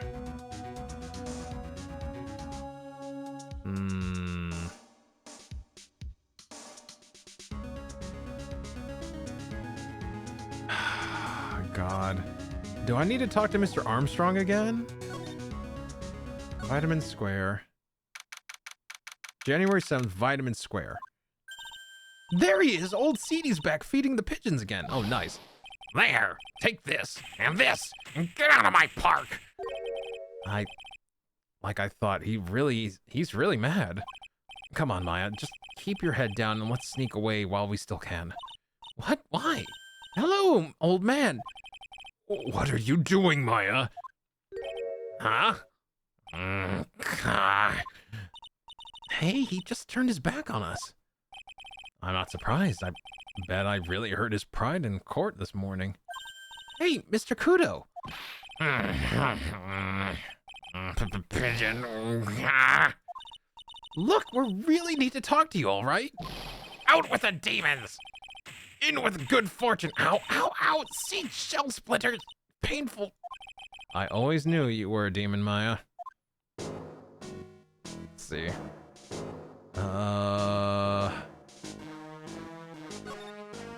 Today's trial. I'm sorry about what happened in court earlier today. Everyone will be talking about me behind my back now. A dirty old man who was so busy looking at the serving girl's backside that he can't remember her face, a filthy, depraved animal. Not at all. Are you listening to me, boy? I don't care what you say. I saw that waitress put it in. She put some white powder into that young lad's Javachino. We hear you. And another thing, the young layabout was wearing an eyepiece on the same side as the lens of his broken spectacles. We're really sorry. So I made a little mistake about the vase. So what? I know what I saw. I tell you. Okay, take it easy, please, Mr. Kudo. Don't tell me to take it easy, you spiky-haired brat. Take this. You said you were a craftsman, right? The modern world casts honest craftsmen like me aside in droves. Surely it's not that. I come from a long line of craftsmen, right back to the time of the shoguns. Do you hear me?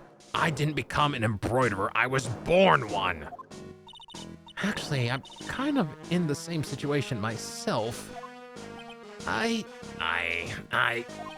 wanted to stick my fingers up that dribbling old judge's nose and scream right down his earhole. Objection! Oh, so did you want to become a lawyer when you were young? I don't think that's quite it, Maya. I think he's just in a bad mood, that's all.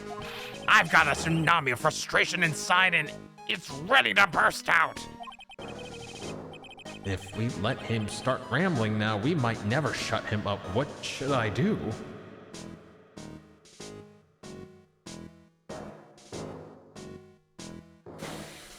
Oh, we're gonna suck it up. Guess I better let him talk. So there's not much call for craftsmen these days, then? Of course not, you idiot. All I'm good for nowadays is running errands. Errands? Everyone takes advantage of the elderly. Buy some breadgrams, take the dog for a walk, Granddad. Feed the pigeons, old man. What am I, some sort of two-bit community handyman? Well... Buy some bread. Now that I can understand. But what's the point of feeding some seedy pigeons? Why don't people say what they mean? Get lost. That's what they're trying to say. Oh yes, I'm just an inconvenience, you see. At home, at that restaurant, I just get in the way, don't I? I'm sure you don't. Wait a minute. What did he just say? At home and at that restaurant. Hold up. By restaurant, are you talking about Très Bien? Did you get asked to run an errand there too? Yes, I did. The very day that young brat was poisoned. What? So on the day of the incident, what were you asked to do? Glad you asked, boy, because I'll tell you what I was asked to do. All of a sudden, that young lad slumped over the table. The serving girl collapsed. And I broke that vase. It all happened so fast, I was in a bit of a daze, you see. Then the owner shouted over to me. Excusez-moi. Is he? Oh wait, no, he's recalling, okay. Excusez-moi, you call la police. Call him yourself. I should have said back, but I didn't think of it at the time. So, did you end up calling the police? Like I said, I was in a bit of a daze. Did you call them on your cell phone? God, do I look like I have one of those newfangled thingamajigs? I went out looking for a payphone, of course. You went looking for one. I couldn't find one right away, you know. I wandered around for 5 minutes or so. 5 minutes? So for 5 minutes after the incident happened...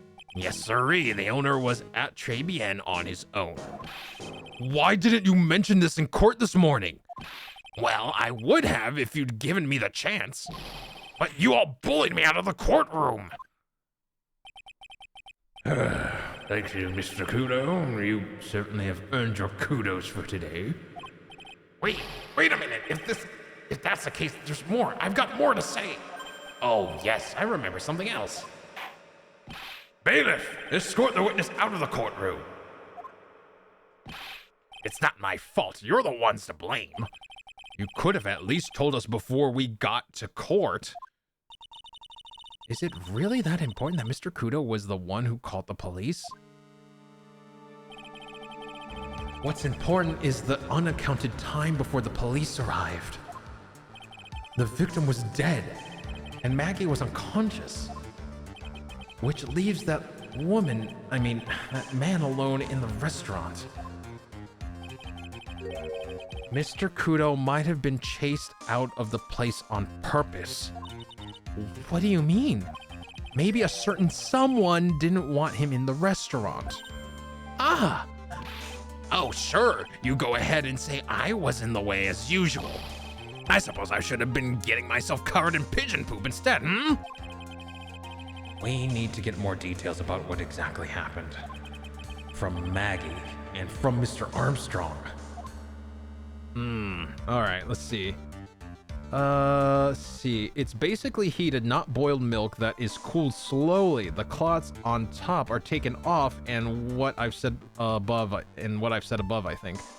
It's used for cream tea and helps with dessert, thickening savory dishes like potatoes, and adds moisture for some oh man, alright, that sounds really good, actually. That'd be a nice way to do creamy mashed potatoes. Nom nom nom nom nom. Let's see.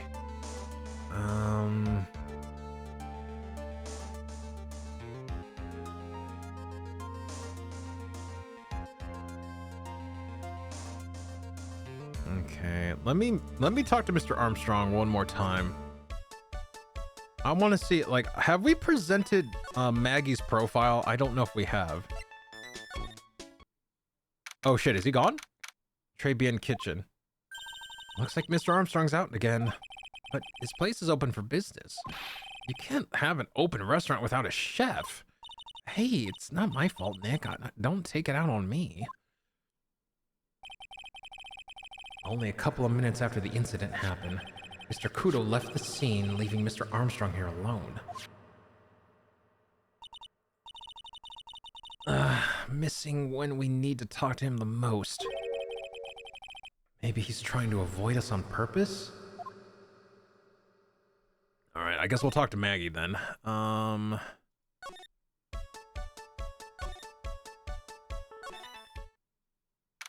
Let's see. January 7th, Detention Center Visitors Room. Oh, Mr. Wright! Hello, Maggie. So they finished questioning you? Wasn't it just unbelievable in court today, sir? I'm gonna stay up all night and blog about everything that's happened. Weren't you scared? It was pretty touch and go in there. Yeah, but you totally nailed that old man. Well, he was all over the place with his testimony. He's not the only one. Huh? What do you mean? Everyone else's testimonies don't match up either. Not with what I remember of the incident, anyway.